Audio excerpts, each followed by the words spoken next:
Chapter 107 Inari. One might think that the fact that all the flowers were always in bloom detract from the beauty of Karura's garden, because if it was always the same, how could experiencing it ever be special? But neither she nor Naruto seemed to mind in the slightest. I'm about ready for those explanations, Karura. Under his arm, the Ichibi snuggled further into his chest, a satisfied mewl escaping her lips. Now, beloved? I think we've put it off long enough. She pouted, not that he could see it, but couldn't say he wasn't right. And not only had it been put off, it had been put off so that she could enjoy some alone time with her husband, focused on more pleasant activities. It wouldn't be good for her to get too greedy. She might make a mistake like the Kyuubi had, and she most definitely did not want that. As you wish, beloved. What do you want to know first? You and Mito were well women when I met you. Aisabu is a little girl. Yes, she always was the least mature of us. So shy and demure, she didn't explore the world the way the rest of us did, never learned and grew. I think the most of humanity she ever saw were children on the beach. Not their parents? They probably weren't as exciting as children laughing and having fun. Karura shrugged. I doubt she paid them any attention at all. It's a pity too, all those women in bathing suits would have resulted in a fantastic body, I'd bet. That would explain why she's a little girl then, but what made you decide to become her mother? Karura looked up from his chest just enough to give him an incredulous look. Have you seen her, beloved? She's absolutely adorable. How could you ever expect me not to care for such a sweet little girl? I was under the impression that you were all siblings. Wouldn't that just make her your younger sister? It would. Her incredulous look became mischievous. But you became her daddy, beloved. That makes me her mommy. Are we ignoring the fact that you declared herself her mother first, and are the one who told her I was her father? I'd appreciate it if we did, beloved. She stretched up to steal a quick kiss. I want to keep her. She's not a pet, love. She could be. Karura, she pouted again, and like before, he couldn't see it. He could, however, hear it in her voice just fine. Ah, please, beloved? She's such a cute little turtle. It's too late for that, love. You've made us her parents already. So if I hadn't, you would have let me keep her as a pet? Maybe, but now she's our daughter. You'll have to introduce Gaara to his new sister sometime soon. She looked up at him with sparkling eyes. Oh. Do you know how cute that will be? I can't wait. You can do it whenever you want, though I'm sure it would be better for Gaara during the night. Has he been visiting you regularly? At least 3 times a week. He's such a sweet boy. Then you should have the perfect chance to introduce them soon. I should probably get going, there's a lot to be done still. No sooner had he said that than did the garden fill with the sound of bare feet slapping against marble, and Aisabu came into view, running to them as fast as her little legs could carry her. Daddy? She practically launched herself into his unoccupied side, crashing into him with a happy giggle and squeezing him tightly. There's my little princess.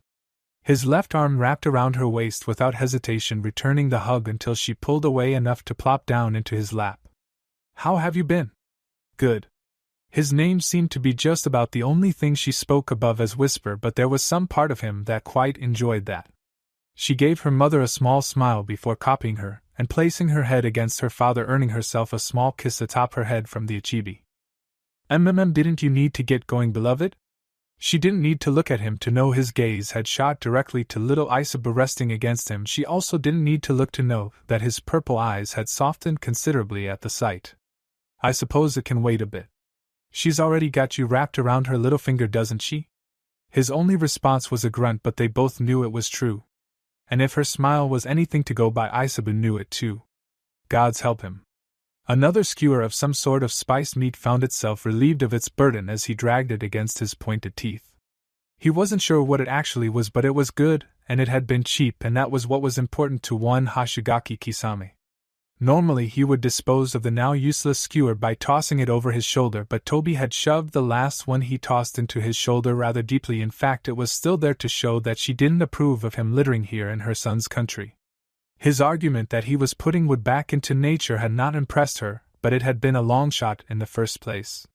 These are pretty good, you know. He turned to his right, where Toby trailed slightly behind him, and waved the remaining 3 whatever they were in her FA mask. You sure you don't want to try one? If there are any left by the time we get back, I might. I told you I only take off my mask in private. We're almost back, Kisame countered. And who's going to see you the trees? Anyone in the trees. Just because you don't know what stealth means doesn't mean everyone else oblivious. You know, I think I preferred it when you were acting all sweet and innocent. Because you were less aroused? I don't know if I'm comfortable with the fact that you know me so well and I've only seen your face and know your last name. You just don't like how vulnerable it makes you feel. I rest my case. Oh, senpai, you're not that hard to read. She patted his cheek with her free hand and skipped ahead back into her Toby persona.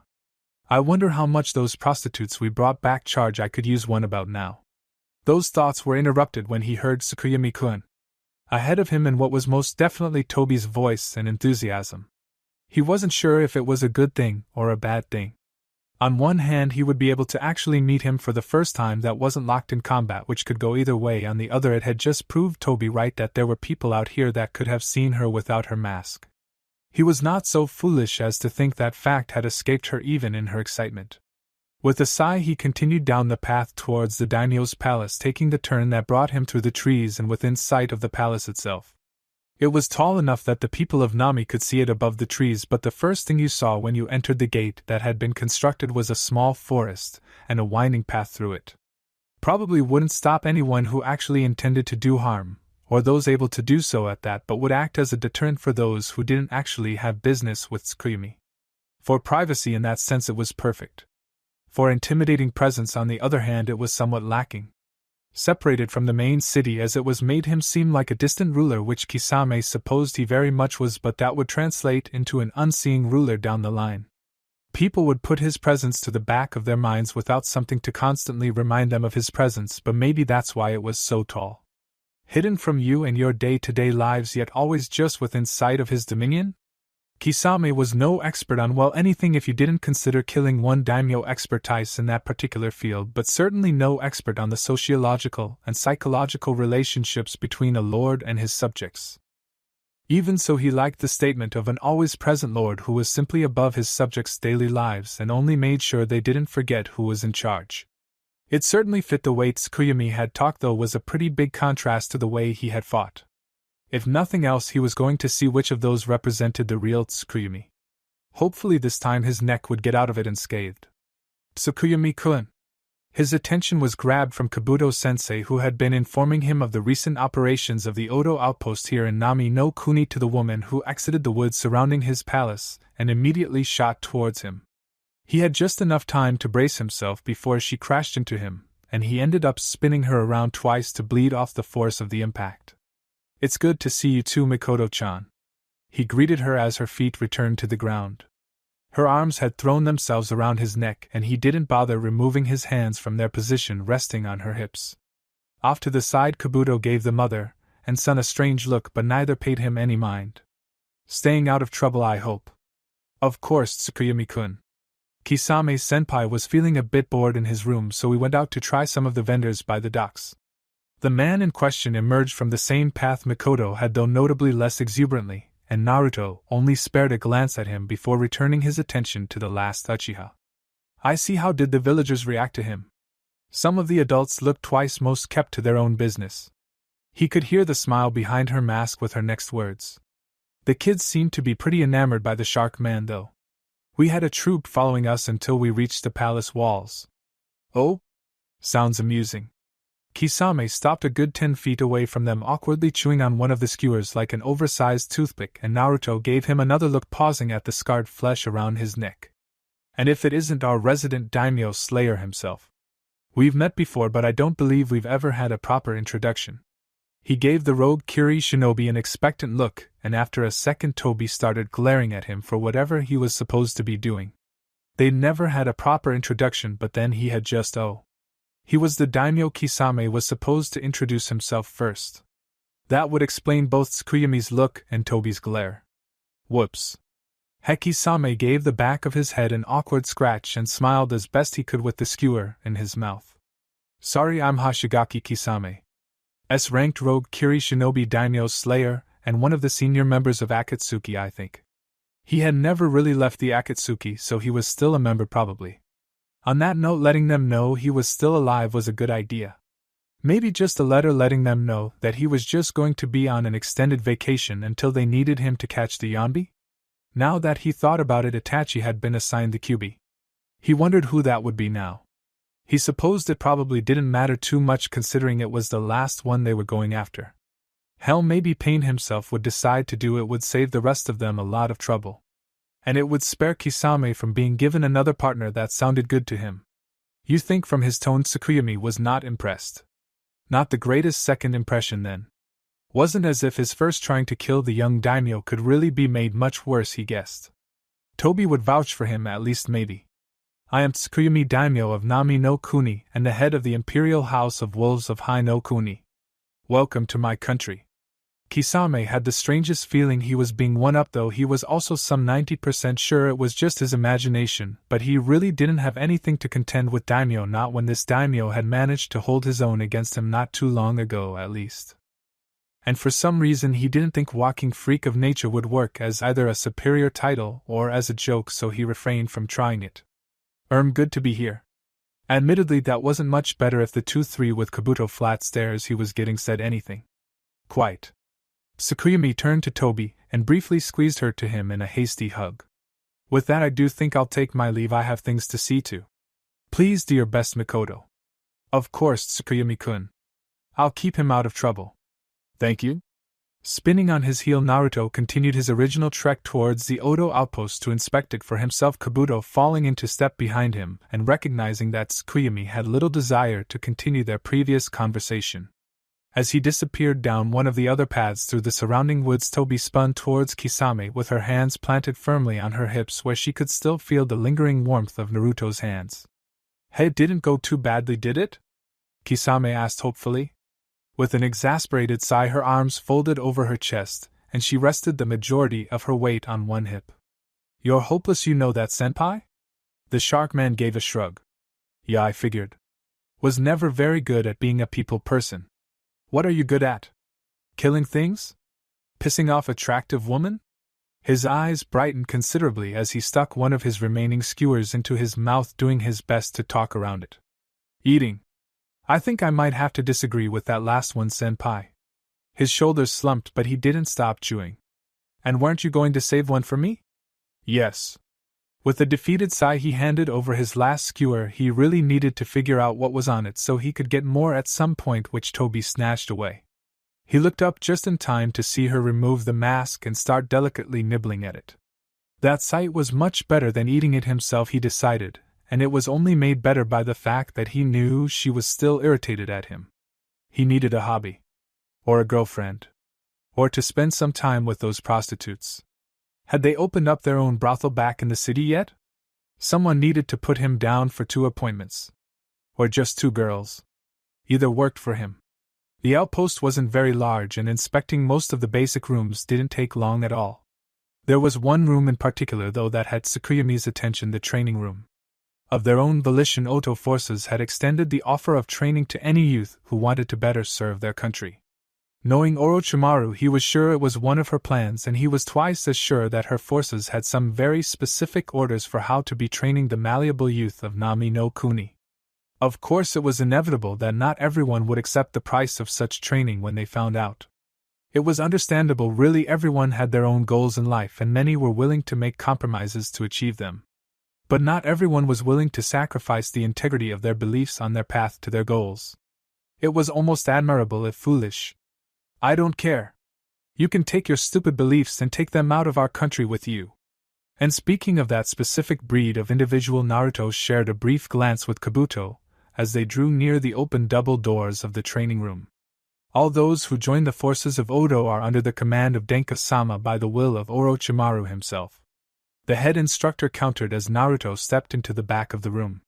The head instructor noticed immediately, taking a step back from the young man and snapping into Hai no Kuni's salute, the rest of the instructors noticing and following suit. Wave isn't his, it belongs to us.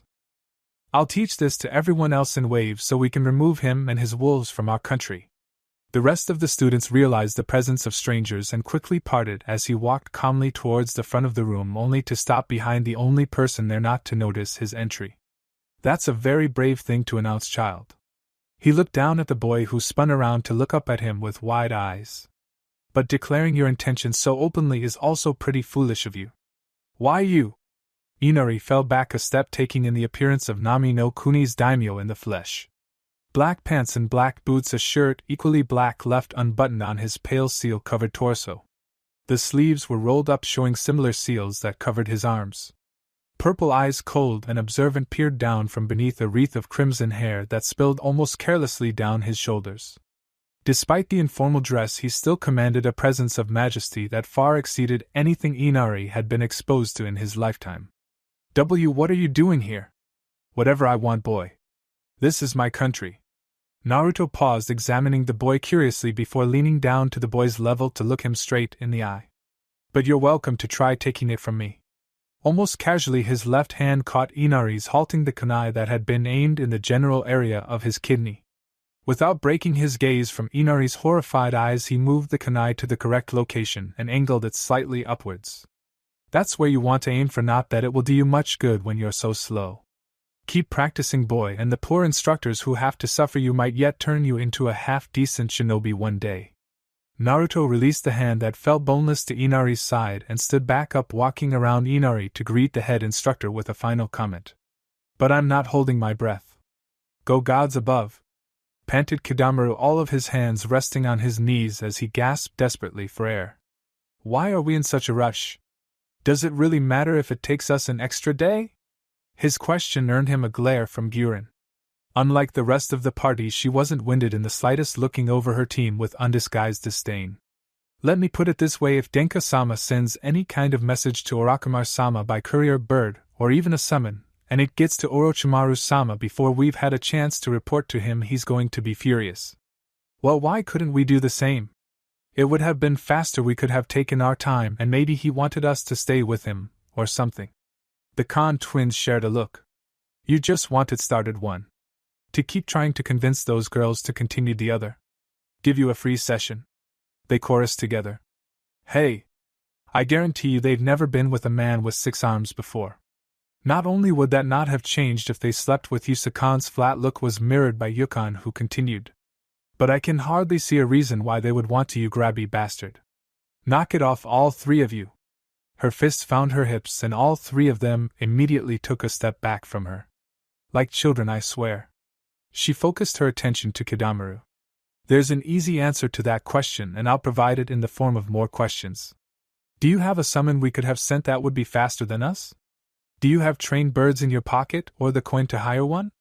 And assuming you managed to hire a courier, were you really going to be giving them the location of Orochimaru's current active base? Kidamaru raised a hand, wanting to object but not having any counter. It dropped uselessly back to his side. That's what I thought. Now break's over. Either get a move on or be ready for a special reception by Orochimaru when you show up late. Guren spun on her heel and continued, wondering why the hell she hadn't traded them in for some wolves back in Nami. Hell, she probably would have got the better end of the deal trading them for a couple handsome civilians. Oh, who was she kidding? She would have come out on top trading all 3 of them for a single civilian, even if she had to carry his sweet ass all the way to Orochimaru's current base. Hell, might have been fun. She wondered idly if it was too late to make that sort of trade. Gods knew these fuckers were useless, they were about to drop, and they still had a good quarter of Hai no Kuni to cross. For the 4 of them, having been friends for so long, they certainly didn't see each other very often anymore. Kurenai had to wonder if it was because Hana was gone, but she had never really thought it had been up to the Inuzuka to gather them all together. Then again, with everything else going on in their lives, it might not have been Hana's absence at all. But with everything going on, the Genjutsu mistress thought this was probably the best time for them to be spending more time together. And as much as she seemed fine, Kurenai had a suspicion that Yugao needed support the most. Not that she or Anko really needed any support at the moment. Anko was still close to Naruto, and enjoying it very much, and Kurenai had been getting much better around him too. When she had time to visit, that is. Yugao was the only one with any sort of significant problem in her life. Unfortunately, it wasn't something they could exactly remedy. Regardless, Kurenai was resolute to at least make regular visits, so Yugao was reminded that she had others if she ever wanted to admit to needing them. Which is why Kurenai found herself standing outside Yugao's apartment, a bag of takeout in one hand and an excuse of wanting to catch up, ready to explain her visit. Giving a gentle knock, she resolved herself to waiting. Gods above knew how the woman had anything delivered to her apartment for such a small space. She seemed to take an eternity to reach the door. Kurenai couldn't really blame her. Yugao's schedule could be pretty hectic because she was always on duty. The work of the Umbu commander never ends, only lately Kurenai knew it had been worse due to having so many troops in Kaze no Kuni. Umbu was being run ragged, holding down Konoha's security and transporting orders from the Hokage to the commanders in Suna. The locks of the door clicked open and one reddened eye peeked out, dark bags standing out beneath it. It took a second, but recognition flashed in it, and the door opened fully to reveal a Yugao who probably hadn't had more than a few hours of sleep in the past week. Koreani? Gods, Yugao. Have you been getting any rest? Some. And eating? While the Umbu commander tried to recall her last meal, Kurenai pushed into the house, shutting the door behind her and dragging Yugao to her small table. Sit, she commanded as she pulled out one of the boxes from her bag and placed it before the exhausted woman. Eat. Yugao didn't hesitate for a second. And when you're done, we're going to have a talk about taking care of yourself. That did cause Yugao to pause for a second, but in the end a need for sustenance won out, and she returned her focus to her unexpected meal. Kurenai shook her head as she took her own seat and opened the other container. She didn't know what had been going on over the past week, but it must have been bad. What better way to relieve some of that stress than to vent about it? She was going to learn how wrong she was soon enough. It was quite later than it usually was when he got home that evening, the bottom of the sun nearly kissing the vast expanse of water his family's house had neighbored for his entire life. After the bastard had finished his inspection of the training room and speaking with the instructors, the Odo shinobi seemed much more motivated to ensure any future visits would impress the man who obviously had not been so this time. Inari figured he was partly responsible for that, and based on the way they seemed to focus on him the most during the rest of the day, he had a feeling the instructors were of the same opinion. Not that they had gone any easier on anyone else, something his classmates had shown their appreciation about with glares throughout the class and as they all left. He had a feeling it was only the watchful line of instructors observing their departure that had spared him from getting the shit beat out of him afterwards. They were not pleased with him. Fortunately, his home was on the far outskirts of the island, and despite Nami's recent growth, nothing had encroached on their little sanctuary. Now that he thought about it, it was kind of odd. It must have been because his grandfather built the bridge, he decided, because there was no other sensible reason for people to not want to build their homes near the waterfront. At least none that he could think of. But that aside, he was looking forward to dropping off his pack, taking his first seat in the last 10 hours, enjoying his mother's cooking and collapsing into bed. He might not even find the strength to take a shower first either. Those hopes, however, were dashed as he drew closer to home, where his wonderful mother stood outside talking to him. Tsukuyomi himself was outside his house quietly conversing with his mother, as if she was a good friend he had stopped by for a quick visit and who would probably be invited to stay for dinner. That was exactly what Inari didn't want, more time around the bastard. And to think today had been his first time ever meeting him. He hated the idea of him before the man who represented it was so much worse. Despite being the one facing his general direction, Tsunami was not the first to notice Inari's presence, either too engrossed in conversation, too focused on Tsukuyomi's face, or simply not possessing the same awareness. For Inari's peace of mind, he preferred the latter option. Tsukuyomi turned from Tsunami and his purple eyes locked onto Inari's without hesitation or surprise. He had known exactly where the young man had been. Ah, and the young man of the house returns. There was a smoothness to his voice that hadn't been present when he was speaking with Inari or the instructors, but it only took a glance at his mother and her slightly pink cheeks for even Inari to realize its purpose. His mother gave him a soft smile and a small wave, but didn't move from her spot. Normally Inari would rush up to her and give her a hug, but he wasn't exactly comfortable doing so right next to Tsukuyomi. Tsunami, the familiar form of address, was not lost on Inari, though he didn't know if that was just something Tsukuyomi did with all those he spoke to. Would you mind if I had a few minutes to speak with your son? Not at all, Tsukuyomi-sama. Will you be staying for dinner afterwards? Inari's heart plummeted down to his empty stomach, and he knew it was probably going to be the only thing he managed to fill it with tonight. His gaze returned to Tsukuyomi, finding those purple eyes staring straight at him once again.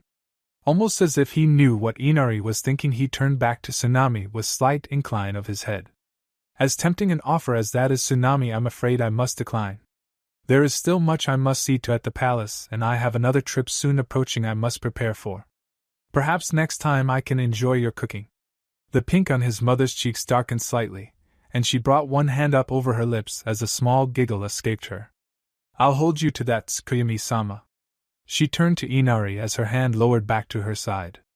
I'll have dinner ready when you're done speaking with Tsukuyami-sama, Inari-chan. Make sure you wash up, I'm sure you've been training hard. Giving her son another smile, she retreated back into the house, and through the front window both Inari and Tsukuyami could see her throwing on her apron and getting to work. Tsukuyami continued to watch her for a few moments before turning back to Inari. Come, we'll speak on the pier. Tsukuyami started towards the side of the house expecting Inari to follow, and the young man was tempted to simply ignore him. In the end, however, he followed anyway, though he couldn't really say why. Maybe it was curiosity, maybe he didn't want his mother asking questions about his earlier retreat into the house, maybe he didn't want to anger Nami no Kuni's daimyo while his family was so close by. Or perhaps it was simply the commanding presence the man wielded so effortlessly. The young daimyo was already standing on the pier when Inari got there, and without a glance pointed towards the weathered wood to his left. Sit. As much as Inari wanted to defy him for the sheer principle of it, he was no dog to be commanded, as this bastard saw fit. The ache in his legs won out, and after a moment, he grudgingly complied. The relief was worth it, not that he would ever admit it. Tell me, Inari. Tsukuyami asked after a few minutes of silence, staring out towards the sun slowly sinking into the sea. Why do you hate my country so much? Why? Inari blinked in surprise before narrowing his eyes into a fierce glare. I don't hate Nami, I love Nami. Naruto turned his head slightly to catch Inari's glare with a serious look of his own. And with that deceleration, you both admit that Nami belongs to me and that you're a hypocrite. What? No, I didn't, I silence. It was said softly, barely more than a whisper, but the word fell with the weight of the entire world. Only the gentle rustling of a nearby tree in the wind and the dull roar of the ocean in the background failed to heed his command. Nami belongs to me, and look what she has become under the care of my wolves. She flourishes once again, and yet you would steal that away from her because you dispute my claim over her. He turned back to the sinking Sunday. Is it because I was not born here that you hate me so despite the good I have done? And Nami belongs to us, you're just like Gato. Am I? Inari paused at that, momentarily unsure how to answer. You and your wolves worked for him, they were just as bad as his thugs. They bought people from families willing to sell them. Naruto countered. You can't expect me to believe they were better off with people who would use them like that. And where are they now? Gato's gone, what happened to them? Naruto turned his head again to catch Inari's accusing gaze. Fed, clothed, and provided for in my palace. They work there in exchange for room and board. That's slavery.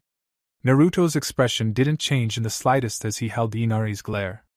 It is. He agreed. And yet they're still in a better situation than the rest of Nami was while Gato was here. That's wrong, you can't keep people like that. Can't I? One brow rose. I bought them, they belong to me. Like Nami, I can do whatever I please with them.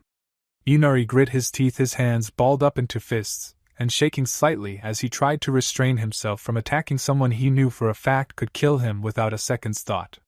You're a monster! Then what does that make per Tsunami? That had Inari's attention, and all anger vanished to be replaced with a cold confusion. Why, your mother is the woman in charge of those girls we bought. They are under her care and her command. She knows who they are, she knows who we are, she knows who I am, and yet she agreed to work alongside us. As she didn't have a choice. Inari defended her.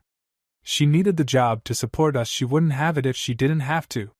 Do you really believe that? Inari wanted to answer yes to that, but one look into those purple eyes showed a pitying disappointment that made him doubt his conviction. Your grandfather built the bridge that connects Nami no Kuni to Hai no Kuni. Do you think he went uncompensated for his work? But your wolves took over the bridge. They defend the bridge and collect a toll for its use. Part of each toll goes straight to your grandfather completely untaxed. It is no exorbitant amount, but it is more than enough for a family of 3 to live comfortably on. While your mother is being paid handsomely for her work under us, she's not doing it because she has to. She works for us because she chooses to. And no, Inari shook his head as if it would somehow change the reality of the situation. No, that's not true. Naruto remained silent for nearly a minute as the last of the burning sun was quenched by the might of the ocean, and the moon took its rightful place in the heavens. Then asked her. Why, if you don't believe me, believe her. See what she thinks of us, ask her if we're good for this country, and tell her what you wish to do to it. I guarantee you she'll support your dreams. She's a good woman, but I know for a fact she won't agree with them." Naruto placed his hands in his pockets and turned from the sea, stepping around Inari only to pause between him and his family's house. "If you really loved Nami no Kuni, you'd support the wolves and the decisions made by Governess Hana, but I'm not really surprised you don't. You're just a child after all. Throwing tantrums is what you do. Leave protecting Nami to those who really care for her." Nami no Kuni's daimyo slipped away into the night as Inari looked out over the sea and thought Tsukuyomi's words echoing in his head. Above him the crescent moon laughed merrily, 2 stars twinkling like amused eyes. He considered following the man's advice and asking his mother, but discarded the idea after only a second. Even he knew he wasn't in the right state of mind for that sort of conversation, and he was terrified that the moon-reading man might be right. 107B Tur Kidamaru and the Khan twins had been excused to retire to their chambers as soon as they reached the base more to stop their whining and spare Guren the embarrassment of reporting to Orochimaru, with the 3 of them gasping for breath behind her than anything else. And you know from saying something stupid in general. With a sharp rap on the door, she waited patiently for Orochimaru to do, though it did take her a second to realize it was him who had granted her permission to come in. "Enter." His voice, which had for a long time been that of a man and recently been that of a beautiful woman, was now that of a teen boy, which really didn't fit him in the slightest. Opening the door, she strode in with all the confidence she could muster. Considering they had been successful, and she was well Guren, that was quite a bit. "Orochimaru-sama." She came to a stop just before his desk, doing her very best not to crack a grin at the image before her. Orochimaru had always favored larger desks, a workplace where he could spread out notes for multiple projects, and still have room for his lunch and a stack of paperwork. It also tended to be rather intimidating when he made you take a seat before it, which was so rare that he didn't even keep chairs in his office, but that was because in most cases where you pissed him off that much you'd simply be dead. So until today, Guren really hadn't thought it could be humorous in any way. She had been rather mistaken, as it so happens, because the small body of a teenaged Uchiha sitting behind the massive desk, his feet not quite reaching the floor at the height they had to sit in order to utilize it, was almost adorable. The rather prominent scowl on his face hinted that Orochimaru was probably well aware of that fact too. She wondered how many bodies had already been dragged off for daring to laugh at the sight. Guren, the scowl lessened slightly at seeing who had entered his office. No doubt he was eager for reports involving his beloved prince. "I take it Naruto-kun no longer requires your assistance?" There was a slight accusatory bite to the tone, speaking of the danger she'd be in if that wasn't the case. "That is correct, Orochimaru-sama. Denka-sama released us from our task 1 week after he returned to Nami no Kuni." It was technically true, and if Orochimaru did learn that he had been unconscious for that week, which he would probably from Guren herself, honestly she still had the angle that she had stayed present to ensure his security even while he was in the center of his domain, protected by the entirety of his forces. She thought it sounded pretty good. "Excellent, tell me everything." "I was not completely privy to Denka-sama's actions, Orochimaru-sama, as he favored the company of those he had established relations with," she admitted. "But I will share everything I know, of course. Do you care to know the exploits of my team at this time, or shall I focus only on Denka-sama for now?" Orochimaru tried to look like they were seriously contemplating what they wanted when they both knew it was a lie. Predictably, they chose the later option. "Naruto-kun was the reason I sent you. Let's hear about him first. You can include everything else in your written report." "Of course, Orochimaru-sama." Gave a shallow bow. "Again, I will recount events as best I can from what I've heard." Yes, Orochimaru waved her on, impatient for news on his prince. "That's fine, give your report." "We arrived to Kirigakure on the Great Elder Koshi. Denka-sama had obviously heard of our approach and was awaiting our arrival at the gate. He spoke with the serpent for a while, mainly introductions at first, and well, apparently the snakes were not pleased that you didn't go yourself after being called. Koshi attempted to inform Denka-sama of the fact, but Denka-sama mentioned that another had already told him. Guren took a brief pause, trying to judge Orochimaru's thoughts from his scowling expression, but aside from that spark of excitement dimming at the news, his face looked the same as it had when she first entered his office. They spoke a bit about whether or not you could be trusted, she continued, noting that Orochimaru's scowl became more of a frown, his brows furrowing in concern. "And the serpent seemed very keen on the idea of punishing you for your failure." "I see. Orochimaru drummed his fingers against the desk nervously. And Naruto-kun? What did he say? How did he respond? It was obvious they were desperately trying to maintain composure, and part of Gyurin was tempted to just let him sweat for a bit, drawing out this moment of power she held over him. Alas, her self-preservation won out in the end, and she realized that she did not want the anxious Orochimaru to become a furious Orochimaru when she was the only one in the room for the snake sage to take his anger out on. He said that he would be the one to take care of any punishments, Orochimaru-sama. He made it clear you have his confidence, but that he would be looking into your failure. Orochimaru nodded once slowly, and then again slightly faster until their head was bobbing lightly in agreement. Yes, yes. He should not ignore the lack of my presence so easily. Otogeku's prince is fair to investigate first. He is indeed a worthy prince, Orochimaru-sama. Gyurin agreed purely to pacify. Whether Orochimaru noticed she couldn't say, but it made it much easier to continue with her report. When he was finished speaking with Koshi, he greeted Yakushi by name. He seemed surprised to see him in Mizu no Kuni. He then recognized me from a report, probably from when I encountered wolves when we were obtaining your current body, and made a comment about my abilities. She paused again, a frown plainly evident on her face. He was not impressed by Kidamaru or the Kan twins. In fact, he may have been more grateful had you not sent them. Orochimaru's frown matched Gyurin's. I was afraid of that. The frown turned into a hopeful look, one not really suited for the S-ranked trader of Konoha. They didn't cause him any trouble, did they? Not that I am aware, Orochimaru-sama. To the best of my knowledge, they were not in his presence for the duration of our assignment, and they managed to not break anything or get in anyone's way by some miracle. Orochimaru nodded at that, distracted by thoughts of what might have happened if they had fucked up. What the hell was he thinking, sending those 2-3 to aid with something so important?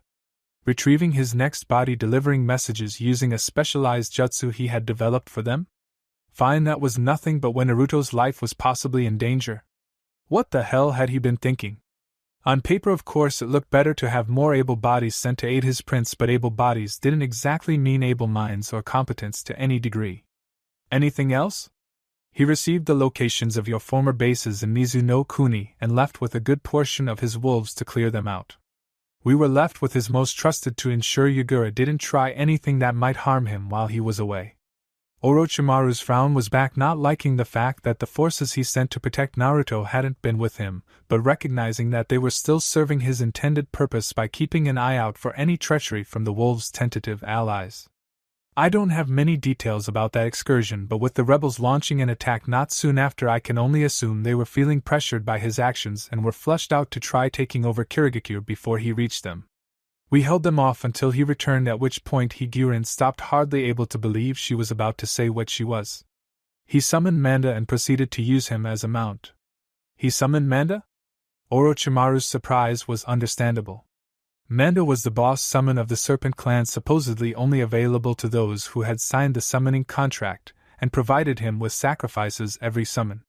Naruto had proven himself capable of summoning smaller snakes, all of them possessing the golden scales of O, but Orochimaru hadn't known that extended to an ability to summon any serpent, as if he did in fact possess the summoning contract. It did make sense though, considering how quickly Koshi had agreed to come to his aid. He wore the amulet of O. What snake would dare disobey his summon? He used him to travel across the battle for a bit before sending him off towards some of the rebels near Kirigakure's wall. He proceeded to cause damage within Kirigakure for some time before being dispelled. I'll have to ask Naruto-kun about that later. Continue. I understand that after sending off Manda he faced Momoichi Zabuza and Hoshigaki Kisame. The former he proceeded to dominate until his apprentice whisked him away to safety, and the later was tossed away by the neck and didn't return to the fight. Apparently Denka-sama's mother knew him and dragged him back to Nami no Kuni with us when we left. Kushina? No, Orochimaru-sama. Kisame calls her Tobi, but Denka-sama calls her Mikoto. Ah. Understanding dawned on Orochimaru. He and Naruto had discussed the fact that the Uchiha matriarch was still alive before including her role in Akatsuki. He had not been aware of the fact that she was apparently his new mother, though. Interesting. He wondered what Kushina would think if she knew. It was almost enough to bring a smile to his face, almost. Yes, her. So Kisame stands with him now? It had been a while since he saw the Shark Man. Since he had been part of Akatsuki, in fact. With his mother at least. He was not aware of Kisame's presence until the meeting in which I was dismissed to return. When I left they had not yet met since their encounter in Mizuno Kuni. If Kisame managed to restrain himself, or Naruto managed to restrain him from doing something stupid, he'd be a good person to have around should something go wrong. The fact that he was apparently friends with Naruto's mother was a pretty good sign. I'll bring that up as well when I next see him. Anything else of note? There was, she just didn't particularly want to mention it. Not mentioning it, and having Orochimaru find out later, however, would be much worse for her well-being. Whatever Denka-sama used to match Kisame and Zabuza caused him to fall unconscious shortly after a confrontation with Terumi-me. He was extracted safely and had almost fully recovered from the strain it put on his body at the time of my departure. And that would be the very first thing Orochimaru needed to bring up, and soon too. As it was, Orochimaru was very much tempted to leave for Nami no Kuni immediately to make sure he was alright, and see what could be done to improve whatever had put so much strain on his body. He didn't want his prince going through that again, especially if might put his life at danger during future conflicts. As much as he'd like to keep Naruto safe, Orochimaru knew there would be more in the future. It was just within his prince's nature. Did he mention if he'd be staying long? Buren immediately knew exactly what Orochimaru wanted to know. Will he be there if I leave now? As I understand it, his absence from Konoha has gone on longer than he intended. I believe he may be returning soon. Orochimaru's frown deepened, but he understood that. His godson loved Konoha and would have to make an appearance to avoid drawing too much suspicion if he wanted to continue living there. Either Orochimaru was going to have to find some more wolves, so smuggle him into Konoha. Actually, he had done that himself before. He didn't really need anyone's help, it just made it so much easier. Or he was going to have to invite Naruto to stop by one of the outposts, one closer to Konoha for his convenience of course, so that they could meet face to face again. I see. Orochimaru drummed his fingers against the desk again, considering what he had been told. You're dismissed, Guren. Excellent work. I may call upon you soon for another task related to our prince. Of course, Orochimaru-sama. She gave a shallow bow. I will be in my chambers when you have need of me. Hopefully not until she had managed to snag a hot shower, and a quick nap. Dealing with those idiots had been exhausting. When the gentle knock sounded at his door, his first thought was that Anko had stopped by to visit him again, and he was about to have yet another unproductive day. Or morning at least. Two things, however, quickly came to his attention, and assured him that it couldn't have possibly been here. First, it was just past 7, so there was no way in hell she would be up yet. 8:30 was the earliest she ever got out of bed. Next, she had knocked. Anko didn't knock. Well, she did, she just didn't normally wait afterwards. If Anko was knocking, there was a very good chance she was also popping her head in immediately after rather than waiting to be invited. Of course it was Anko. When wasn't she welcome? Aside from important political meeting and days he absolutely had to get shit done without being distracted, he supposed, but that wasn't too often. Setting down his pen, he quickly shuffled the papers on his desk into a neat stack and locked his fingers together before him. Enter. The door entered to reveal Governess Hana, who gave him a soft, slightly unsure smile. Sorry to bother you, Tsukuyami-sama. She apologized. I wasn't sure if you would be awake yet, but one of the servants mentioned they had seen you. It's fine, Hana. I've been trying to finish going through the latest reports before I head back to Konoha. Ah, yeah, about that. She held up a sealed envelope. Since you're already on your way to Konoha, would it be too much trouble to ask you to deliver this to my mother? Naruto rose a brow but held out his hand for what he could only assume was a letter home, turning it over with an idle gaze despite both sides being completely blank. How do you normally send your letters? He eventually asked, setting it down on his desk. I think she'd be rather suspicious to receive it from me. I usually send it with size paperwork and one of the wolves delivers it. And they can't do the same this time? They can, she admitted. But I figure that you're already going and most of the wolves would probably be staying here. That was a good point, actually. Did he really need to bring a bunch of wolves back to Konoha with him? A few, sure, they would help relieve those still in Konoha of their security duties and give them a well-deserved rest, but there was little advantage to be had by bringing the majority with them. I'll have some wolves with me, you know. He gave her a curious look. You could have asked one of them to do so, and I'm sure they would not have hesitated to agree. I figured they'd be too busy ensuring your safety? His curious look became skeptical. I wanted to help improve relations between the House of Wolves and the Inuzuka clan by having you personally interact with my mother more? That had actually seemed more sincere, but something about it was still off. Nevertheless, Naruto gave another glance to the envelope before meeting Hana's brown eyes. Very well, I'll stop by and speak with your mother on my return. She gave him a bright smile in response. Thank you very much, Tsukuyami-sama. I really appreciate it. Certainly. Despite using that word, his voice wasn't very certain, still filled with a tinge of confusion about the purpose of this request. Was there anything else you needed? He wasn't going to come up with any revelations on his own, not unless she wanted to help by giving some more insight, so it was better to push his confusion to the side for now. Maybe it was simply in preparation of something bigger. What he had no idea. Unless she and Sai were planning on getting married. Having in-laws already on good terms might prove beneficial then, but try as he might, he both couldn't picture Sai and Na together. Actually, he could. It just seemed kind of strange to him. Then again, he didn't see Sai very often. Maybe being Nami's commander had made him more serious or understanding or something. He doubted it. He had already found 3 more poems in this morning paperwork.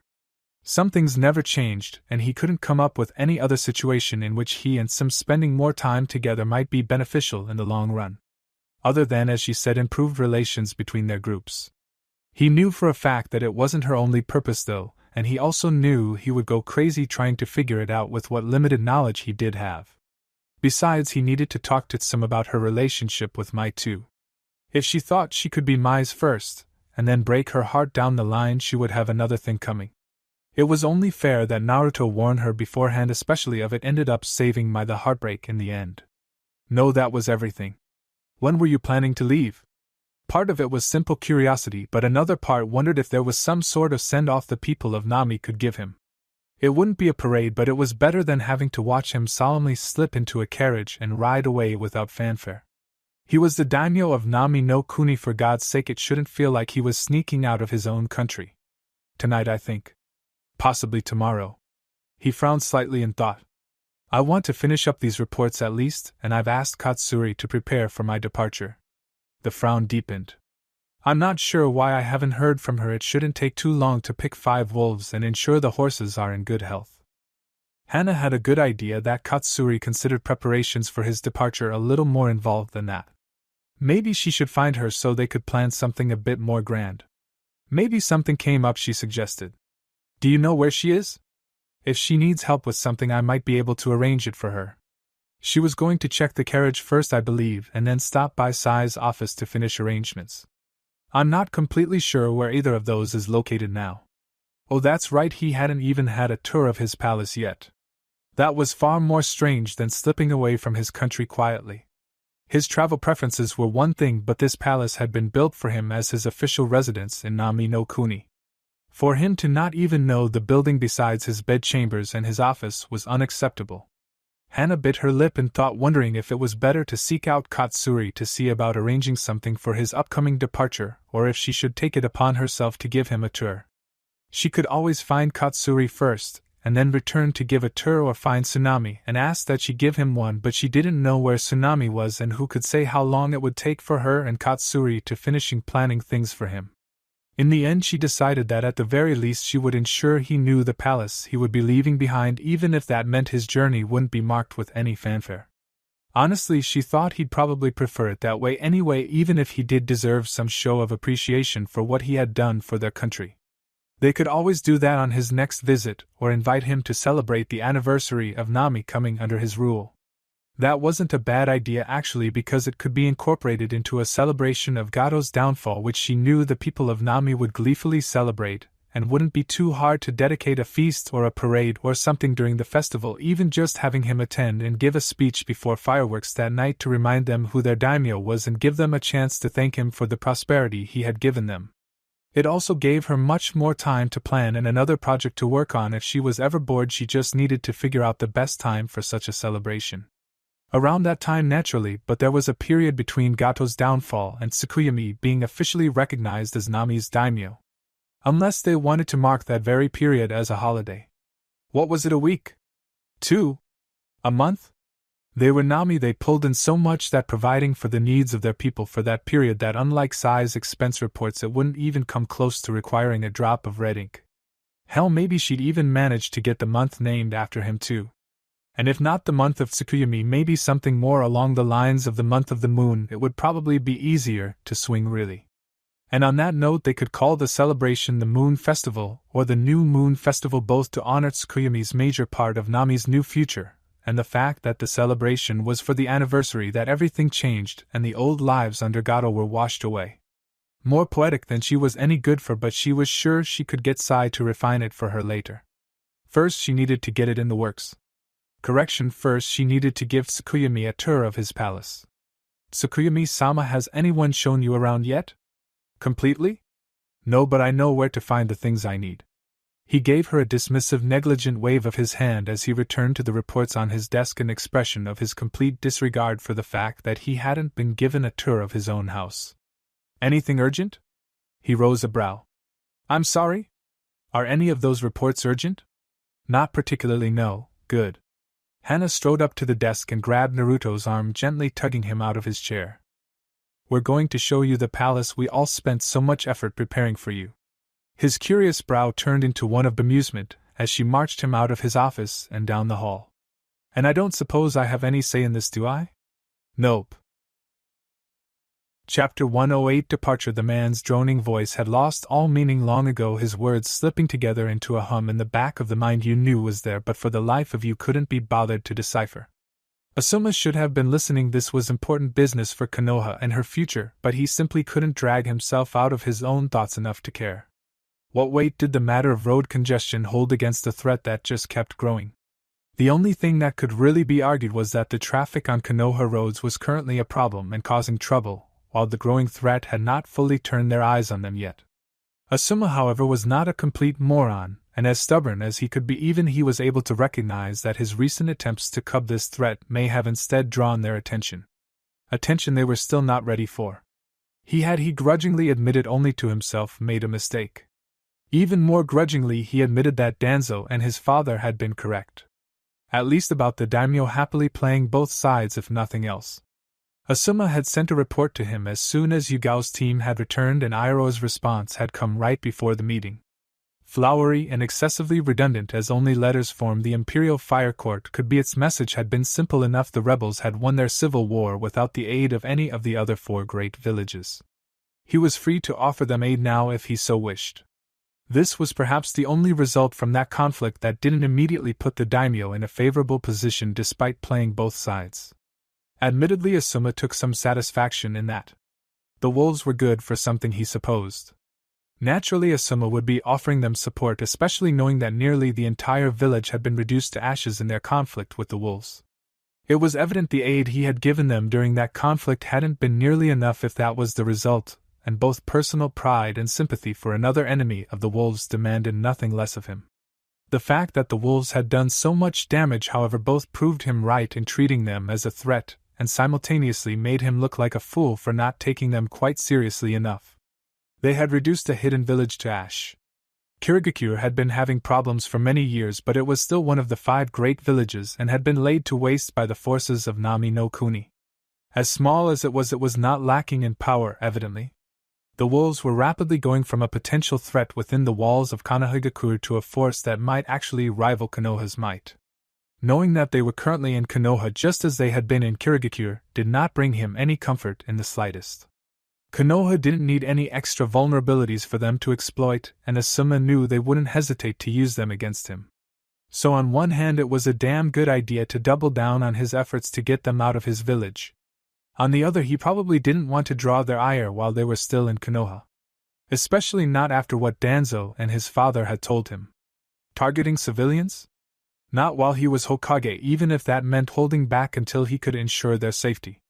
Placing his people in danger while he attempted to remove a potential threat that hadn't quite yet shown any hostility simply wasn't worth it. Of course, that might not matter anymore. The wolves hadn't made any moves since their well, he supposed he had to acknowledge it as a victory in Mizu no Kuni. The rebels, for being the ones to end up with the village in the end, certainly hadn't come out as the winner in that situation. That said, he hadn't seen many around Konoha recently earlier, so he could only assume the majority, including Tsukuyomi himself according to his Anbu, were still out in the world doing gods know what. Preparing to go against him unfortunately was more likely than he cared to think about. There was also the fact that Yugao, his Anbu commander, had to excuse herself from the mission due to her ties with Genin Naruto, who in turn had ties to the wolves. Even if it wasn't a direct connection, it was still troubling, especially when he knew Genin Naruto had plenty of other connections too. He had Danzo and his father to thank for that knowledge. And even with all that, there was no telling what connections the various wolves living in Konoha had. He didn't know their identities, and honestly even some of his Anbu could be wolves. He had checked them all more than once, but he was a shinobi and paranoia was a way of life. Asuma was also smart enough not to assume his failed attempts to detect wolves embedded within Konoha forces meant there weren't any. That was just a horrible mistake waiting to happen. All in all, he was not in a favorable position, and had probably bitten off more than he could chew. He would have to do what he could to make preparations and hope that the wolves didn't take offense, or at least not enough offense to move against Konoha as Konoha had moved against them. Their one saving grace was that the wolves seemed to like Konoha so long as his recent actions hadn't outweighed that they should still want to preserve the first hidden village. And as you see here, the final numbers come to approximately 227% capacity for our roads on weekends, and 183% on most weekdays. This doesn't just affect businesses whose customers may have trouble reaching, but will pose a significant danger during any emergency evacuation.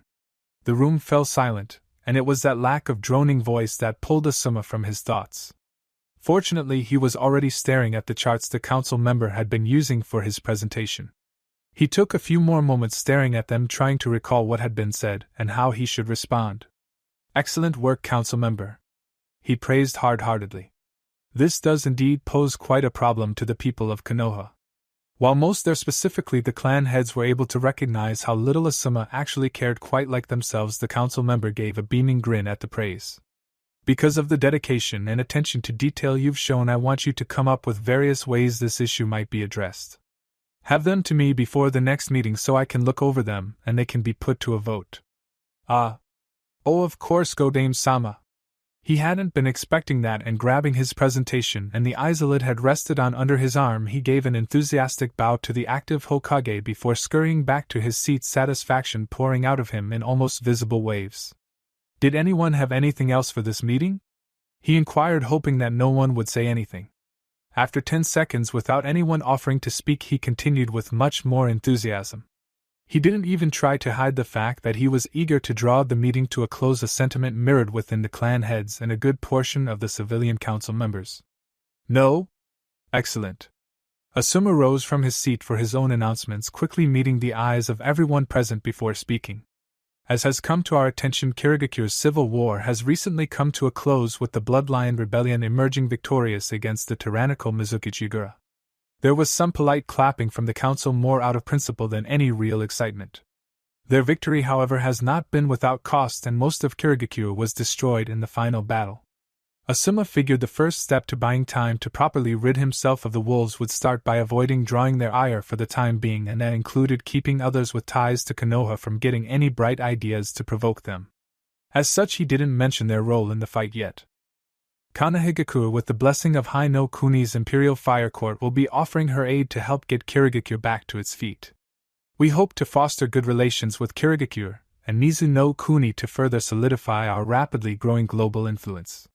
There was more scattered applause, along with a few heads bobbing in agreement, with no one speaking against him, either because they agreed or because they knew they wouldn't have enough support if they did bring it up. Asuma gave a nod of his own. "I'll be handling the agreements between Kirigakure and Konoha personally, so I will expect all of you to remain vigilant in identifying and coming up with solutions for any problems that arise here in Kanahigakure. This council meeting is now adjourned." He struck the small bell at the corner of his desk, marking the conclusion of the meeting and the point in time the records would cease for the session. The scribes sitting to the side finished up their writing and sealed their scrolls before placing them in the 3 slots on the side of the desk right next to the bell, striking it once each as they surrendered the records, and gave a shallow bow to the Hokage before retreating to a guarded door behind the Hokage's desk. One of those scribes, as he knew from his time as one of the 12 guardians, was actually a scribe of the Imperial Fire Court, but he was not privy to their identity. Those scribes were also the only individuals with the same clearance he had and were thus offered private protection from the Fire Daimyo himself to ensure the dealings of Konoha were known to the imperial court. It wasn't too bad really. They kept good records and generally only attended the council meetings unless either they or the daimyo himself had reason to suspect the village was trying to hide something that might put Hai no Kuni in danger. Fair enough, they were a part of Hai no Kuni in the end. They weren't implemented until the Naidame Hokage, who was generally organized enough that they didn't play a huge role, and only Asuma's father the Sandame had really ever had issues with them. Mostly because so many of his actions had been above board that some thought he was managing to hide his other activities. Other than his failure to stop Orochimaru, and the unfortunate business with the Uchiha clan which he had in fact made transparent to the daimyo, he really hadn't had to delve too deeply into the shadows of the shinobi world. He was the professor after all. He could find a way to defeat his opponents without sinking to their level. Typically it ended up adding insult to injury and was part of the reason he was so feared. Losing was bad enough, but losing to someone who didn't even bother to meet your efforts like a shinobi before claiming victory was a crippling strike to one's pride. The scribes hadn't even bothered trying to dig up anything on the Yondaime. He had been so damn feared and respected that nothing could convince them to look into his actions. It also helped that he had been on very good terms with Iroh, almost like a son to the man if rumors were to be believed, so Iroh hadn't been concerned with keeping an eye on him. As for Asuma, he had spent enough time in the daimyo's court to not be bothered by the scribes going about their jobs. It was probably fortunate that they hadn't attended the meeting called by Kushina upon her return though. As it wasn't a full council meeting and instead a gathering of the clans, they had considered it no concern of theirs and remained in their private quarters going through reports new and old to ensure everything was being properly maintained. Having the daimyo know about that particular clusterfuck would not have reflected well on Konohagakure. Clans attempting to take each other over? A genin declaring war against a major clan? The imperial court would have mocked them for months. With the 3 last rings of the bell, the majority of Konoha's council vacated the room, a few stragglers chatting among themselves for a minute or so until they too left. The guards behind Asuma had followed the scribes through the doorway, and the only person in the room aside from the Godame Hokage ended up being a sleeping pineapple in one of the back rows. When the sound of others had grown faint, the pineapple raised his head and locked eyes with Asuma from across the room. Hokage-sama, Shikaku Nara addressed the Godame. If I might have a few minutes of your time? The brilliance of the Nara clan was well known, and not something to be ignored, especially not when Asuma could use some advice in dealing with those damnable wolves. Certainly, Shikaku. He entwined his fingers and set his hands before him on the desk. I can spare a few minutes. So if you're done inhaling your food, Kurenai began with false casualness, only halfway through her own. Perhaps you'd like to explain your sudden inability to take care of yourself? Lots of work, you know. Yugao gave a tired, sheepish smile. I've been really busy with everything going on in Kaze no Kuni. Kurenai gave her a flat look.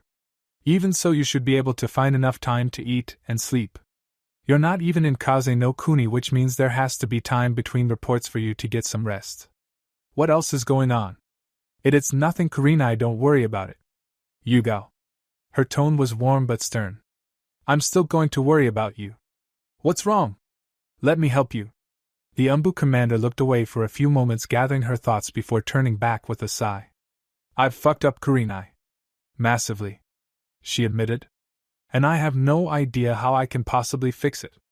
The Genjutsu mistress had half expected her friend to continue denying the existence of any issues and was caught aback by her admission. Blinking away the surprise, she perked up. What happened? How can I help? A bitter laugh left Yugeo's lips. I don't think you can, Kurenai, but I appreciate your eagerness to offer. She shook her head morosely. It has to do with Naruto and hate, and another bitter laugh escaped her. It's just a massive mess. Start at the beginning, then tell me what happened. Just promise not to hate me. That caught Kurenai's attention, and a feeling of dread began pooling in her stomach. What had happened that would ever make Yugao think she could possibly hate her? Whatever it was, she had an awful feeling it wasn't going to be good. Whatever it is, it can't be that bad, can it? She gave a strained smile and a nervous laugh, only to receive a smile in return that drained any and all false confidence she had managed to muster. Before the invasion Yugao started, the House of Wolves knew of it and started to take steps to support Konoha through it. Kurenai gave a nod that was pretty common knowledge. But the night before the exams and the invasion attempt, Hate was cut down by a Suna shinobi. I was overcome with grief. I couldn't think straight, and she paused, taking a deep breath to gather her thoughts. I blamed the wolves for letting him die. Oh no. Oh no. Almost immediately Kurenai had a sinking suspicion as to what was going to follow, and she began to dread that she might be proven right. Yugao was blaming the wolves. The wolves had close ties with Naruto, and Naruto had close ties to Yugao, Anko, and herself.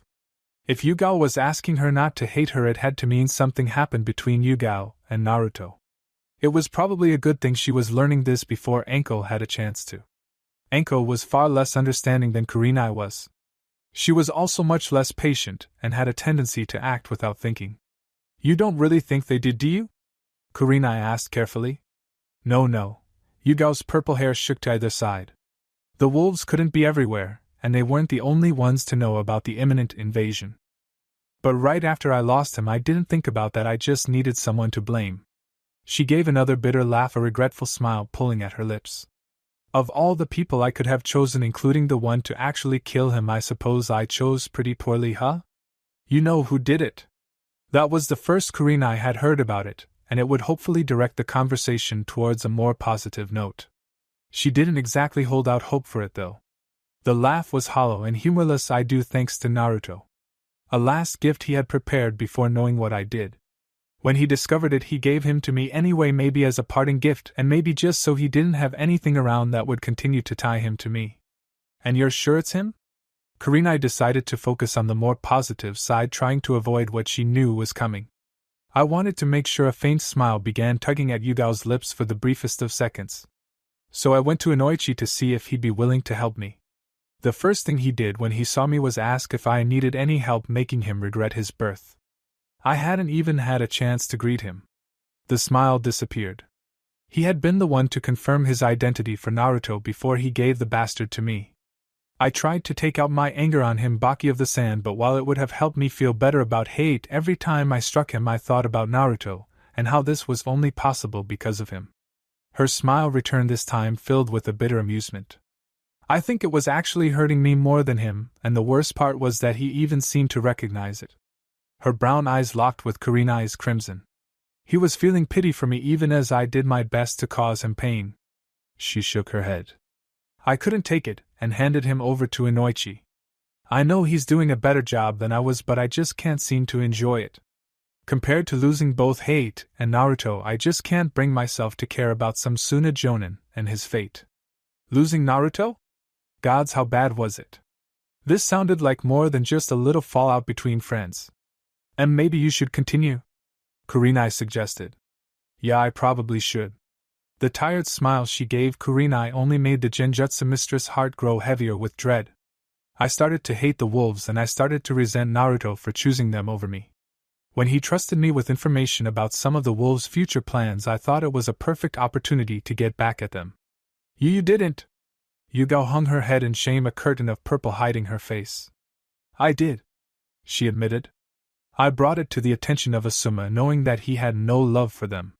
He ended up deploying me and my squad into Mizuno Kuni to disrupt their plans. She swallowed heavily, trying to force the words through a tightening throat. I killed a wolf, drove a blade right through her mask. She had to pause, her entire body shaking lightly. When I next visited Naruto, he was wearing it, and he knew. He looked right at me, the only person he had told about the wolves' plans, and knew I had betrayed his trust. Gods, Yugao. I don't know what to say. That's not even the worst part of it, she exclaimed with yet another bitter laugh. He came here after I had returned from Mizuno Kuni to express his condolences for Hate's death. He hadn't even known until then, and I had never bothered telling him. He asked about the service, but it had already been held. Gods, Kurenai, he was my kohai, and I had simply cut him from my life. Is it any wonder he had sided with the wolves? By the time he left, I'm sure he thought I didn't care about him, and yet he still sought out Hate's killer for me. How the hell do I apologize for any of that when he doesn't even want to see me? I don't know, Yugao, I just don't know. Kurenai shook her head in disbelief. I've been trying to improve my relationship with him for years, but I didn't betray him? Slaughter members of his family? Make him feel as though all the affection he had held for someone was absolutely worthless, and that he was nothing to them? I think Kushina has a better chance at getting back into his life than I do at this point. Kurenai didn't want to say it, but she was probably right. You could try getting on her good side so she can vouch for you when she does? It was possibly one of the lamest suggestions she could have offered, but nothing else really came immediately to mind. Yugao's flat look told Kurenai exactly what she thought about that suggestion. Oh. What about Kakashi? He's his sensei, maybe he would have some suggestions. That wasn't a bad idea actually, though it left a sour taste in her mouth to think of Kakashi as his sensei when she was Naruto's senpai and had been training with him for years. He might. Yugao admitted. And I think they're fairly close, maybe my old commander can help. See? Kurenai did her best to give an enthusiastic grin. You already have a great and to put in a good word for you, so he gives you another chance. What another chance to kill one of his family? I know those wolves replaced Kushina and Naruto in his life. Yugao wasn't wrong about that, not in the slightest. Kurenai was just fortunate that Enko had managed to crash into that new family of his with her usual Enko eccentricity, and hadn't thought twice of pulling her along. It also helped that Naruto had been willing to completely disregard any interactions they had before then and give her a fresh start. Otherwise she might have found herself in a very familiar situation as Yugao, albeit not nearly so deep. Her thoughts were interrupted by Yugao's voice, though it took a second for her to recognize it. She wasn't used to such a subdued voice from the confident Umbu commander. When you next see him, if you could. She seemed like she was still mid-debate with herself even as she voiced her request. Evidently it managed to win out. Please let him know how sorry I am. I wasn't thinking, but I never wanted to hurt him. Kurenai's face must have shown how troubling her request was, and a sudden realization washed over Yugao. Oh. Kurenai, I'm so sorry. She shook her head vigorously as if it would erase the past few seconds. I shouldn't have asked you to do that for me. Please don't put your relationship with him at risk for mine. I've already royally fucked that. But she hesitated slightly. If he does say anything about me, or if it comes up around him, please at least suggest he speaks with me again, even if just for closure. I'd really appreciate being able to explain myself. I don't want him to just think I never cared. I can't make any promises, but I'll see what I can do. Thank you. The brief pause seemed to regain some measure of her usual confidence, though it was notably concerned by whatever thoughts had prompted her to ask. And Kurenai? Yes? Please don't tell Enko. She really hadn't planned on it. It was going to be hard enough for Yugao to get back into Naruto's good graces, were that even possible, without a furious Enko going after her. Kurenai knew for a fact that if Enko learned of Yugao's betrayal, then it wouldn't matter how much the woman regretted it or how far she was willing to go to make things right. Assuming Enko didn't just try to kill her immediately, she would devote her life to making Yugao's life absolute hell for the remainder of its duration. Kurenai would spare her that much, though she wasn't sure how much she wanted to be around the Umbu commander now that she knew how Naruto and the wolves felt about her. She did not want to lose the progress she had made just because she had been associating with Yugao. She had a feeling Yugao understood that too, which made the Genjutsu mistress feel just a bit guilty. They had all been friends for years. Was she really about to ignore that for something that hadn't even been done to her? Normally? No. When it had been done to Naruto? Between the two, she valued her relationship with her former sensei's son more than she did her friendship with Yugao. As freeing as that realization was, it still came with the ashy taste of guilt. It was not something Kurenai would like to admit to. Fortunately, it was a sentiment already understood, and no words would need to be spoken of the matter. She still felt guilty and really hoped Yugao might find some way to repair her relationship with Naruto. Sooner rather than later at that. Their little group was already suffering the loss of Hana. After all, with this it was pretty much just her and Enko left. Don't worry, she won't hear any of this from me. I'll try to keep her in the dark as much as I can, she assured her before continuing with what she hoped would be something that might help Yugao repair her relationship before Enko managed to learn about the situation. I don't know what Naruto and the wolves are up to, so I can't suggest anything that might help them, but it couldn't hurt for you to keep an eye out for anything that might become a problem for them later. I'm sure they'd appreciate any warnings that could keep wolves out of danger. That wasn't a bad idea at all, and Yugao gave Kurenai a small smile. Thanks, Kurenai, I really appreciate it. With a short exhale, she glanced at the clock on her wall and shook her head. You should probably get out of here. I doubt they care enough to be watching me, but the less time you spend around me, the better. Again, Kurenai agreed completely, and was immensely relieved to not have to be the one to say it out loud. It did go to show just how similarly they thought, though. There was a reason they had become such good friends. Some friend she was in the end cutting contact just so she didn't upset someone else. Shoving that thought into the furthest recesses of her mind that she could Kurenai returned the smile. It was good to see you again, Yugao. I'm sorry it wasn't during more fortunate times. Take care of yourself, okay? I'll do my best, thanks for the food. It's no problem. It was Kurenai thought the least she owed the woman. Cheap takeout, however, seemed a pale exchange for their years of friendship. Just as the last time he had departed from Nami no Kuni back then it had been on his way to meet with Hai no Kuni's daimyo, there was little fanfare to it. The most that had been done this time, in fact, was preparing the same carriage from his last journey for this one. It wasn't even necessary really, but it was both proper for a daimyo, and allowed his wolves to protect him during the journey. And if that made them happy, he didn't mind taking a bit longer to get back to Konoha. A few of the wolves had gathered near the carriage to see it off, as had a few curious young women from the palace hoping to get a look at the daimyo most of Nami no Kuni had never seen. Kisame, snacking on something that appeared to be more salted fat than meat, stood off to the side under the watchful eye of Mikoto. In the end, Naruto really hadn't been able to come up with anything for him to do, and Mikoto wasn't always going to be able to keep an eye on him. He'd be going back to the Akatsuki in the next week or so as Tobi's replacement spy, and would stop by to visit every so often. That's what he said anyway. Naruto wasn't sure how trustworthy the Sharkman was, but Mikoto vouched for him, so he'd be her responsibility. Should something happen, it was no real loss to rid themselves of the S-ranked swordsman. If he did prove trustworthy, however, it would be a great boon in the future.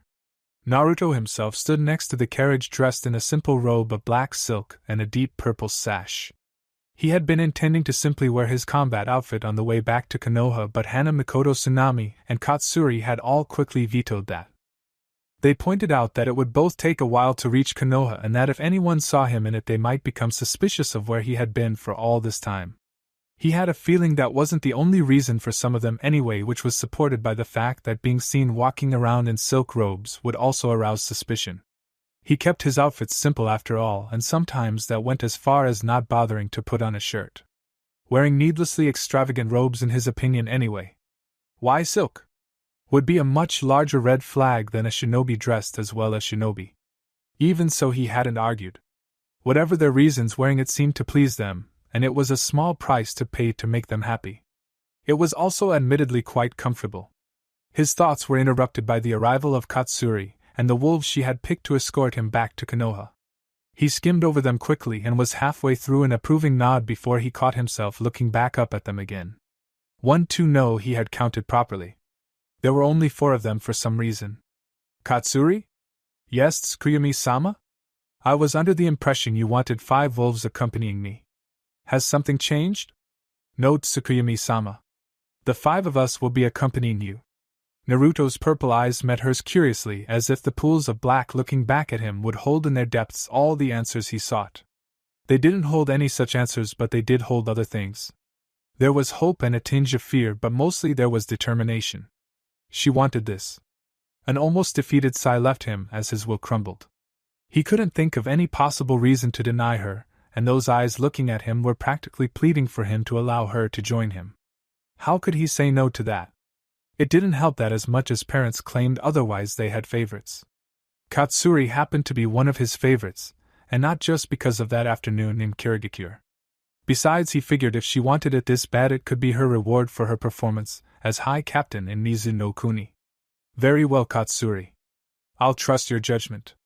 Her eyes brightened immediately, and it appeared to take all her will not to be more expressive of her joy. As it was, she seemed to be having trouble suppressing the grin that wanted to spread across her face. Remarkably, she managed to maintain a mostly straight face as she turned to the wolves she had brought. 2 of you up front, 2 on the back. Stay alert. If you encounter a threat, do whatever you can to avoid it. We don't have the time to stop, and I don't want Tsukuyumi-sama disturbed on his trip. Understood? High Captain. 4 smart salutes were snapped off before they dispersed to take their positions. Tasks done, she turned back to Naruto with a small smile. We're ready when you are, Tsukuyumi-sama. He gave her an amused look, one brow raised. I suppose you'll be within the carriage with me to ensure I'm not disturbed then. Of course, Tsukuyami-sama. Something flashed in her eyes for the briefest of seconds.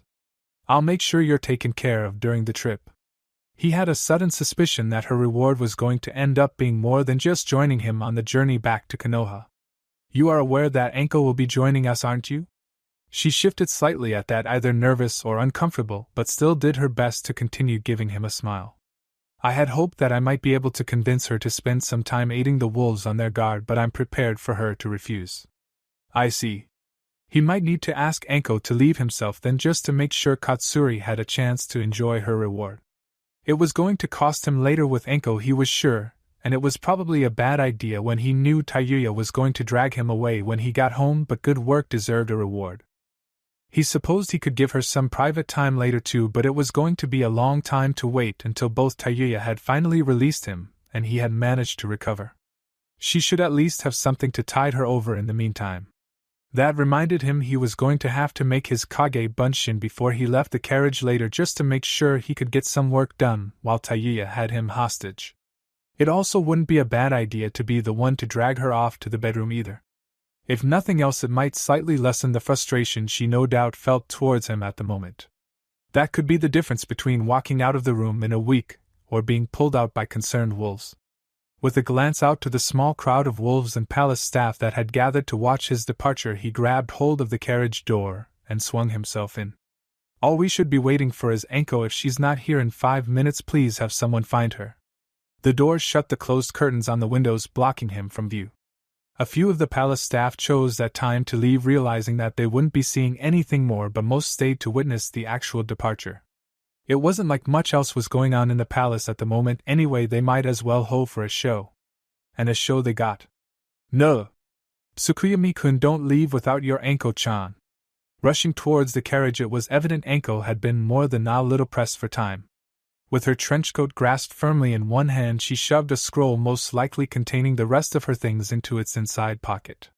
Among those things probably in her scroll were the rest of her clothes, as she was currently wearing only her fishnet, a corset, and a pair of lacy black panties.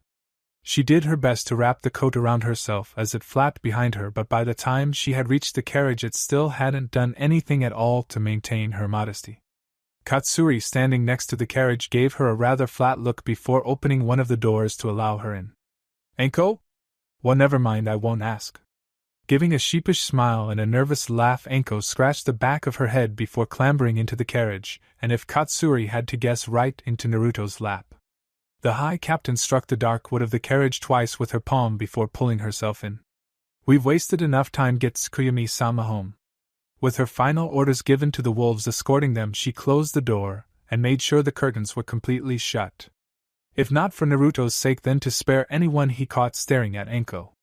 His possessiveness was well known and adored amongst the wolves. That taken care of, she took her own seat across from her lord as the carriage began to move. Anko, who may have crawled into his lap, was not sitting next to him with her coat across her lap as she looked through her scroll, probably for her clothes. Or at least some kunai. It was strange to see her without any weapons. Finding what she was looking for, a brief burst of smoke marked the arrival of her skirt and sandals. For Anko it was pretty average as far as modesty went, and judging by the fact that she immediately threw them under her seat, the carriage's other occupants had a good idea that she didn't intend to actually put them on until they reached Konoha, which was a few days away depending on how hard they worked the horses. Is there a reason you had to run to the carriage half-naked, Anko? Because I'm sexy. His flat look and Katsuri's rolled eyes indicated that even if that happened to be true, which it was not going to suffice for an answer. I overslept. Katsuri gave a small snort while Naruto looked at the pouting Tokubetsu Jonin with an amused smile. Yeah, he agreed. That sounds like my Anko. He quickly had a delighted Anko crashing into his side and squeezing herself to him as tightly as she could. She agreed. All yours. Naruto's left arm wrapped around her waist and gave her a brief squeeze back. That's right, just don't forget you have to share. Her eyes opened and immediately locked onto Katsuri before she gave the High Captain a sheepish grin. Hey, yeah, I guess you're right. She hasn't had any Naruto time since Mizuno Kuni, has she? And we shared that too. A wicked gleam entered her eye that Naruto wasn't in any position to see. So you up to sharing him again, Katsuri-chan? Enko Ne-chan could use some help taking care of Two-sama's needs during the trip. That was a lie, of course, but Katsuri wasn't about to point that out and lose this chance. I'd be delighted to Ne-sama. Naruto had a feeling that he was going to enjoy this trip much more than his last. The warm red wool wrapped around his neck once, twice, 3 times before Temari tucked it into his green jacket and zipped it up. His hands already covered in mittens, he did his best to put on the hat she had picked up for him, earning a smile. Here, let me help. With ease she corrected his hat and placed a small kiss on his cheek. Satisfied that her brother's son was properly bundled up for the cold weather, she turned to inspect the other members in their little troop. Kankuro had been perfectly capable of dressing himself in all black of suitable warmth, and Sasori, who had some difficulty moving around the small cabin they rented in his larger puppet, and sealed it away early into their stay, had claimed the cold didn't bother him. He looked pretty similar to Gaara, but it was probably better that way. With Raza pretending to be the father, and Deidara being mistaken as their mother, people probably wouldn't look at the traveling family more than twice.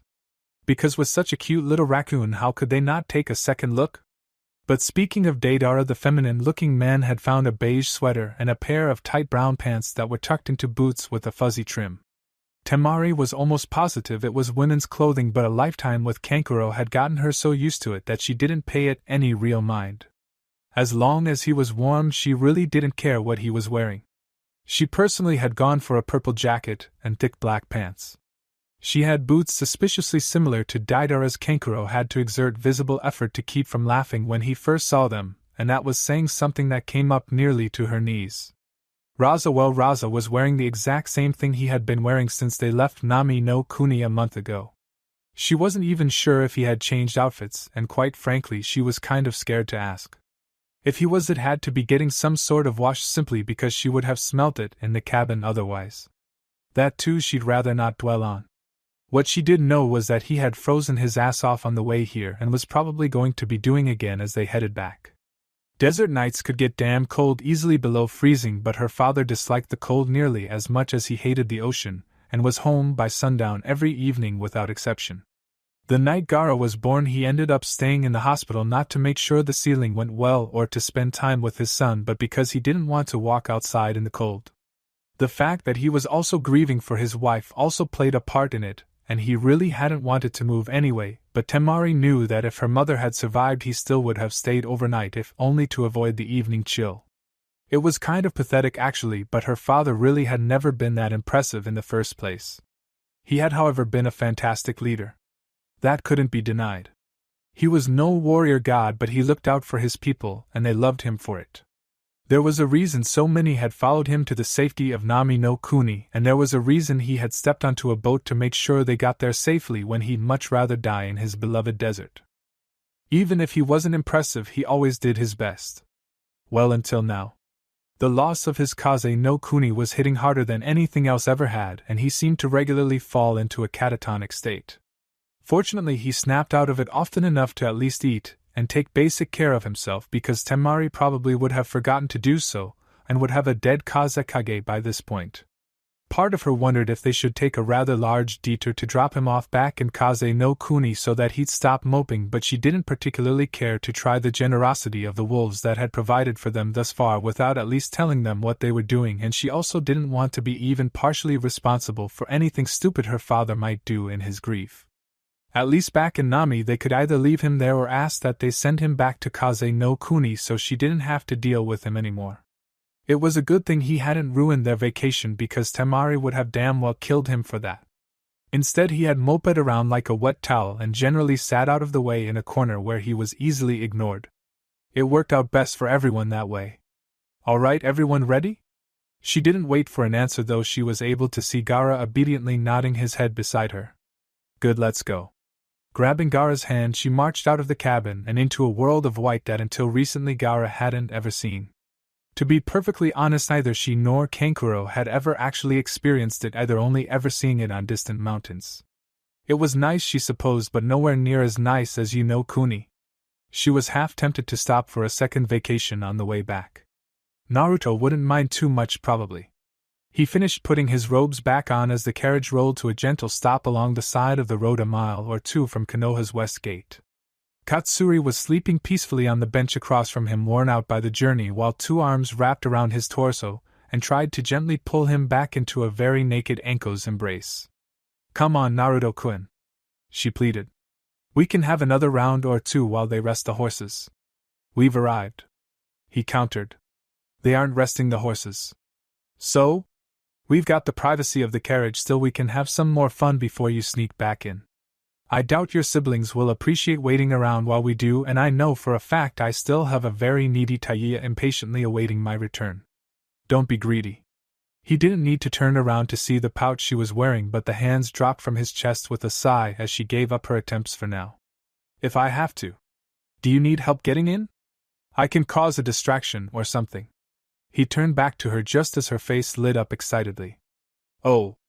If I'm with you we can walk right in the front gates, and I'll just claim that I stole you away this morning or something." Naruto spared a glance towards the sleeping Katsuri before shaking his head. "No, stay in the carriage in case they try to stop you. I'd rather not wake her if I don't have to, but there needs to be someone they can speak to in here if they get suspicious." "And what would I tell them?" She started to retrieve her discarded clothing as she asked, frowning at the ripped fishnet that probably wouldn't be recoverable. Should have gone with the shinobi mesh instead of the civilian lingerie equivalent, or was that the other way around?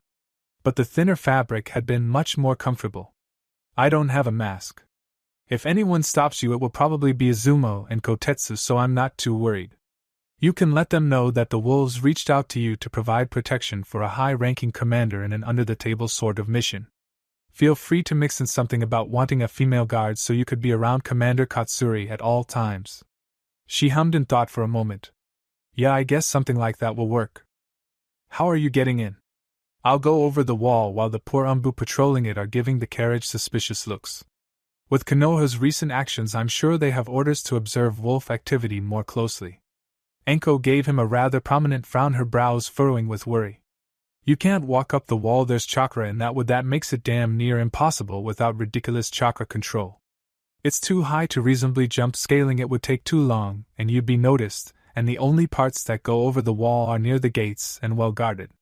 Don't worry about it, I have a way to get over quickly, and even if I'm caught while I hear Enko's back in Konoha, it would be unfortunate if I was dragged off to KIT for questioning and was handed off to someone like her." Her face brightened considerably at that. "Oh, that could be fun." She grinned. "Then I'll have you all to myself for a while." Naruto gave her a flat look. "Enko." She gave a sheepish grin at his warning. I'm kidding. Taiya would be trying to break in as soon as she learned you were back." He could see the idea as it formed behind her eyes. "Hey, maybe when you end up in my care I can arrange for a visitor, huh? You'd have some time from the wolves and she'd get caught up on her Naruto time. And I'm sure that time could be better spent outside a cell." Enko shrugged. "Well, yeah, probably," she admitted. "But a little bit of roleplay could make it plenty kinky, especially if the super sexy warden catches you and joins in." "Ibiki?" he offered teasingly, earning a sulky pout from the Tokubetsu Jonin. "No, me." Her arms crossed over her still uncovered chest and her cheeks puffed out slightly like an irritated child denied her favorite toy. "I'm much sexier than he is." "If you say so, Enko." "Wa?"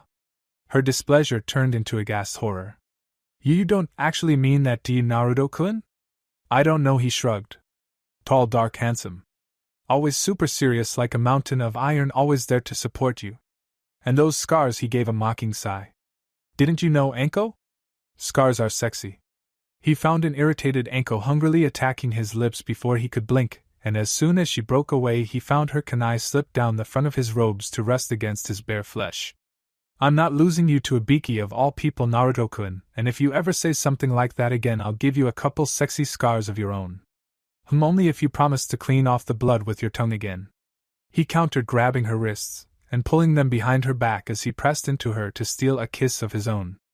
After a minute or so he pulled back from a very happy but slightly disappointed Enko. "But that's enough distractions from you. Don't think I'm not aware of what you're trying to get you to forget. You're supposed to be infiltrating your home village and instead ravage my poor innocent body?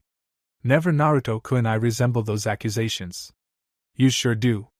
Naruto shook his head, an amused smirk playing at his lips. "Try not to cause too much trouble, Enko. Konoha's evidently not too fond of us already, no need to make it worse." You know me, Naruto-kun. I do, that's why I'm asking you to not cause trouble. She gave another pout, which he gave a quick peck, and he reached for the door of the carriage. Don't head directly for my apartment, stop by the office to speak with your boss or go visit your friends for a bit. I'll likely be indisposed anyway, so it's a good chance for you to catch back up with what's happened while we're away. And it's less suspicious, she continued. Don't worry, I understand. He stared at her for a moment before asking plainly, you were going to head straight for the apartment, weren't you? I was. She didn't even try to hide it. Shaking his head, he opened the door and stepped onto the grass that bordered the western road to Konoha. With a gentle click he closed it again, and with a nod to the wolves still guarding the carriage he slunk into the trees.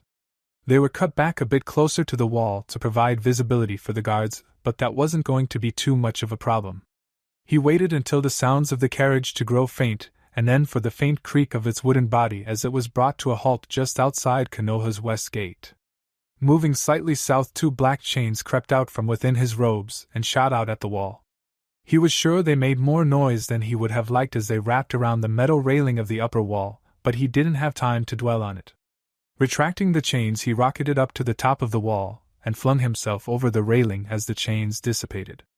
Naruto didn't waste any time once he was on the wall, leaping onto the closest building and running for the first bit of cover he could find to break possible line of sight once they lost interest in the wolves returning in a carriage. With the grace of a predator, he dropped from the roofs into the streets below, vanishing into the back alleyways of Konoha's market district. 2 pairs of eyes turned their attention from his last position and onto the carriage below, making no sign that they had seen him at all. A single clink of metal he might have ignored in favor of the activity closer to the gate, but the second one forced him to turn around. Fully expecting to see that another piece of the guardrail had fallen off from the less than properly maintained upper wall, he was momentarily stunned to see a figure in black appear from below. With a flash of crimson, they vaulted over the guardrail and dashed into the village. The Umbu's hand was halfway to his radio when a firm grasp settled on his shoulder. A quick glance to the side showed the lizard mask of his captain, who shook his head. His hand slowly lowered back to his side as his gaze returned to the figure darting across rooftops before dropping into one of the back streets. It's just Gen and Naruto, Suji assured him. No need to cause a panic. Yeah, but shouldn't we at least report it? I don't recall seeing him leave earlier. You saw his chains, don't you remember what the training grounds looked like when he last used them? Suji turned away from him to return to his post. I think it's rather considerate that he's training outside the village. Yes, suppose you're right. The Umbu agreed after a few uncertain seconds. It's just training. Exactly. The lizard mask peeked over his shoulder to catch the Umbu's eyes. No harm in it or in letting him back in. After all, we were the only 2 to see him. There was a sense of danger that accompanied that last sentence, clearly conveying that as the only 2 there, Suji would immediately know who had reported it if it became known. Of course, Taicho. If that's what the captain wanted, that's what would happen. Besides, what was the harm in it, really? They let him into the Uchiha compound a few years ago. This wasn't too different. He normally didn't have a problem with the water being mostly shark and all, but there was a difference between enjoying a nice swing and being weighed down by wet clothes because Ain couldn't be considerate enough to stop fucking raining long enough for him to make it back to Akatsuki's main base. And it couldn't be the big fucking tower in the middle of the goddamn city either. No, that would be too bloody convenient. Instead, Pain in his infinite wisdom had found a cave in a mountain on the other damn side of the city. Seriously, he had a perfectly good tower in prime real estate, why the hell weren't they using that? Pain's quirks aside, Kisame was not pleased to be returning. Not just because of the damnable rain, it should either be dry or one should be completely submerged in water. What was this uncommitted middle ground shit? Either, though, it certainly didn't help. No, the real reasons were twofold. He wasn't around Toby anymore, which was a damn shame because even as she showed the side that wasn't Toby, she was still fun to be around, and he was going back to boring Akatsuki business. He had been having fun in Mizu no Kuni and Nami no Kuni, some of the most fun he'd had in years. The only times that came close while he was in Akatsuki involved Toby, who again he had to leave back in Nami no Kuni because she was taking care of things for her son or something. He really hadn't paid too much attention outside the fact that she wouldn't be coming back for a while, and it was his job to keep her informed about Akatsuki's movements from now on. At least that would serve as something else for him to keep himself occupied with, he supposed. Even if it only alleviated his boredom slightly, it would be far better than sitting around that fucking cave doing absolutely fuck all. Maybe he was spending too much time around hiding.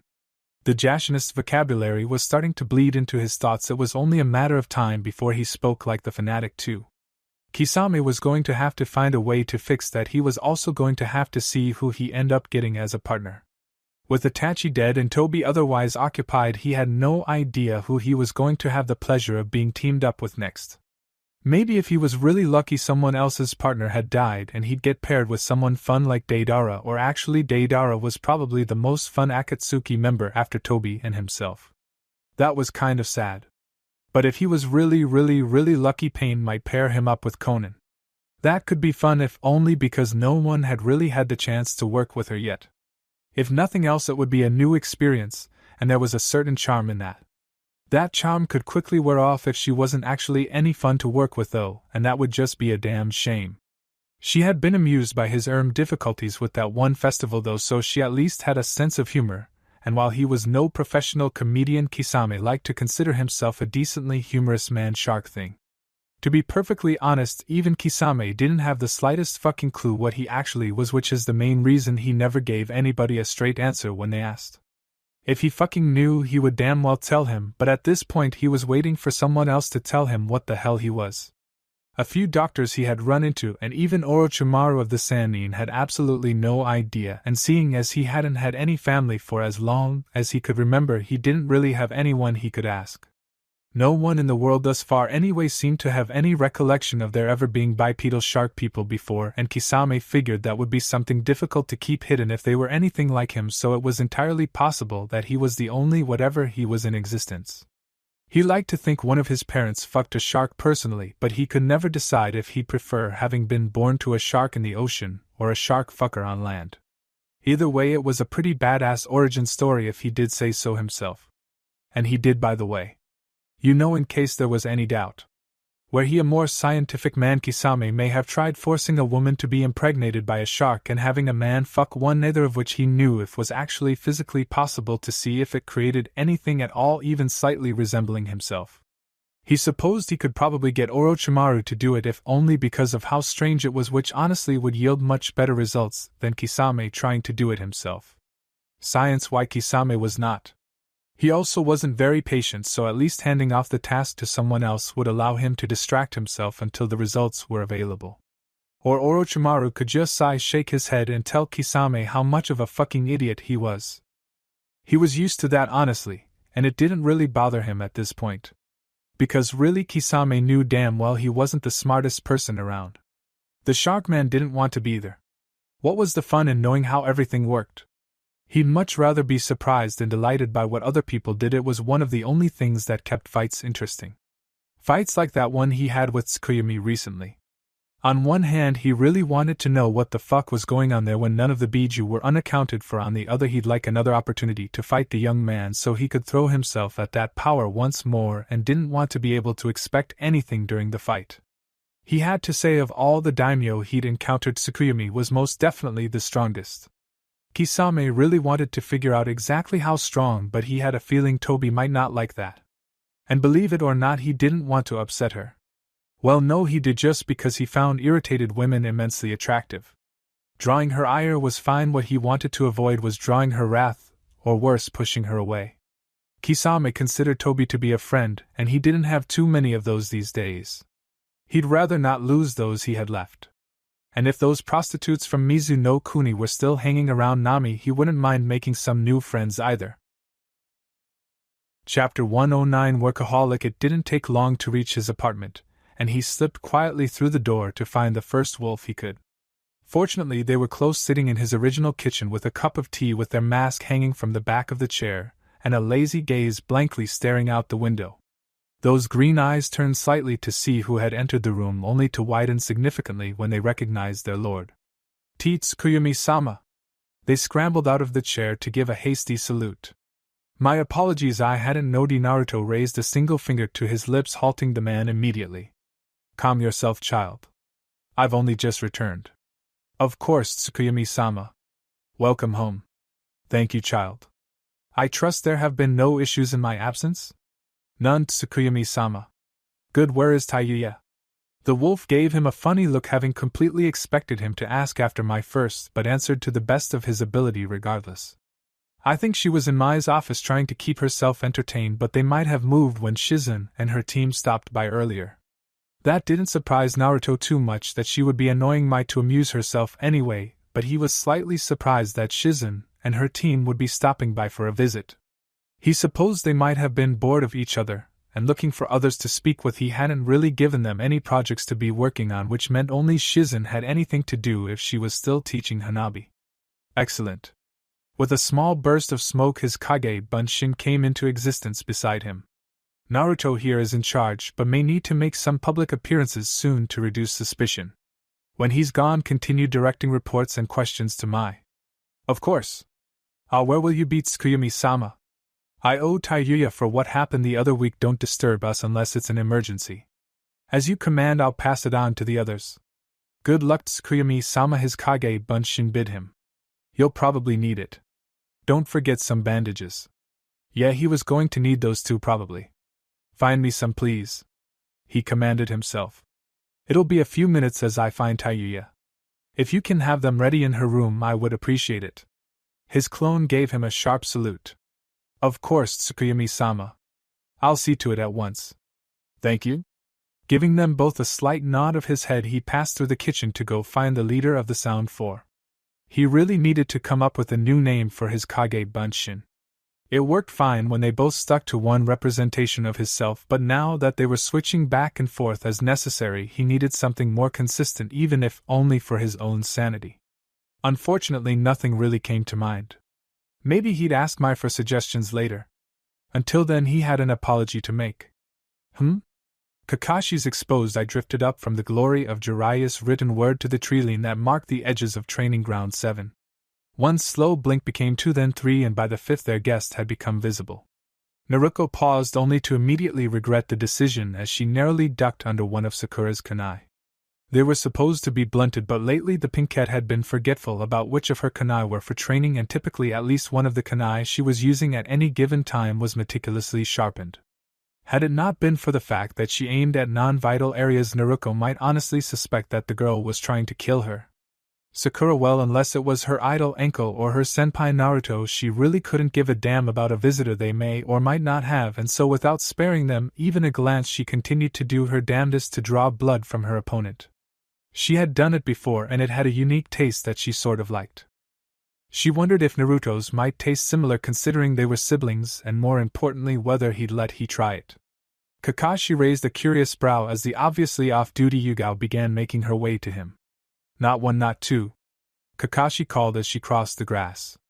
Naruto didn't take her eyes off Sakura this time, waiting until the girl stopped and turned to look at her sensei before stopping herself. Even then, she kept one eye on the recently violent pinkette. I think that's enough for today. Go home and get some rest. Maybe you won't suck so much tomorrow if you get a good night's sleep. Naruto narrowed her eyes at that, but Sakura just gave a brief shallow bow and a hi sensei before spinning away and heading towards the trees Yugao had just left.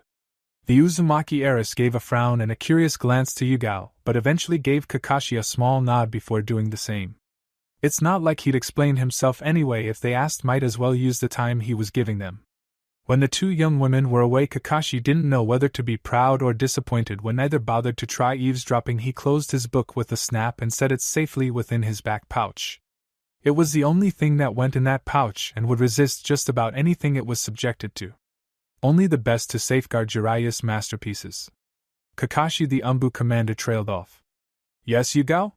She took a moment to gather her courage, swallowing her nervousness. She forced herself to meet his mildly interested gaze as she told him why she had come. I need your help, Kakashi Taicho. His brow rocketed up his forehead. Oh? There was both genuine surprise and genuine curiosity in his voice, either of which came from the fact that she still called him captain. How can I help? I'm not sure if you can, honestly. She smiled, but it was a sad little thing, almost as sad as the humor she tried and failed to inflict into her voice. It's about Naruto. She had his attention when she first asked for help, not now. She had his seriousness too. What's going on? I made a mistake, and she couldn't maintain his gaze. I'm the one who told Asuma that the wolves were in Mizu no Kuni supporting Yagura. Kakashi didn't say anything for several long minutes, long enough that she eventually managed to try meeting his gaze. She couldn't hold it. As cold and blank as he was evidently trying to keep it, she could already see the fires of hatred raging behind his eye. And he knows this? He did a remarkable job of keeping his voice perfectly even as he spoke. He knows. She nodded. He found out right before he left. And what exactly do you expect me to do, Yugao? You caused the death of wolves. She still couldn't meet that one burning eye, but her voice dropped to almost a whisper as she corrected him. Me and my team. I killed those wolves. Kakashi fell silent again, and it felt like an eternity before his voice, also a whisper, escaped his lips. You killed wolves and you think I can help you? He asked with a scoff. You think I would help you? I don't know who else could help me, Taicho. She admitted. I want to make things right, but you have no idea how? He suggested with a grimace. That would make two of us. You probably have no idea just how badly you fucked up, either do you? She shook her head, not trusting her ability to answer that question. They aren't wolves to him, Yugao, they're his children. Any shred of hope she had to get back in his good graces were immediately ripped to shreds by the copycat's words. She hadn't killed his friends or his soldiers, but children. There was no coming back from that. She took a moment to both gather herself and choke down the lump in her throat as the true weight of her mistakes fell onto her already heavy heart. I didn't know. Kakashi's eye softened slightly at that. No, he agreed. I suppose you wouldn't have. It's not going to do much to satisfy Naruto, though. He gathered the wolves and hunted down each and every rebel base to ensure his children could return home safely. They're the new family he's built himself, and he'll do whatever he can to keep them safe. From people like me. He wasn't going to say anything, but she wasn't wrong. Look, Yuzuki, she flinched as he switched to a more formal address. I'll talk to him about it, but I can't promise anything. Hell, reminding him might end up making things worse for you. That's fine. Thank you, Taicho. She turned to leave but paused and looked over her shoulder to meet his gaze again. Is there anything I can do to help him? I think you've done enough, Yuzuki. She noticeably flinched at that. But I suppose keeping an eye out for the wolves as the Umbu commander would be a good place to start. That was something she could actually be doing, and that small amount of hope that had been lost started to return. She gave her former captain a small smile. Thanks, Taicho. I'll do everything I can. Yes, he was sure she would. But would it be enough? Mai's office had been empty, so he continued through the apartment, checking the various sitting rooms that had sprung up over the past few years. The first three were empty, but as he drew closer to the fourth, he was able to hear the low murmur of conversation. Most importantly, he could hear Tayuya's dirty mouth, as she insulted the genitalia of who he could only assume was Rusty. He wondered what the poor bastard had done to draw her ire, but knew in the next few moments it wasn't going to matter anymore. He entered the room without breaking his stride, bent down to scoop Tayuya from her place on the floor resting against the couch, and threw the redhead over his shoulder like a sack of potatoes. Who in the he? She paused as she noticed the red hair down her assailant's back. Didenka-sama? Who else? He continued through the room, bending down enough to give a bemused, relieved, and gently smiling Mai a kiss on her cheek. Sorry, I can't visit more, he apologized to the room as he turned around to leave. But I have some urgent matters to attend to. I'll see you in a week or so. Really? Now, Denka-sama? Tayuya didn't try to hide the anticipation in her voice, and those who could see her face watched as it lit up spectacularly. I'd say you're long overdue by now, Tayuya, unless you'd like to put it off longer? The door closed behind them and voices faded as Naruto continued down the hall, but the room's occupants were able to hear one last sentence from Tayuya before they vanished completely. No, now's good, Denka-sama. We don't even have to make it back to one of our rooms.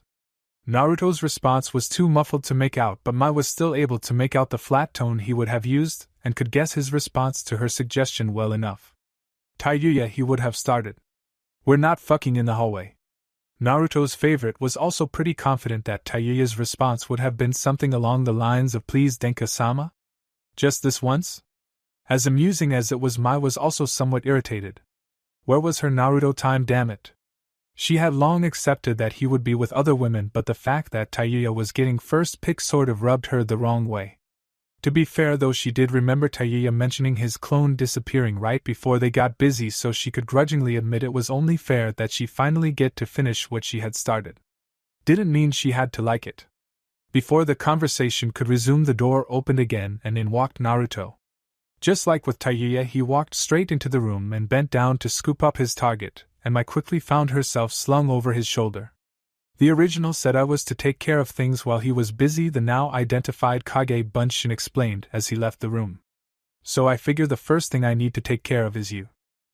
Mai didn't think she'd ever been quite so pleased that Naruto was a workaholic then in that instant right there, though she would go on to amend that statement several times in the following hours.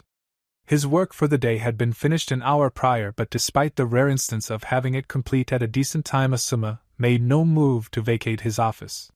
The other day he had turned around his desk so he could look out over the village while he worked, and now he sat behind it watching as the light of the sun disappeared between the green ocean of dancing leaves.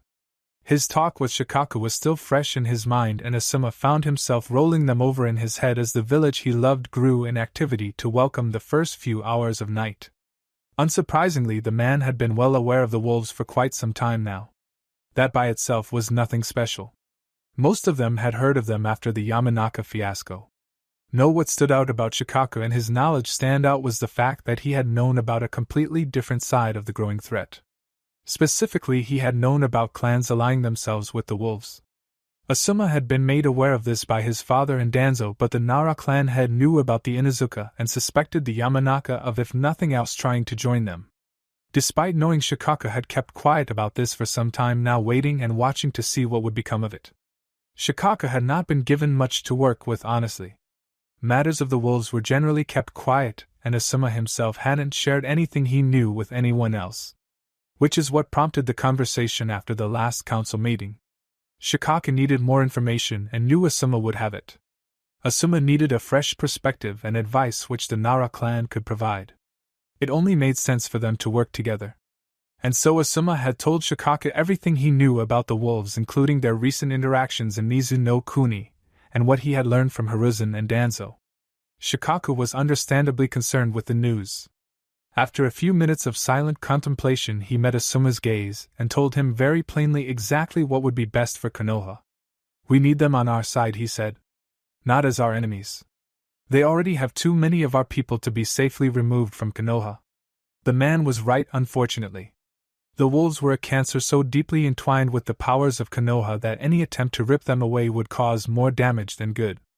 The problem with that was he had already made moves against them, and he still had no idea what the results of it were going to be.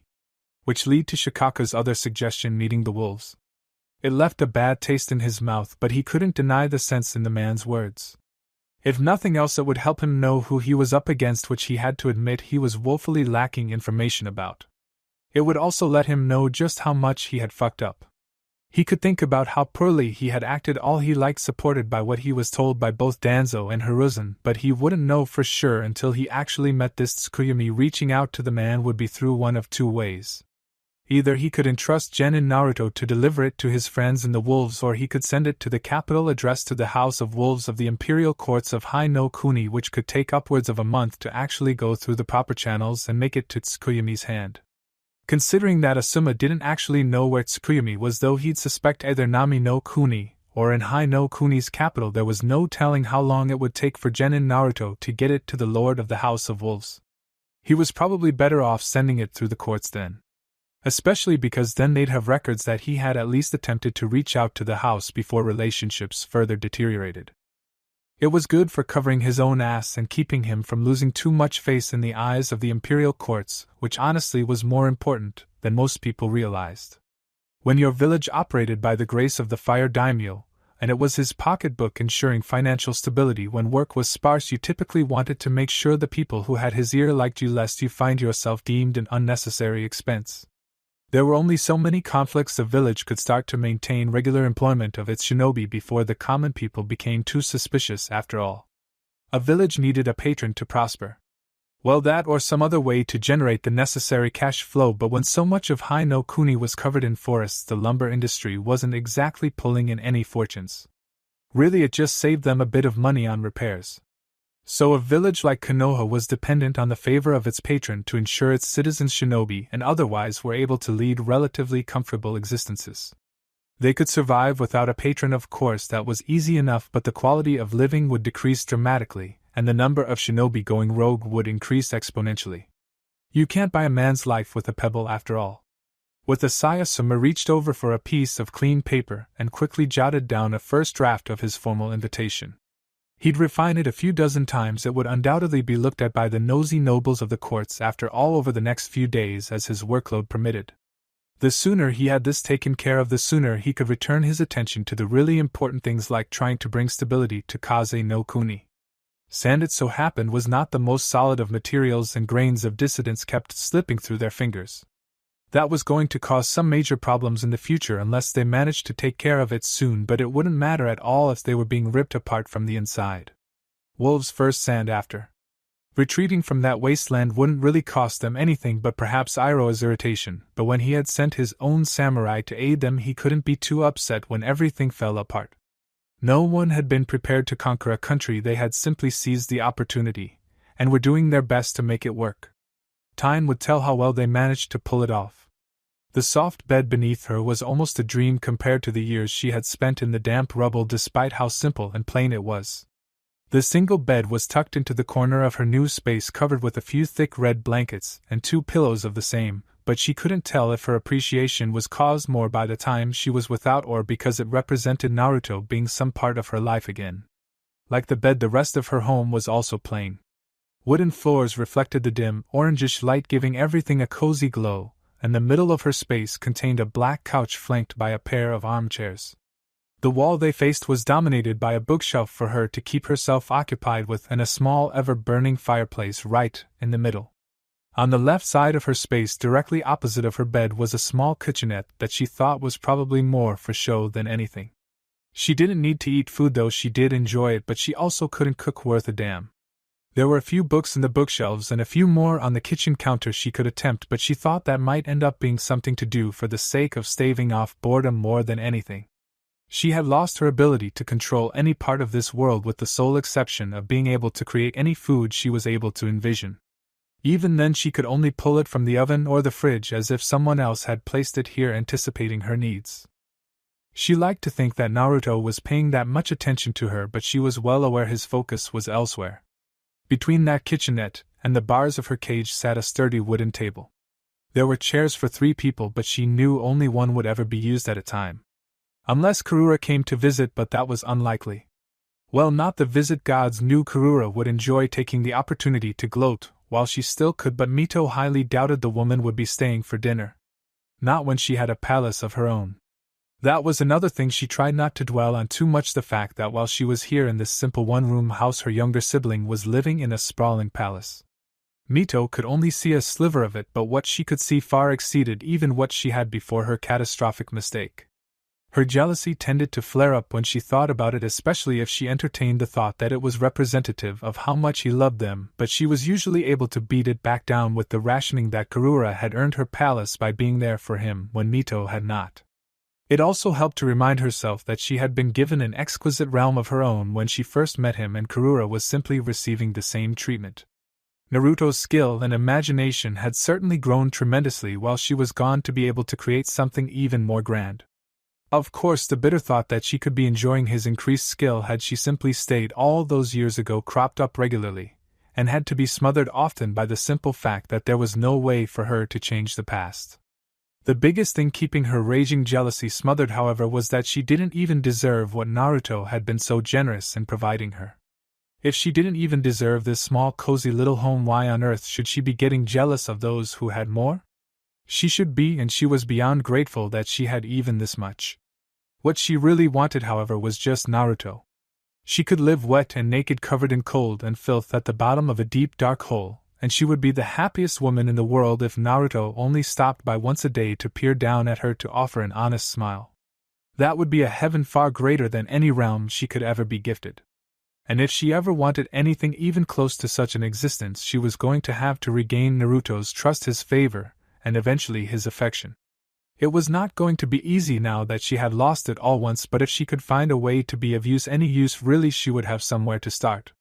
Karura was supporting him through wars with her power and her company, and all Mito had managed was healing him from the consequences of such chakra coursing through his body. He wouldn't have needed to rely on Karura's chakra if Mito had simply been there. Hell, his body was already used to her own chakra, he'd been conceived practically swimming in it after all. Combined with the fact that she possessed a healing that none of her siblings had, meant there was a good chance he could use her chakra almost indefinitely with little to no consequences. He'd have been many times safer during his recent war if he had something like that at his disposal, but after what she'd done, she knew it wasn't likely he'd ever willingly draw from her chakra regardless of the benefits. She couldn't blame him in the slightest, nor could she blame Karura for being drawn to him. The only one she had to blame was herself, though she wasn't doing him any good with that either.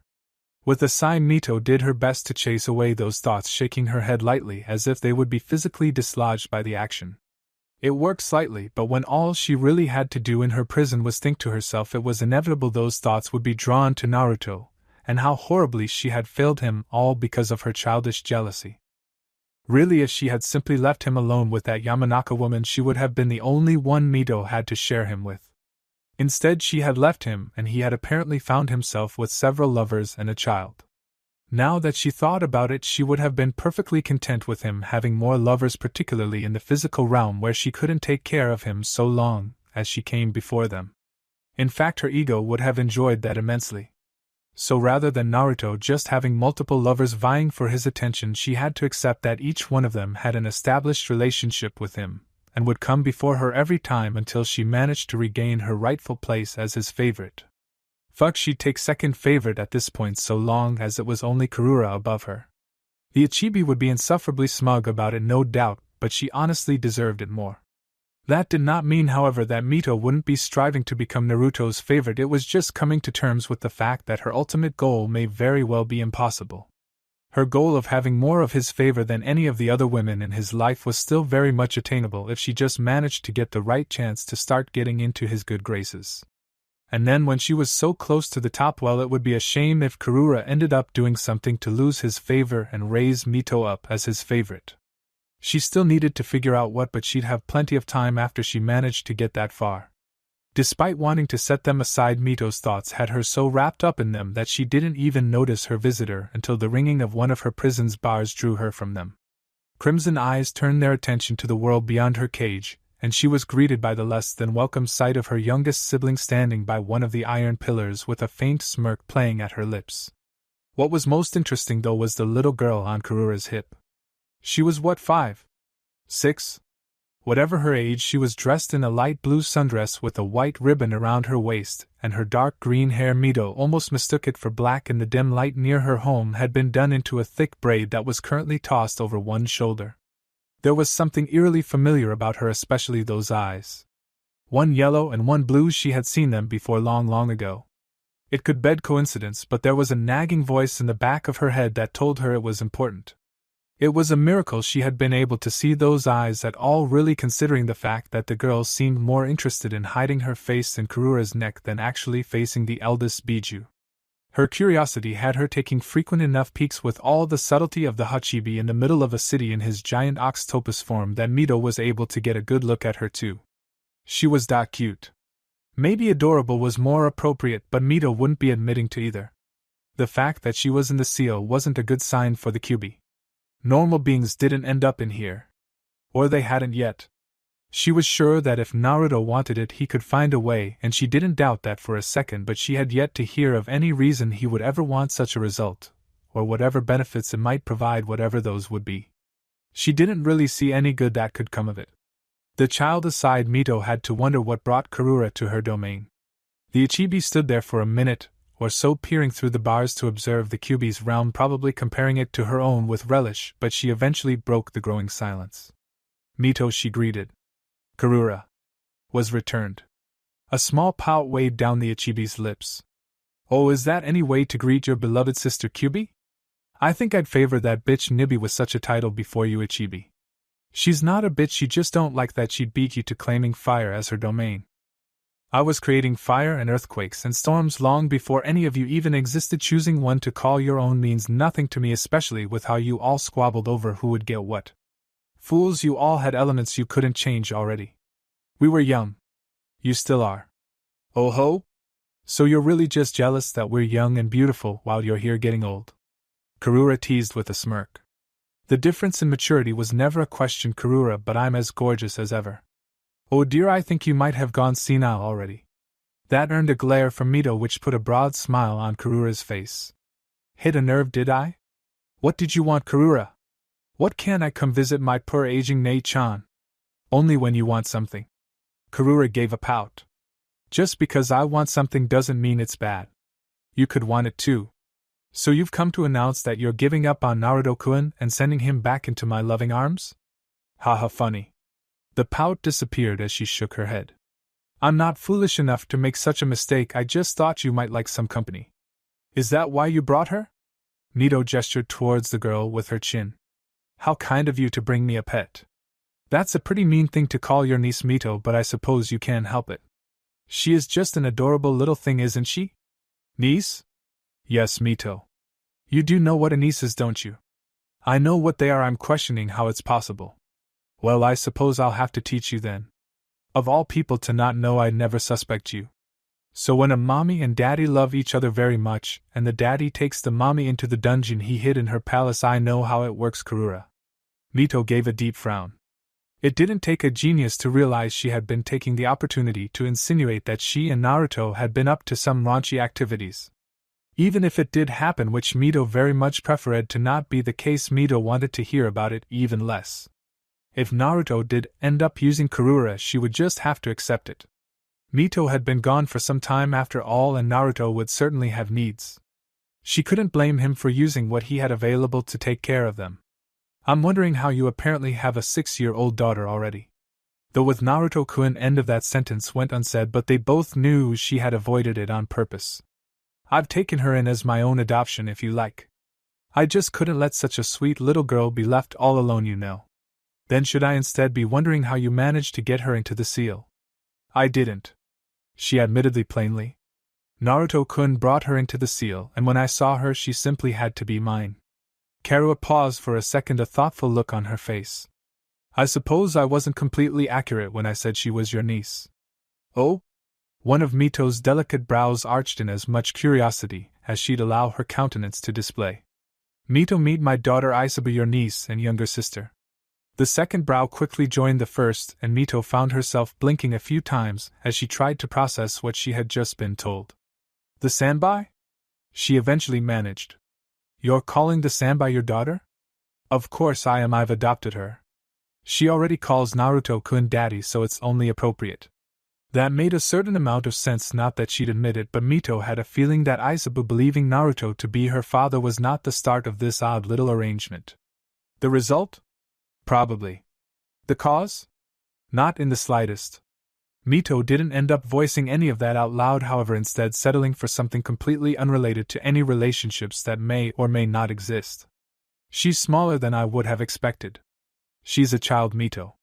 They're small. Karura's comment earned a flat look from the Kyuubi. Though I suppose it might be surprising she identified with such a form. Karura continued. I think it's because she hasn't spent much time around humans like the rest of us, she gave a shrug. But maybe she just really liked the look. It certainly suits her though. Quite. Your first time meeting your niece and all you can say is quite? I'm disappointed in you, Nei-chan. She gave Mito a teasing smile before turning her attention to her daughter. Come on, Isabu-chan. Don't be shy. It's just your Andy, Mito. Karura stepped through the bars, entering Mito's domain as little Isabu looked up from her mother's neck to give the human form of the Kyuubi no Kitsune an inquisitive stare. She was gone for a while because she heard Daddy. Karura continued, the smallest of smiles playing wickedly on her lips. But she's back now. The curiosity in those mismatched eyes drained in an instant, replaced by a respectable glare for something that didn't look to have reached double digits yet. Really, the attempt was just cute. Adorable even. Mito was starting to like her, though she didn't see any need to admit that to either of them or herself. It wasn't quite as adorable as 3 tails of bright green bubbled up to take form behind the child's small trails of it leaking from her eyes as she did her damnedest to melt the Kyuubi with her stare alone. That did have Mito moderately worried, not because she wasn't strong enough to take her on, because both Isabu and Karura together were nowhere near a match for her might, but because if Isabu called Naruto daddy, it stood to reason that he let her call him that, which in turn meant there was a damn good chance he considered her his daughter. Mito would not be making the mistake of raising her hand against one of his loved ones again, even if that did mean allowing an angry sandbite to inflict damage onto her human form until she had calmed down. It was just an image she had picked for herself. After all, Biju couldn't really die, or no one Biju or otherwise had found a way to facilitate it yet, rather so it would be a simple matter of repairing her current body. What wouldn't be repaired was any damage to her pride for allowing herself to be helpless against something so much weaker than her. She was sure Karura would never let her forget about it either. But if that's what she had to do to keep Naruto from tossing her aside before she had a chance to regain his favor, it's what she would do. She just really hoped it wouldn't come to that. The Ichibi seemed rather amused at her daughter's reaction, but perhaps also feeling that Naruto wouldn't be pleased with them fighting, was quick to put a stop to it. "Don't be rude, Aisabu-chan," Karura chided her. "She's here as daddy's guest. I think he'd be pretty upset if you started to fight with her, don't you?" Aisabu continued to glare, still strangely cute, for a few more seconds as her tails vanished. Giving her mother a small nod, she returned to hiding her head back into Karura's neck, though she continued to shoot a one-eyed glare at her new aunt. If Karura was aware, and Mito had a feeling she paid it no mind. "So he's decided to keep you, huh?" Karura changed the subject with a small smile. "I suppose that would make you the pet then, wouldn't it?" "That's good, I asked him for one earlier." Mito shot her a glare that could turn a desert into a bowl of glass. "I'm not a pet." "Oh?" Karura's hand came up to her lips in fake embarrassment, her smirk visible even from behind it.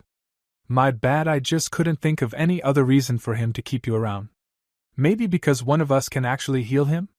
Mito practically growled back. That had Karura's smirk vanishing. "You did, didn't you?" she mumbled. "Thank you?" "I didn't do it for you, raccoon," glared Mito. "No, but I still appreciate it." The Kyuubi's arms crossed with a huff as she turned slightly from her sister. "You're welcome then," she offered grudgingly. "Someone has to make sure Naruto-kun is safe." Because Mito had been the one to save him, Karura let that one slide with a faint smile. "All that really matters is that he's happy and healthy," Karura declared. "I'm sure everyone here can agree." Aisabu gave a small nod into her mother's neck, and after a second Mito gave one of her own. "I'm still going to steal him away from you." Karura's smile didn't so much as twitch. "You may try," she invited almost smugly. "But my place at his side is secure. For now, maybe," Mito conceded. "But is that why you came? To gloat while you still can?" It was really hard for Karura to be bothered by Mito's words, between the fact that Mito saved Naruto, and that despite that fact Karura was still the one with his favor. "I'm going to be introducing little Aisabu-chan here to her brother later, but thinking about it I decided it was only right I introduce her to all of her family." Almost as an afterthought she added, "And you to her, I suppose." A twitch in Mito's brow was all Karura needed to know it had the desired effect. "Perfect.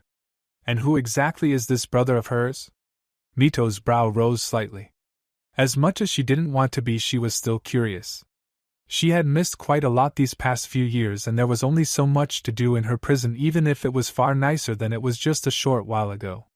"My son Gaara." Karura's smile grew even larger. "Such a sweet boy." Aisabu Mito knew of, at least.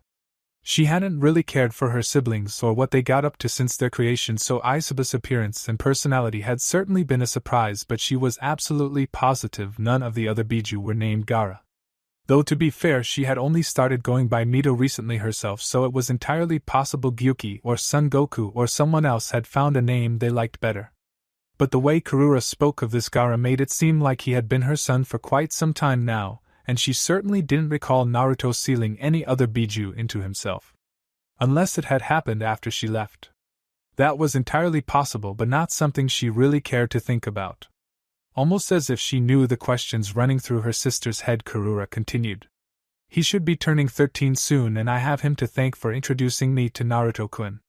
I would have already introduced him to his new sister, but he's currently vacationing with his siblings, and I'd hate to interrupt their bonding." "So he's human?" A sharp look entered Karura's eyes. "Is there something wrong with humans, Mito?" "I don't really care for them one way or the other," Mito shrugged. "I just wasn't sure if one of the others had taken a new name." Karura understood that immediately. "Oh no, he was my Jinchuriki. And now he's your son." "He was always my son, he just has a proper father now." "You mean Naruto-kun?" "Yes." We have 2 beautiful children together, Gaara and Aisabu. That's why I know my place is secure. She gave a wicked grin. I'm the mother of his children after all. Quite. It certainly explained her confidence, and elevated her far past anything Mito had ever achieved in her relationship with him. That was going to be a damn tall order to beat, especially when he didn't trust her anymore. But it did bring up an interesting question. So how are they going to meet? What do you mean? Mito lazily pointed towards Aisabu, who was still glaring at her. It was starting to grow on the Kyuubi, honestly, and she wasn't sure how to feel about that. Sealed within Naruto-kun. I'm assuming your former Jinchuriki hasn't also been sealed in here, unless that's how Naruto-kun ended up with you. Oh, it's fine, we'll just move into his seal for a bit. Mito was positive the look of confusion on her face must have looked absolutely ridiculous, but couldn't bring herself to care. What? Karura noticed the expression, and a confused frown of her own pulled at her lips. I'll just go into Gaara's seal. Naruto-kun never removed it, and it's still connected. We visit pretty often. How? How does that even work? I don't know. And her shrug told Mito exactly how much she cared too. It just does. You don't have any idea how impossible that should be, do you? Mito would like to claim that her knowledge was because she was the eldest and smarter than her siblings, but the truth was simply that she had been sealed within 3 Uzumaki, now 2 of which spent a lot of time around others who also enjoyed the sealing arts. Really though, just the fact that she had been in 1 Uzumaki was reason enough. Half of their existence seemed to consist of fuinjutsu, and the other half was just pure chakra and a love of salty foods. No, Karura's answer was short and sweet. Technically the youngest, though with Aisabu she was evidently not the youngest, acting she hadn't had quite as much time out in the world as most of her siblings, and so her experiences were a bit more limited. She also just didn't care for the art of sealing. One couldn't really blame her considering how it was used against her, but one might also argue that it was a good idea to have some measure of knowledge about the only thing capable of defeating you. But isn't that how your seal works anyway? Oh? Apparently she wasn't completely oblivious. Well, yes. I'm technically still sealed within his sister at the moment, but as their seals are connected in order to fully contain my greatness, which means I overlap slightly into here. See? Same thing. Karura gave a dismissing shake of her head and rested her unoccupied left hand on her hip. Only Naruto-kun holds me, and there's an overlap that allows me to access Gaara's empty seal to visit. Yes, acknowledged Mito. That's the same, but what you're talking about is way more complicated than that. A delicate finger pointed towards Aisabu, who had grown tired of glaring and was instead amusing herself with her mother's hair. She is also sealed within Naruto, but your son doesn't have a seal for her on him, I'm assuming anyway, which means she would be leaving Naruto's seal and going into what remains of your seal within your son. Oh. Karura frowned in thought. That does sound like it might be a problem. She brightened up almost instantly. That's fine, I'll just bring him in here. And in that case you are practically sealing away a human who is not a mass of chakra like ourselves. How the hell would that even work? There's no telling how seals might react, not to mention the consequences that his physical body might suffer. Well, his physical body wouldn't matter too much if he was in here with his family, pointed out the Ichibi. But I suppose Naruto-kun probably wouldn't be too pleased by it. Karura bit her lip and thought for a few seconds before Mito could practically see the enlightenment that struck her. Aisabu-chan's seal already manifests within mine, so she's technically in my seal already. It shouldn't be any different to move her into Gaara's for a bit. That Mito paused, frowning. That might work actually. She gave Karura a confused look. Why is her seal within yours? How is it in yours? Who knows? Karura shrugged. Maybe Naruto-kun does, but I sure don't care either. You're not concerned that Aisabu was somehow sealed within your seal? Seals within seals are supposed to break down and collapse. It should have undone her seal, your seal, and possibly even mine, and you're not the least bit curious as to why it didn't? No, Naruto-kun saw it, and wasn't concerned, so I'm not either. Has he been learning sealing? Mito asked. Because that should have been one of the first lessons. Again, I have no idea. What Naruto-kun learns and occupies his time with is his business. I'm simply ready to answer his call and offer him support in any way I can. I don't need to be constantly in his focus. I'm satisfied by what affection he chooses to shower me with, because it's a hell of a lot more than I ever expected to be given. That jab actually struck pretty deep, and Mito came very close to actually wincing at the sudden stabbing pain in her heart. Her younger sister did have a point though. Who but her precious Naruto-kun would ever show them affection? Most people just saw them as mindless masses of chakra, but even if they didn't, the biju tended to be sealed away, which meant contact with anyone was rather limited. Just the fact that she was able to talk with the Ichibi despite being sealed should have been considered an amazing blessing. For their host to actually provide for them? Compared to the others, they were living in paradise. Well, Mito was momentarily lost for words, and when she did find them, had some difficulty forcing them past the growing lump in her throat. Perhaps I could suggest checking with him before you try anything? Just in case, yeah. Karura frowned slightly, thinking that perhaps her words had been a bit too harsh. I'll probably do that just in case. An uncomfortable silence descended for a long minute. Thanks, Mito. The Kyuubi just gave a sad, slightly bitter smile. Anything for Naruto-kun. We'll visit soon, Mito. If Naruto-kun knows a way, I'll introduce you to your nephew too. Thank you, Karura. I think I'd like that. The Ichibi gave her a small but genuine smile. It's no problem, Mito. Families have to stick together, don't they? As Karura left Mito's prison and Aisabu had decided she was okay enough for a parting wave over her mother's shoulder, Mito gave a small wave back with a deep, thoughtful frown claiming its place on her face. Families have to stick together, huh? The frown melded into a small smile of her own. She supposed they did, and the thought of it brought a strange warmth to her chest only Naruto had been able to cause. Was this what it was like to have a family? Mito thought she might be able to get used to this. So it wasn't a week, but Naruto was fairly certain that had been the most exhausting 4 days he had ever had. Staggering out from her room, he grabbed the towel offered to him by a lightly smirking though slightly concerned Katsuri, and wiped down his face. It wasn't going to do much to help and was no substitute for a proper shower, but at least it removed the sweat from his eyes. He rested the towel around his neck and was handed a glass of water he greedily downed. Wolves, probably Katsuri, had slipped some food and drink through the door over the past few days, and he had managed to snag some between rounds when not collapsed unconscious in Tayuya's bed, but he was still in desperate need of sustenance and a very long nap. Thank you, Katsuri. He handed back the glass, and she presented her cheek. Bemusedly, he gave it a quick kiss, and reached up to pat her head to earn a beaming smile from the woman. Did I miss anything important? She thought for a moment before shaking her head. Nothing important. Your Bunshin spent some time with Mai for the remainder of the first day, and that night, and a good portion of the next morning, but he didn't need to hear that from her. But has been looking over reports from the wolves who remained and any paperwork that hadn't been finished upon your departure. Ah yes, he had forgotten about that. Anything he hadn't done and anything the wolves may have said before he left would have simply sat here for about a month now. Actually, now that he thought about it, he didn't even know what day it was. He'd probably have it on one of the wolves' reports soon enough, assuming his Bunshin didn't already know, so he guessed it wasn't too important at the moment. Good. He started down the hall towards his personal chambers.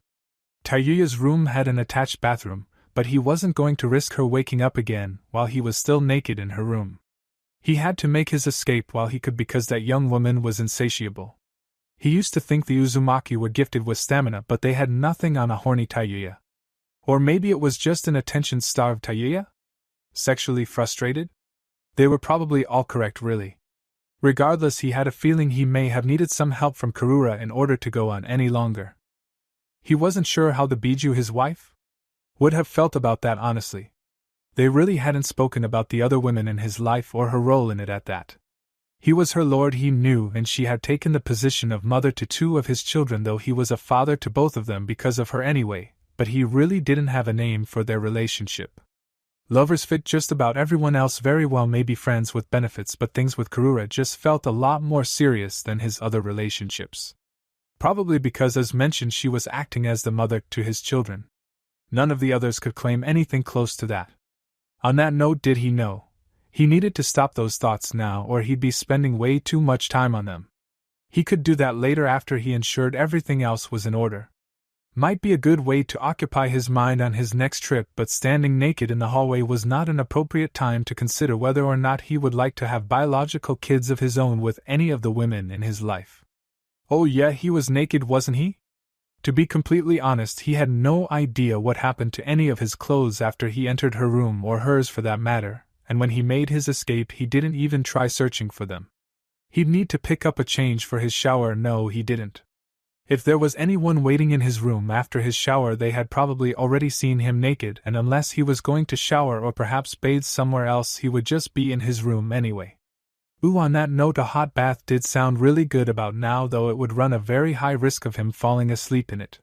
For what was probably the first time, Naruto found himself actually wishing the wolves had made modifications to his apartment while he was away, but he figured wishing to have a hot spring in it was a bit much even for the wolves. Why'd Ganju waste his time making the apartment bigger when he could have instead built a hot spring? Was there a suggestion box he could drop that idea into anonymously?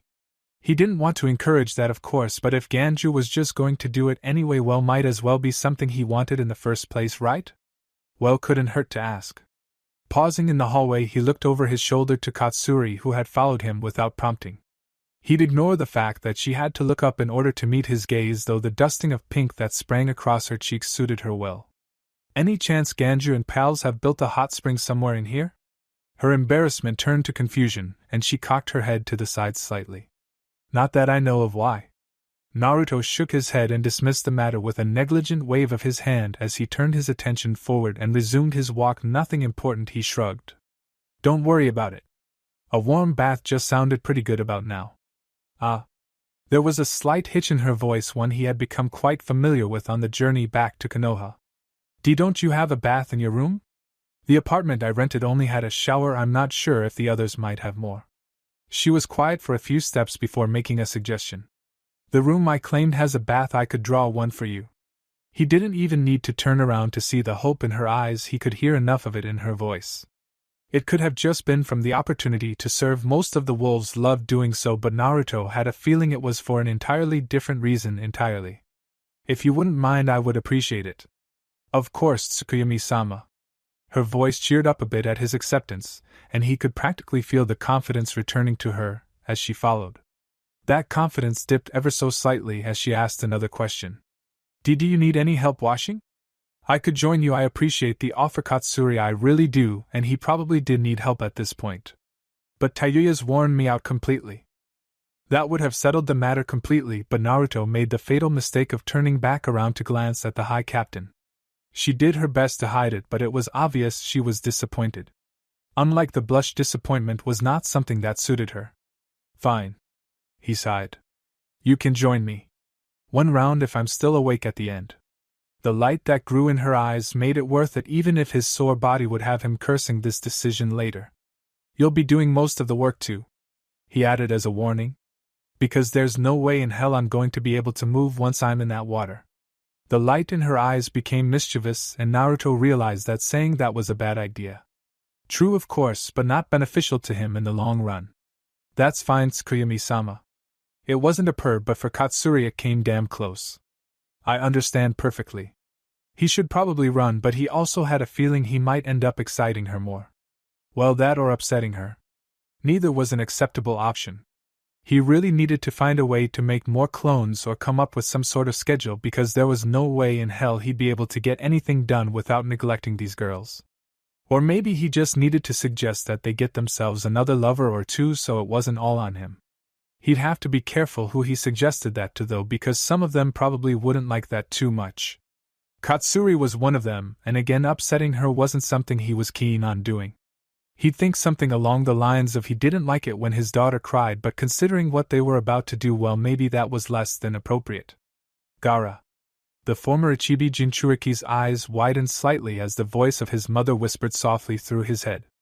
He did his best to visit with her whenever possible, though he did still have some trouble even getting to his mindscape, let alone calling her from his father's seal to his, but it was pretty rare for her to call on him. Especially when he was awake, usually she just dragged him from his dreams into his seal's cape, which really was better than any dream he could possibly have. He looked around the small camp they were preparing, where Kankuro and Sasori were spending more time debating the potential in each piece of firewood than actually starting a proper fire. Temari, who was quite disappointed they hadn't made it to the next town for even a subpar hot spring, was setting up the tents, and Deidara was pulling out supplies for the evening meal. Gaara. The sound of his mother returned and Gaara realized he was keeping her waiting. Heading straight for the tent Temari was finishing her own naturally, he dropped his gourd near the entrance and slipped into it without hesitation. Gaara? Temari asked, peeking her head through the flaps. Mother's calling me, was his simple response as he curled into her blankets. Oh, if she was calling for him, then Temari wouldn't try to interfere, though she couldn't help but be a bit nervous. It was the Ichibi after all, and for the majority of her life her brother had been driven to be a sleepless, bloodthirsty monster by his mother. The introduction of Naruto seemed to have calmed down her brother tremendously, and she could only assume it was the same with the Ichibi. Still, she did her best to offer a supporting smile. Best not keep her waiting then. Good night, Gaara. Good night, Kaa-sama. Temari closed the tent, a genuine smile stretching over her lips. Even if she had to compete with a Biju, she was still his mother, and that was worth more than any trouble the Ichibi might cause. Chapter 110. Amid the darkness of closed eyes spun away into the starry nights of Sunagakure, a cold breeze tickling pale skin. It always took a moment for Gaara to adjust to the sudden change in his existence, and he spent a few minutes simply looking around the recreation of his home village. Gaara. The voice sounded closer yet came from nowhere, echoing inside his head. I'm here, Kaa-sama. As soon as he spoke, a small box of wooden lattices appeared covered in flowering vines. The door on its front took up its entire face, and the other sides were no larger, its purpose solely to represent the connection between the two seals. Gaara's teal eyes watched eagerly as the door swung open, and he received only the briefest peeks into the realm his mother called home. Unlike the darkness of Sunagakure that surrounded him, his mother lived in a palace of the purest white marble that reflected the light of her world brilliantly. As she stepped out of that light, he could only compare her to an angel. Kaa-sama. He dropped to one knee as she left the doorway, eyes focused on the tan roof of the building below him. Leisurely she approached, soft footsteps reaching his ears until her bare feet were visible, and her slender finger gently ruffled his red hair. Your hair is just as lovely as your father's, Gaara. It's a pity you won't grow it out. If it would please you, Kaa-sama, I will continue to grow it. I think it would look quite handsome, don't you agree, Isabu? Do you think your brother's hair would look better like Daddy's? Like Daddy. That was a voice Gaara wasn't familiar with, and he found himself looking up to the young girl his mother held against her hip. She was small, maybe 6 or 7, and if set on the ground her head may have reached his mother's waist. Like his mother, she seemed to be barefoot, but he supposed that didn't matter too much when she was being carried. She wore a blue sundress that came just past her knees with a white ribbon wrapped around her waist like a belt. A braid of dark green hair was thrown over one of her shoulders, and her right hand clutched a simple straw hat with a blue ribbon. Head eyes, one blue and one yellow, were filled with an innocent curiosity as they met and held his gaze. She gave him a small timid smile before burying herself into his mother's neck. Kaa-sama? He asked. This is Isabu, Gaara, your new sister. She was also technically Karura's sister, and therefore Gaara's aunt, but he didn't need to know that right now. His sister Gaara's first thought went to Temari, but that comparison was quickly dismissed. Temari had been his older sister, and had taken a role of other Kaa-san due to her relationship with his father. This sister, this little Imudo, wasn't the headstrong, independent Temari who would berate you 1 second for your stupidity, and then be modding you to make sure you hadn't been hurt. Temari was a desert princess, beautiful but adapted to a harsh world. This Isabu was shy and delicate. He had the most inexplicable need to protect her. Karura bent down to set Isabu on the floor, giving the small girl a smile. Go on then, go say hello to your brother. She looked unsure for a few seconds, and Gaara was still so surprised by this development that he hadn't moved from his position on the ground. Gathering her nerves, Isabu gave him another shy smile before taking the few steps needed to be beside him. Gaara blinked twice in surprise as her arms wrapped around his torso as best they could, and she gave him a soft peck on his cheek. Hi, Ni-sama. I am Udo-chan. After a second of trying to understand what was going on, Gaara returned the hug. Like this, with his arms wrapped around her, she seemed even smaller and more fragile, as if she might crumble away if he squeezed too hard. He didn't want that. This was nice. Gaara wondered for a second if this is how Temari felt when she hugged him, and suddenly he understood. This was his little sister Isabu, and he loved her. With arms still wrapped around her, he stood up, resting her against his hip just as he had seen his mother do. Aisabu's hands moved from around his chest to wrapping around his neck, and she rested her head against his shoulder, as Gaara gave his mother a wondrous look. Karura simply offered a smile in return. It was good to see the family together now. She just needed to introduce him to his Aunt Mito. Hanabi was again sitting on what had more or less become her spot, the corner of the kitchen counter, bored out of her mind. Shizen-sensei had been taking time to instruct her each day, but that only covered a full morning or afternoon depending on when she had time at best. Usually it was just a few hours. She was grateful for the distraction, and she enjoyed the lessons, but there was only so much she could do on her own, and with most of the wolves gone to dot wherever they went out, she couldn't even talk to them. They weren't exactly good conversationalists, or rather didn't speak much to her, but it was better than sitting around alone. Tayuya had been a godsend in that sense, keeping her company, and being just as bored as Hanabi was. Her personality left a lot to be desired. Something about the young woman just rubbed her the wrong way, and she could really do without the constant chatter about Denka-sama, but it was better than nothing. Of course, Tayuya had left almost a week ago to spend some time in Tsukuyami's apartment, where she was officially staying. She didn't know exactly what was keeping her, but between what she was pretty sure were new wolves, new in the sense that they weren't the same 5 that she'd seen over the last month, and an offhand comment from Shizen-sensei about him being back, Hanabi could make the assumption that Tsukuyami had returned. Knowing explicitly how much Tayuya longed for the man, and having read Kin's Aika Aika book no less than 3 times out of sheer boredom, Hanabi had a pretty good idea what might have happened. It was a blessing for distracting her thoughts, but a curse because she really didn't want to be imagining what might be happening between the two, especially when it had been so long. She knew she was probably overthinking it. Tayuya was supposed to be watching her while Tsukuyami was away, so she might not be coming back because her job was done, but there really wasn't much else to do. At this point she might even consider asking Clicky for training too. At least she should be able to practice that while Shizen was busy. She still believed and trusting her well-being to Tsukuyami had been her best option, but gods above, she hadn't anticipated being so bored. The drawbacks of protective custody, she supposed. Her head snapped to the left to peer through the kitchen doorway as the creak of the front door echoed through the otherwise silent apartment, and the only young man she had ever seen with that colored hair stepped into the room. Naruto-sama? His gaze turned to her purple eyes, observing her chosen position, and she felt her cheeks heat up slightly as she saw him again for the first time in weeks. How the hell was a man so beautiful? Ah, Hanabi, just the person I was looking for. Perfect. He closed the door behind him and made his way into the kitchen with long strides, stopping a foot or two from her position and staring down at her in bemusement. Even sitting on the counter as she was, and she had to jump in order to get onto it too, he was still taller than her by at least a head. How have you been? Bored, she answered directly. Bored and restless. Shizen's been taking time to teach me some, but she's mentioned going through records as the physician to a noble house or something. Apparently she has a lot she needs to look over. The medical records of all the wolves would indeed be a monumental task, mostly because she would have to get records from their time en route from the wolves themselves, or Danzo if he was generous, Naruto supposed, which would be made even more difficult by the fact that the majority of the wolves were in Nami no Kuni. Shizen was probably driving herself mad trying to find those records for people who didn't exist for years. He might want to let her know before she pulled out all her hair trying to figure out what was going on. Ah, yes. I can imagine she might have quite a bit to occupy herself with. He nodded. What have you been doing between her lessons? She just shrugged before pointing to the counter she was sitting on. This mostly.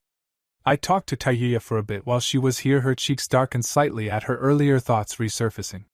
But most of the wolves aren't very good at it. They tend to express themselves in other ways. Naruto agreed. If you're interested, I may have something you can start doing.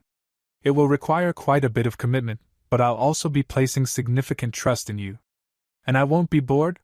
She tried to keep her voice neutral, but a slight hope was unmistakable. With the amount of work we have these days, I can assure you you'll be kept pretty busy throughout the day. Her face scrunched up in thought for a bit, as she thought about an offer he technically hadn't told her about yet. With a thoughtful frown, she gave a single nod. As long as I can continue lessons with Shizen, I don't really care what it is. Good. Naruto returned the nod. I'll arrange things between Shizen and Mai to ensure you have time set aside for lessons. Mai. Hanabi had heard the wolves and Tayuya speak about the young woman but didn't know how she would be connected to this matter. Ah, yes, I should probably mention what you'll be doing. Starting tomorrow, I want you shadowing Mai so that you can become her assistant. Her current workload is quite large, so having someone capable of helping her should reduce the burden significantly. She's one of those really high up, though, isn't she? That sounded pretty good to Hanabi. At least she wouldn't be working under some other flunky, but it was also a bit strange. Why would she be assigned to someone so high up the hierarchy? Better yet, why did someone that high up not already have someone? Very. Naruto's face became deadly serious. She's Tsukuyomi's right-hand Amaterasu, and his favorite wolf. I mentioned trust in giving you this position for a reason. You'll be around the upper ranks of the Imperial House of Wolves as you fulfill your duties. It was probably inappropriate to ask, but Hanabi found the question leaving her before she could stop it. Is she higher than you? He gave a soft, genuine smile at that.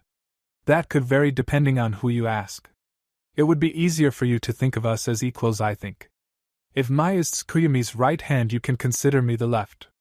Oh, indeed, that put things in perspective much better for the former Hyuga heiress.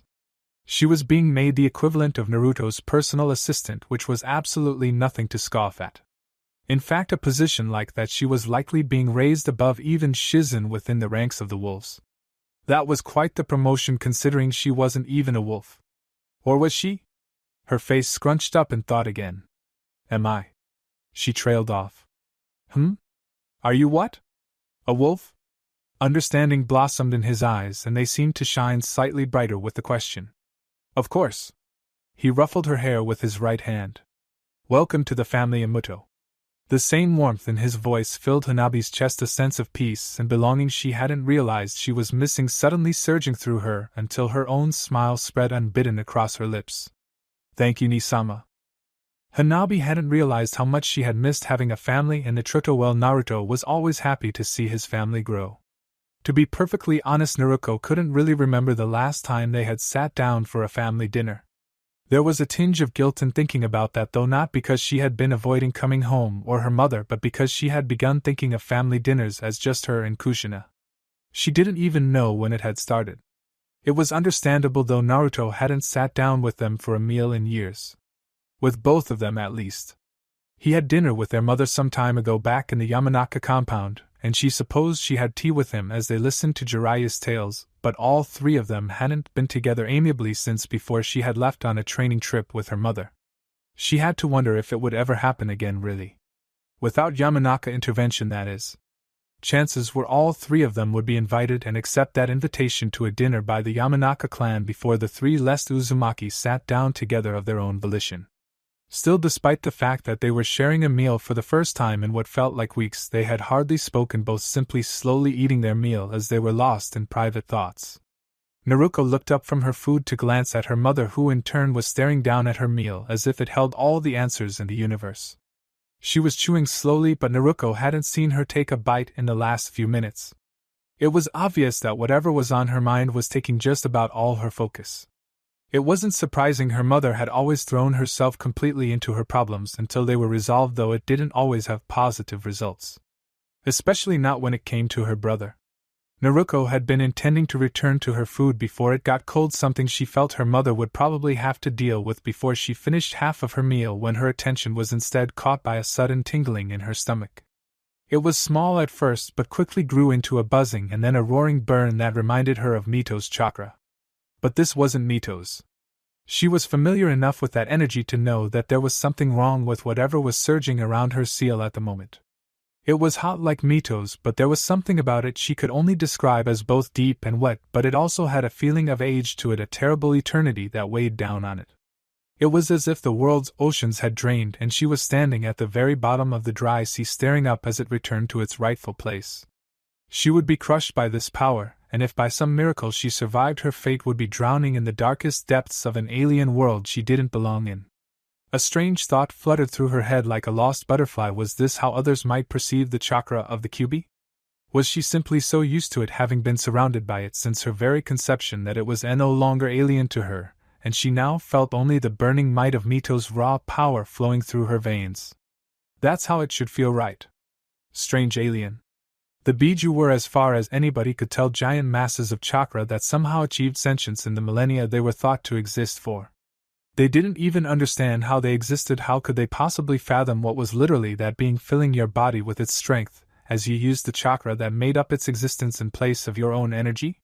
But the most important question it brought to mind was why she was feeling like that at all. The first thought was another biju, but she discarded that as preposterous. They hadn't managed to fit Mito into a single seal, so how could it possibly hold another biju? That didn't even address the question of how it would have wound up in her seal without her knowing. Even assuming something stupid like Naruto managing to fit one of the lesser-tailed beasts into his part of the seal, there still wouldn't be any room in hers with the presence of the Kyuubi. And she really couldn't imagine her brother managing to obtain a biju and seal it within an existing seal at his age, no matter how much he may have exceeded any of her expectations in the past. It was simply too far out of his capabilities. Hell, it was out of most people's capabilities. There were very few seal masters left in the world, and the dyeing art was the only way to contain the biju. That was likely to become a rather large issue in the future, actually, and if she had more time to think about it, the fact would be much more troubling. As it was, it only ended up being a fleeting thought before her attention refocused to the energy flowing through her seal. She didn't even realize when her hand slipped down to her seal to feel the heat or the fact that she had folded over the table while she did so. It seemed to grow in intensity, but as soon as it started it had vanished, leaving a hollow ache through her bones and a feeling of loss in her abdomen. As she regained her breath, she hadn't realized she had lost it. Her thoughts drifted back to how alien the chakra felt, how wrong it was. If it was still Mito's chakra and no other explanation made sense, then what had happened to Mito in the seal? Yoko? Naruto? Her awareness expanded from the seal back to the real world, and she was greeted by the sight and the feeling of the cool wooden table pressed against her cheek. She blinked once, twice, and with a groan pushed herself back up. Her body felt as if she'd been training all day, specifically doing crunches for the last 18 hours straight, and then spent another 6 hours being smacked around the training ground by Kakashi in a particularly sadistic sort of mood. There was a soft hand on her shoulder gently shaking it. Her eyes traveled along the grain of the table to where her mother had been sitting what felt like just seconds before. The bowl was still there, knocked over and spilling rice all over the table, and the steam that had wafted from it seemed to have long since stopped as the food cooled. How long had she been out? Naruto? Sorry. Her eyes flickered over to the hand on her shoulder, and up the pale skin until she saw the concerned expression on her mother's face. Are you okay, Sunflower? I'm fine. Naruto gave her best smile, but she didn't even have to see it to know that it was lacking something. It was probably just as off as Mito's chakra had felt. I think. What happened? Naruto's smile turned into a much more appropriate frown. I don't actually know. She glanced down at her exposed seal, noting that while it was fading from the solid black, it was still very much visible. It was hot to the touch too, which didn't happen during normal use but had happened recently. She had even spoken with Mito about it, though briefly, so it had to be something going on with the Kyuubi. It's the seal. She continued after a second. It felt like the Kyuubi's chakra, but wrong. There was something off about it. Kushina frowned and looked down to the seal just in time to watch it finish fading away. She was knowledgeable in seals. Her early childhood and her time around Minato had seen to that, but she wasn't exactly a seal master. She had been much more interested in swords than seals, though she wouldn't admit that to anyone else lest she tarnished the good name of the Uzumaki seal masters of the past, so even Jiraiya was technically more skilled in Fuinjutsu than her. Even so, what Naruto was describing didn't seem right at all, and off the top of her head Kushina didn't know what could be causing it. Before she could ask any questions, however, Naruto continued. It's happened before and I asked Mito about it. She said not to worry. I went to Jiraiya for a second opinion, and he thought it was fine, though he was more interested by the fact that the Kyuubi is a woman. Yeah, that sounded like him all right. The fact that Naruto had gone to Jiraiya about it, though, instead of coming to her, did she already know that he was more skilled in Fuinjutsu? Why Jiraiya? Kushina hoped that sounded casual, and she was either successful or Naruto was too out of it to look further into the question. Because he's easy to find. Just start at the largest bathhouse and work backwards.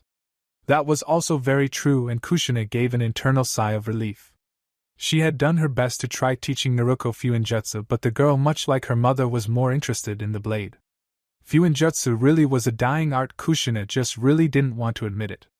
It was to be expected, really. After Uzumaki Naruto's fall, most of the sealing art was lost, and there was a hatred for the art in the countries that had launched the attacks to finally take it down in the first place. Suna and Konoha still held Fuinjutsu on a pedestal, but Suna wasn't the most finesse-focused village, and Konoha more or less relied on Jiraiya's expertise. The youth simply didn't care. Those other villages kept their Fuinjutsu to the bare minimum, only what they needed to transfer Biju to new hosts. The Uzumaki in her absolutely hated it, but when there was no one to teach, there wasn't anything she could do about it except pass down the scrolls she did have to her children. Maybe a grandchild would be interested in the art, and would help bring it back to its former glory. Grandchildren, that was a nice thought, but one she really couldn't allow herself to be distracted by at the moment. But if Jiraiya said it was fine, there was a very good chance it was. There was a very serious man hiding beneath all that eccentricity, and they were always peering out from behind their mask. The well-being of his goddaughter was not something the man would take lightly, even if he acted aloof about it. Kushina bit her bottom lip slightly in worry, though. While Jiraiya was more skilled than her in some areas, a Fuinjutsu Minato left them both in the dust. The man practically was ceiling, and he took it to heights she didn't think even her ancestors had ever managed to obtain despite inventing the art. The concept of what he had done to seal the Kyuubi into his children they could both understand, but the actual execution of those seals was beyond their comprehension for the most part. Hell, he had summoned the Shinigami for parts of it, but instead of summoning them as part of a jutsu, had included it as part of the seal itself to conserve chakra. As far as both Kushina and Jiraiya were concerned, that shouldn't have been possible. He had converted a sacrificial summoning kinjutsu into a seal. That alone was mind-boggling, but he hadn't just created a seal for that specific purpose, he had tacked it onto another seal almost as an afterthought for mere convenience. Kushina was still to this day convinced that he was actually some sort of Fuinjutsu deity come down to see how their art was doing firsthand. Might explain how no one else in the entire world except his daughter had that particular shade of hair. You said it was off this time, right? Kushina eventually managed to gather her thoughts enough to offer what advice she could. Maybe things aren't as under control as she thought? I think you should check in on her, and make sure she might actually need your help if something's going wrong with the seal. She's stuck in there, remember, so there's a good chance anything happening to it isn't very pleasant for her. Why, Naruto nodded. That makes sense. I'll see if I can reach her after a bath. She went to rise from the table but froze, eyes glancing back to the bowls on the table. Did you need any help cleaning up? Kushina's green eyes flickered from her daughter to the two half-eaten bowls, one of them currently tipped over, spilling its contents all over the table, and then back. No, Sunflower, go take your bath. I'll clean up here. You sure? She gave her daughter a reassuring smile, hoping none of the questions in her mind reflected through it. I'm sure it will only take a minute or two. Go. Thanks, Mom. Pushing herself up on her toes, she gave her mother a quick peck on the cheek before hurrying to her room for a change of clothes for her bath. As Naruto took her leave from the dining room, Kushina began to busy herself by cleaning up, though her thoughts were far from the mundane task of picking up the dishes and cleaning the table. The first concern naturally was her daughter Naruto, and whatever was going on with her seal. That, however, quickly turned to the other half of the seal, and its bearer Naruto. She could admit to herself, and would probably be able to say it out loud soon, but she had absolutely no idea how to fix the mess she had made with her son. All the ideas she had rushed to implement had more or less run out, and she would have been better off without most of them, leaving her in a position that was actually worse than when she had first returned to Konoha. The only real positive as of late was that Naruto had been able to spend some time with him, both as part of Team 7 and as they met with Jiraiya. Kushina really did hope that time together would allow them to reconnect as siblings. It wasn't fair to either of them that they had been separated and had grown apart, and it especially wasn't fair for Naruto to be resented for something she had no control over. At this point, she would settle for him hating her for the rest of his life if that meant the two siblings could repair their relations. That didn't mean she wanted that outcome, of course, but as things were going, she didn't even know if she could achieve that, let alone repair her relation with her. Would be easier if he needed her for something, anything really, because she would have something to work off of, but he didn't seem to need anything from her, and she didn't really have anything he might want. She was proud that he had managed to carve out a life for himself, though she didn't know how reliant he might be on those damnable wolves, but it was really making it difficult for her to earn her way back into his good graces. Her spilled bowl was set into Naruto's half-filled one, and she idly brushed the food from the table into it. Maybe she was looking at this from the wrong angle. Naruto didn't seem to need anything and had managed to gather friends and allies around him who might be providing anything he did need, so maybe she should be looking for opportunities to help them instead. That would still earn her favor with Naruto, wouldn't it? It would also technically be ensuring he had what he needed by ensuring those meeting his needs had in turn what they needed. He probably wouldn't see it that way, but she could still feel better about the fact that she was contributing towards his well-being. Now it was just a matter of figuring out who all those friends actually were. There were the wolves, of course, but she'd rather avoid helping that pack of bad influences unless it became her only option.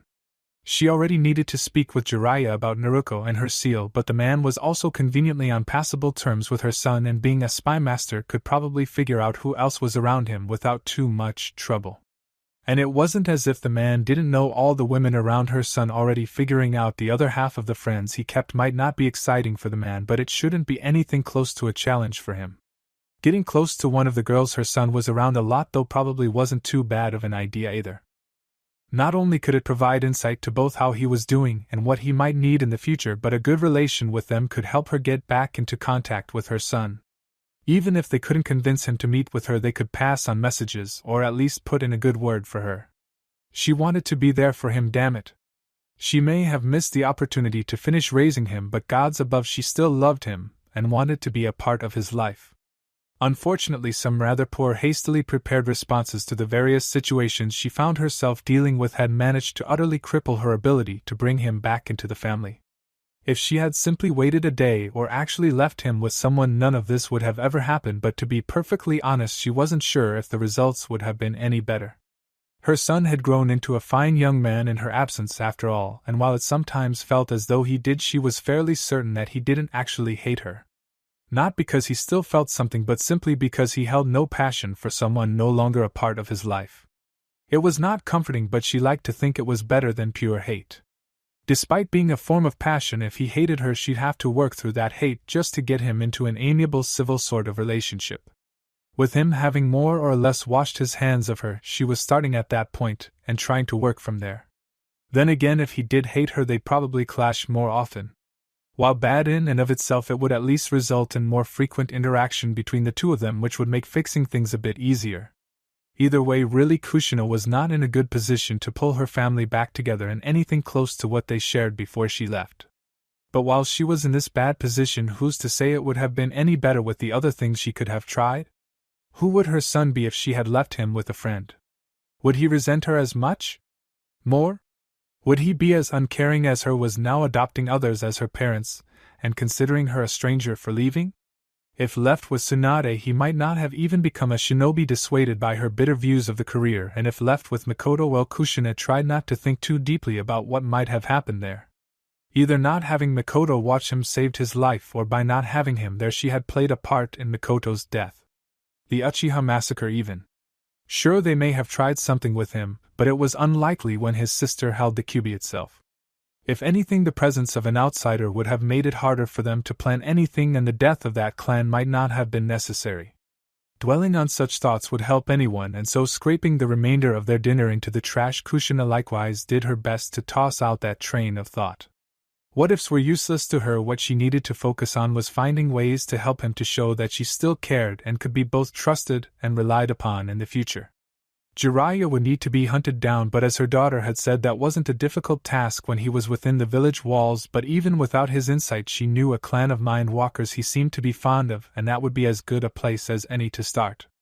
And it probably wouldn't be a bad idea to patch things up with their godmother either. Kushina wanted her family back, all of it, and she knew the slug Sannin was probably beating herself up over her mistakes enough without the words she had stabbed her with. Tsunade had failed Naruto, that was undeniable, but how could Kushina hold that against her when she had failed him even more? It was time to make things right. May had never expected for things to magically become sunshine and daisies after Yagura was gone, but she could admit that she hadn't expected things to stay just as bad and perhaps even worse here in Mizuno Kuni. The remaining populace of Kurigakuri, a large majority of them actually, less than 5%, had actually been killed when the wolves burned it to the ground, had been shoved into the area immediately around the Mizukichi Tower. Some of those had been the residences of high-ranking shinobi loyalists, and converting them wasn't too difficult, but the rest had been offices and workshops managing the shinobi and supplies under Yagura's command. Temporary habitation had been set up in those as best they could, but even with that they were woefully unequipped to provide for the people now trusting in them.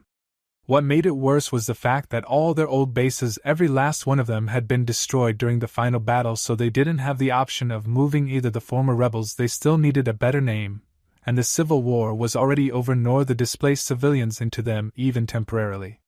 Fortunately, there had been enough food stores that they should be able to keep everyone fed for about a month, though their luck ran out after that. With most of Kirigakure destroyed and no real connections to the other cities and villages in Mani no Kuni, they really didn't have a way to obtain more.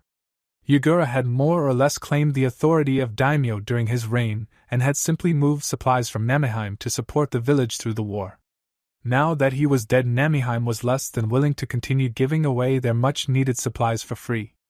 Kirigakure didn't exactly have anything worth trading either, unless a demand for rubble suddenly emerged in the markets. A nearby fishing village had apparently been the ones to ferry the wolves back to Nami no Kuni, and they had been quite handsomely paid. That little village was currently more wealthy than the entire village of Kirigakure, and their funds would probably run out within the next year 2 or 3 if they were smart with it. It might not be too bad if she could arrange for some missions for her shinobi so the village could start with some sort of income, but people were still quite wary of Kirigakure, and the reputation it had nurtured for decades. The option of demanding some of the other villages, including the great city of Namiheim itself, was an option, but one she would really like to avoid. They weren't Yagura and his loyalists, and they had spent far too long fighting tyranny to become tyrants themselves. If they only had something of value, they could probably just get everything they needed from that fishing village the wolves had used. There was some amusement that accompanied that thought, and she couldn't help the small wry smile that played at her lips. She couldn't exactly put her finger on it, but there was some appeal to the idea of using the wolves to secure the well-being of her people.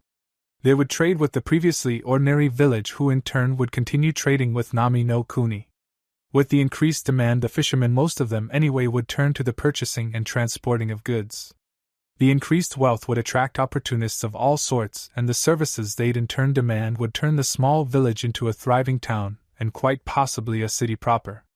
Nami no Kuni likewise would continue to grow from the increased trade, which means the wolves themselves would actually do what they could to support their new partnership.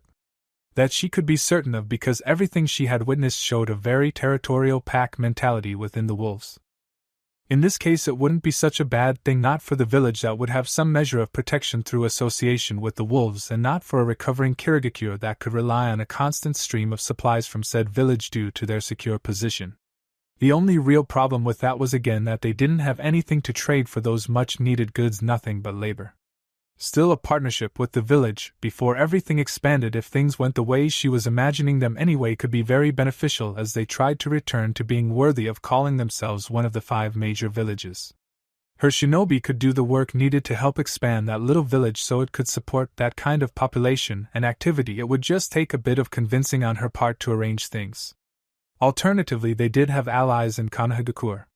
They had sent forces before, maybe they wouldn't be opposed to helping them financially for a bit as they got back onto their feet. It was worth a try in any case, though it also brought another amusing thought with it. The wolves, from rumors, had their roots within the walls of Konohagakure itself, so Konoha would be giving funds to Kirigakure, who would pay the unnamed, as far as anyone actually knew, village who would trade with the wolves in Nami no Kuni. Either Konoha would be giving funds indirectly to a group they hated that their Kage hated at least, or if the wolves used it in Konoha, it would be coming right back to them. It probably wouldn't work in her favor to bring that up when requesting Konoha's help, but it served to amuse her, which was worth quite a bit with how much shit she had to deal with. Konoha would help, though, probably. They had been willing to send an Umbu team after all, and that was nothing to scoff at. Granted, the wolves more or less had scoffed at them after the first time they had been caught by surprise, and especially during the last battle with their lord on the field, and Konoha had only gone that far because of the presence of wolves. It was entirely possible they would try to wash their hands of the matter now that the wolves had retreated. Retreated? No, that was all wrong. Sure, they had left, but it certainly wasn't in any sort of defeat. They had simply returned to their den in Nami no Kuni to enjoy their spoils. She had become acutely aware that the treasuries had been absolutely drained, which was a major source of their issues now, and nap for a bit before leaving for another hunt against some unfortunate prey later. She doubted it would be Kirigakure again, simply because the wolves had already stripped the village of any meat it possessed. They were essentially a discarded bone at this point, though she supposed shell was both more common and fit better with the fact that they were completely surrounded by the ocean. With Hi no Kuni's recent acquisitions, however, she thought there was probably a good chance Konoha might go for supporting them, if only to further secure their rapidly growing power base. There might be work there actually. Konoha was trying to keep Kaze no Kuni in line, but they still had only so many shinobi. With most of them focused on keeping the peace, there were less going out on missions, and with Suna shinobi suspiciously absent, those who weren't dead were rumored to have followed their kage to gods know where. Kaze no Kuni wasn't exactly bringing in much profit either. The daimyo of Hi no Kuni had some deep pockets, but they weren't unending, so anything that could get Konoha shinobi back on missions to help offset the cost was likely to be received well. That was even better because they could solidify an alliance, get the funding they needed to rebuild, and they would have the chance to pull their weight rather than beg for handouts, with the promise of supporting Konoha in the future. Yes, they'd still be supporting Konoha, but if they were going to end up in an alliance anyway, they might as well make it on their terms. It would also do wonders for their reputation as they rejoined the shinobi world in full. But on the topic of Konoha and their support, and going back to how the wolves had been able to tear through them, the strength the wolves had demonstrated paled dramatically in comparison to the power their lord had been wielding. Mei was perhaps not the greatest commander, her skill lay more in leading than logistics, strategy, and politics, but she knew a Biju cloak when she saw one. As controlled as Kyuubi seemed to be, and it was to a degree that was so incredible she was almost able to convince herself she had imagined it, it was unmistakably the chakra of a Biju. Which Biju she had absolutely no idea.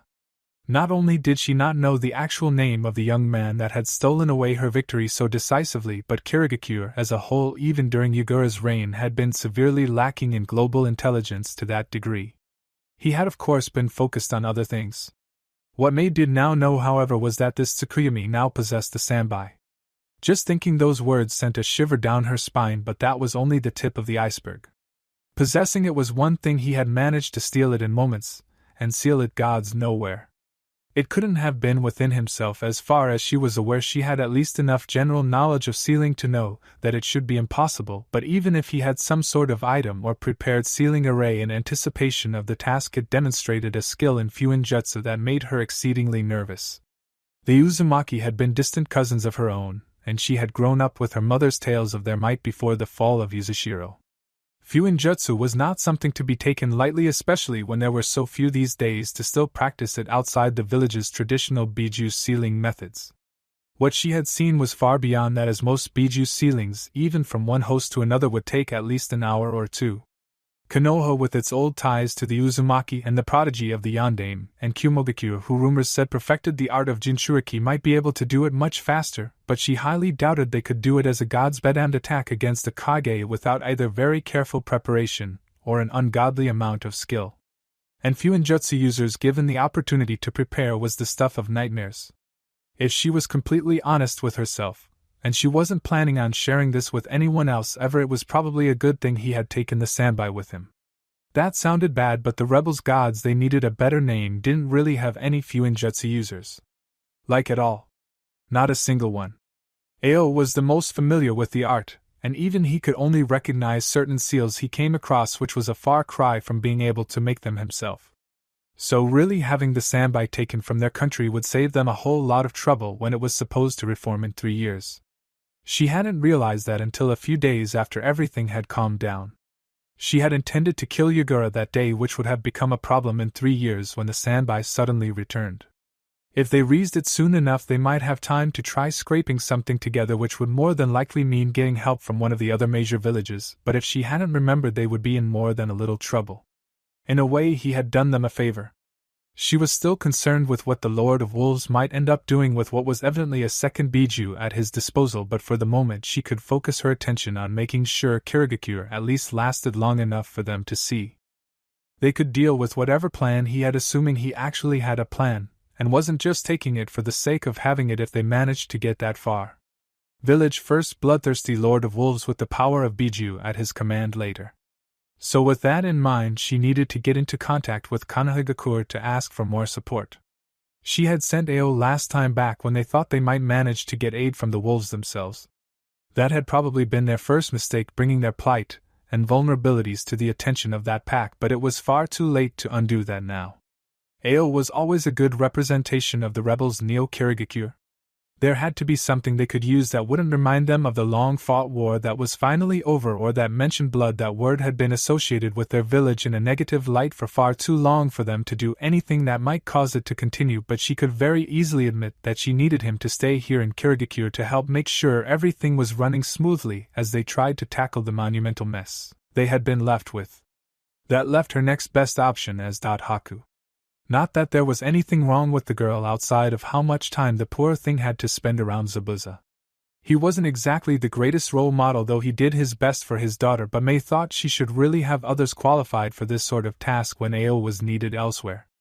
The fact that she had to call upon the demon of the Bloody Mist's daughter, who had no formal political or negotiating training nor experience, was pretty sad. And speaking of the girl, and I still say I would have been fine if Kisame had just come back. But he didn't come back, Zabuza-sama. No one has seen him since Tsukuyomi threw him away during your fight.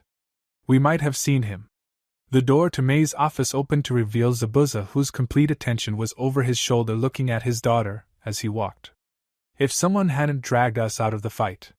We have no idea what happened while we were away. Of course we do, Zabuza-sama. Haku looked like she desperately wished to roll her eyes, but by some miracle and an impressive force of will she managed to refrain, and instead remained as polite as she could manage in this sort of discussion. Or just discussing something with Zabuza. Mei was well aware of the challenge that could be.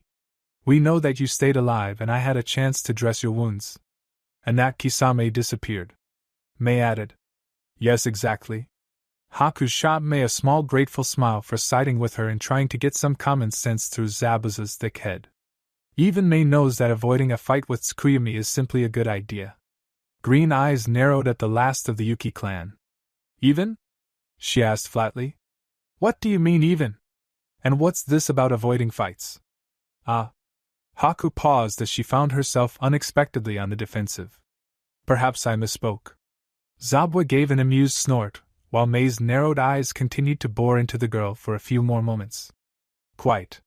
What I meant was allowed him to leave in gratitude for killing Yagura, who was kicking her ass. Zabuza blinked twice in surprise before letting out a long whistle. Gods, Haku, what's gotten into you lately? Nothing. Mei simply started for a bit, both rethinking how wise it would be to send Haku to Konoha to request aid and considering the fact that sending her would give her at least a week without the girl. That was a week for her recent attitude to simmer a bit. It wasn't bad per se, in fact Mei rather liked seeing the girl with this fire in her, but she simply didn't have the patience to deal with that attitude directed at her when there was already so much on her plate. And maybe a week or two away from Zabuza was exactly what the girl needed. Well, that and perhaps a chance to get laid. She was never going to have that opportunity here in Kirigakure when her overprotective father was Momochi Zabuza, the demon of the Bloody Mist himself. No male from the ages of 12 to 40 would even speak to the girl in fear of her father's wrath. Well, except Chijiro, but that was only because the sweet boy was completely oblivious and Zabuza couldn't kill him because it would bring Mei's wrath down on him. And speaking of Chijiro, she might need to have the young man around Zabuza while Haku was away to try keeping him under control. That was something that made her more hesitant to send Haku than anything else, honestly. Haku was one of the very, very few people who could rein in the demon, and sending her away would quite literally half that number. Chijiro might be able to pull him back a bit only because Zabuza wouldn't be able to shut him up without violence. Well, he shouldn't be, but the young man could be pretty meek. A command from Mei herself should have that all sorted out though, because that would give him more than enough confidence to at least do his best, but it was just as likely that being around the young man would simply irritate Zabuza enough that it had the completely opposite effect than what she was aiming for. She might just keep him here in her office though. That idea would probably result in a bored Zabuza driving her crazy until she either sent him out, and he'd end up doing gods know what unsupervised in her village, or she might try screwing his brains out again to keep him placid. Either way, she wouldn't be getting much work done in the end, which was the only reason she wasn't going gods above. Mei would have absolutely loved the chance to spend some time out of the country. She loved it, of course, it was her home, but she needed a break. Desperately. Unfortunately, it would be rather bad form for her to skip out on the village to enjoy the sun of Konohagakure, though it would probably be better for the negotiations in the end. If she could somehow convince Ao to just take up the damn hat, she hadn't actually wanted to be Mizukage after overthrowing Yugura. She had just ended up as the head of the rebellion, and her people wouldn't accept anyone except her or Ao as Kage. Sometimes she even considered just giving Zabuza the hat, and making Ao deal with trying to keep him in line. Then things would be so much better. For her anyway, but she was pretty confident that Ao would make a fine Kage. He might do better at building a village from the ground up too. With all his talk about the old days, you'd think he watched the first building of Kirigakure be erected. Whatever it is, Mei pulled herself from his thoughts and back into the present. You'll need to either leave it here in Kiri or find a way to get it out of your system on your way to Konohagakure. Oh? Haku's attention swiveled over to her Kage while Zabuza rose a curious brow, a sinking suspicion crawling over his face. Why would we be going to Konoha? Not we, Mei corrected the swordsman. I need Haku to bring our request for aid to Konoha. With any luck they can help us get back on our feet enough that we can at least keep everybody fed, though the sooner we can get to rebuilding the better. You're going to send her by herself? Haku gave him a slight glare at that, but it was Mei who put words to it. Are you doubting her, Zabuza? Haku is more than capable of making the journey by herself, but if you're still concerned, I can find someone else to accompany her. Perhaps some strapping young man? Mei rose a questioning brow in an almost threatening manner. Would that put your mind at ease? No, then I'd suggest not questioning my decisions. I'm only sending her alone because I don't trust you on a diplomatic mission of such importance. Did she ever mention who else it was who could keep Zabuza in line beside Haku? It was herself naturally, and not just because of her fantastic cleavage.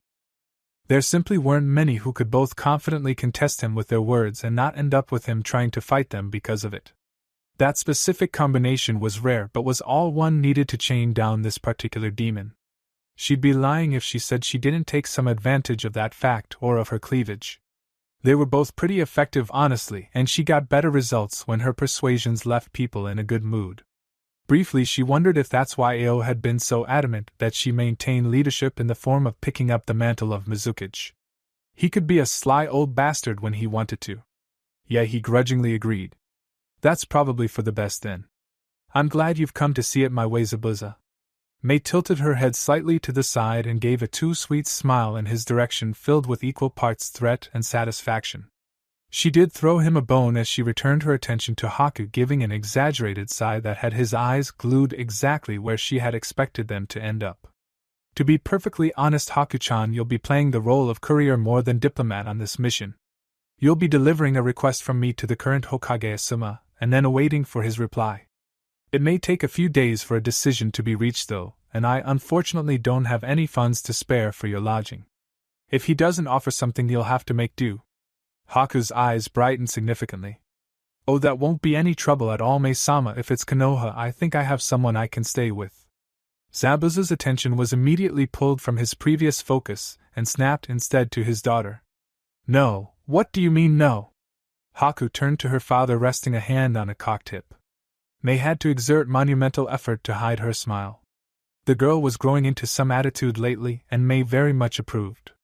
She's in Konoha, I'm going to Konoha, and we don't have money for a hotel. This is the perfect time to go visit Naruko-chan. Oh? Green eyes widened in surprise for a second before Mei found herself having to hide her smirk behind her hand, a wicked glint entering her eyes. Naruko-chan, is it? She asked with a slight giggle. Oh my. Haku dear, I never knew. The Hayaton user looked about seconds away from bursting into flames, an impressive feat really, as she realized that she had made the horrible mistake of bringing it to Mei's attention. Sex and scandals, most notably sex scandals, go figure, were the woman's favorite pastime. Everyone in Kiri knew the best way to gain the woman's favor was to be the first person to relay a piece of particularly juicy gossip to the woman. Everyone needed a hobby, but now Mei was going to be much more interested in Haku's now much more notable love life. Naturally, Haku wanted to get the attention off of herself, so she used the time-proven method of shoving blame onto Zabuza.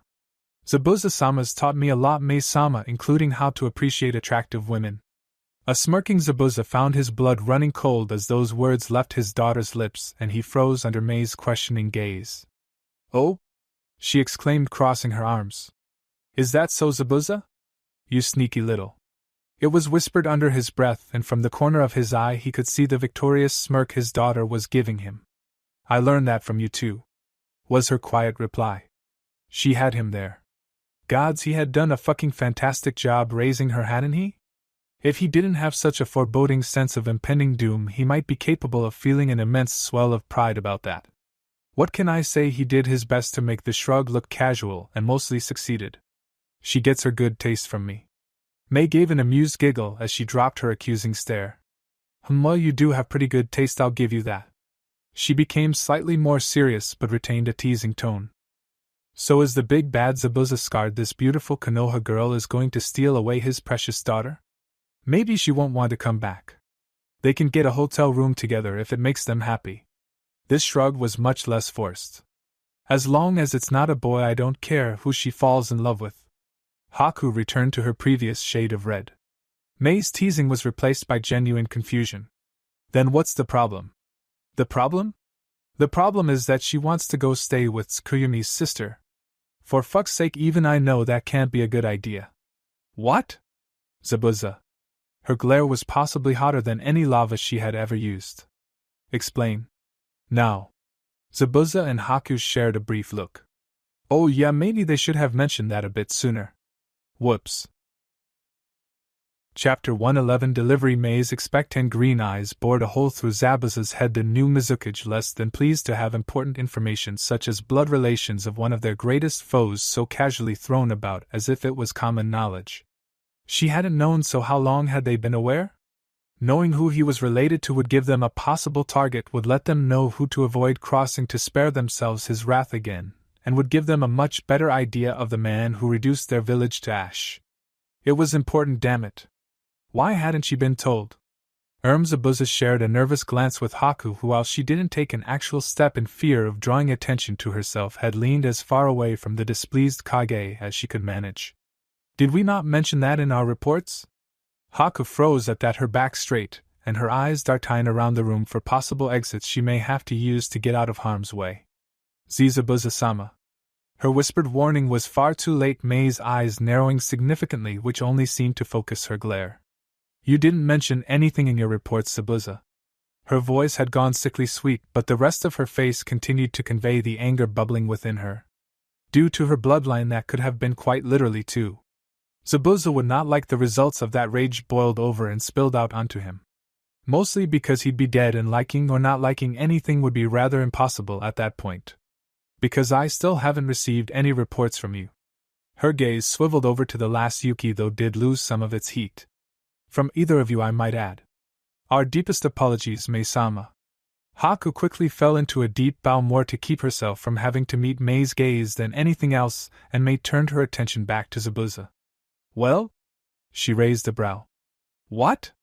Zabuza crossed his arms over his chest and turned his attention to one of the side walls as if it had suddenly become the most interesting thing in the world. He was Momochi Zabuza, damn it, he didn't apologize. Besides, reports were Haku's job. He disposed of the bodies. Gods alone know how she turned out so well, Zabuza, after being condemned to grow up around someone like you. The swordsman shrugged. I must have been a good example then. Of what not to do, perhaps. May countered. Her glare dropped, and she turned back to a still bowing Haku for a second. You can stop now, Haku-chan. If we wait for Zabuza to get his head out of his ass, we'll die as old maids before we ever leave this room. As you say, May-sama. Haku agreed as she rose. Even so, she avoided meeting May's gaze and instead kept her eyes focused on the desk before her. So which of you would like to bring me up to speed? Zabuza? Haku-chan was the one to apologize. That was fair. With a slight grumble, he moved his eyes from the wall to the wall, but this one was behind May. She rolled her eyes at his antics but didn't say anything. It was close enough, she supposed, and if he wanted to surrender an opportunity to see her breasts, it was his loss, not hers. During my fight against Tsukuyumi, Haku felt the Biju chakra that was being released and came to make sure I was alright. Naruko, who she met in Nami no Kuni, was a Jinchuriki. Tsukuyumi heard the name, and Haku's mention of kissing her May perked up more at that part than anything else so far, sending Haku a salacious grin and a wink. As much as the girl pretended not to be looking at May herself, the blush that came from May's actions spread quickly over her face and gave her away. And asked if she was talking about Uzumaki Naruto. Mei's smirk disappeared and she found herself quickly turning back to Zabuza. Uzumaki? Yeah? Haku's girl is an Uzumaki. It was good to know that I hadn't completely died out yet, but as much as she wanted to congratulate Haku on her taste even at the risk of making Zabuza smugly declare it was thanks to him, she instead focused on a more important fact. If this Naruto was an Uzumaki, chances were damn good that Tsukuyomi was also an Uzumaki. It would explain the miraculous sealing ability, but it also made it him a much more real and personal threat. The Uzumaki were after all distant family. The thought of having one as her enemy didn't really sit right. It did make her wonder if he had been aware of their clan's old relationship and not cared, or if he might have instead joined them if he did. I see. Continue. Not much more to say. Zabuza shrugged again. He mentioned that his sister must have good taste, and then continued to beat the shit out of Kisame. And you, Zabuza-sama? Haku added, earning a scowl from the man. She looked up to meet Mei's gaze as she continued. He mentioned something about how he was once Naruto's brother, but I'm not sure what he meant by that. He did offer me the opportunity to leave the fight because I knew her, but I don't think he really cared about fighting me in the first place. Yeah? He mentioned that Kisame and I weren't his goal. I guess he was really just aiming to get Yagura. Guess the two monsters didn't get along too well. That's funny coming from a demon. Zabuza. Mei tried to give a smile, but she didn't even have to see it to know it was lacking. I wouldn't say it was Yagura he was after as much as the sanbai he ripped it from Yagura before the wolves left. Knowing he's an Uzumaki makes it easier to understand how he managed it. Oh. Zabuza stopped avoiding her gaze. That's probably not good. No, she agreed. But we didn't exactly have anyone capable of sealing it anyway. Ah. The swordsman gave an understanding nod. Yeah, that would have been a problem too. At least he wasn't after you, otherwise AO would be Mizukage. It earned a small smile from the last Terumi, but a smile nonetheless. Yes, I suppose you're right, but it could have been you too. Oh no, I'm not tying myself down behind a desk. I'd have gone rogue again before accepting the hat. Really? It would keep Haku here from being the one sent to Konoha. He froze at that, running the thought through his head, and it was taking visible effort for him to determine what he would prefer. He did say she used to be his sister. That would imply they probably aren't on the best of terms, right? He looked between the two women, slightly hopeful. Sounds right to me, Zabuza-sama. Even if it hadn't, Haku would have agreed. It was already obvious which way his thoughts were going, and it led to the exact result Haku needed. She missed her Naruto-chan, damn it. So the chances are good that they aren't living together? I wouldn't imagine so, Zabuza-sama. Tsukuyomi is the daimyo of Nami no Kuni and Naruto lives in Konoha. Yeah, that's right. Zabuza gave a nod as he reached the conclusion Haku had been aiming for. Well, in that case it's probably even safer if you stayed with her then, isn't it? Exactly, Zabuza-sama. All right. The man conceded. Stay safe but enjoy yourself, okay? Of course, Zabuza-sama. I'll be back before you know it. A grunt was his response, but everyone in the room knew he was still concerned. Mei thought it was cute, both the father-daughter interaction and the fact that Zabuza thought he had any sort of say over whether or not Haku would be going to Konoha and what or who she did while she was there.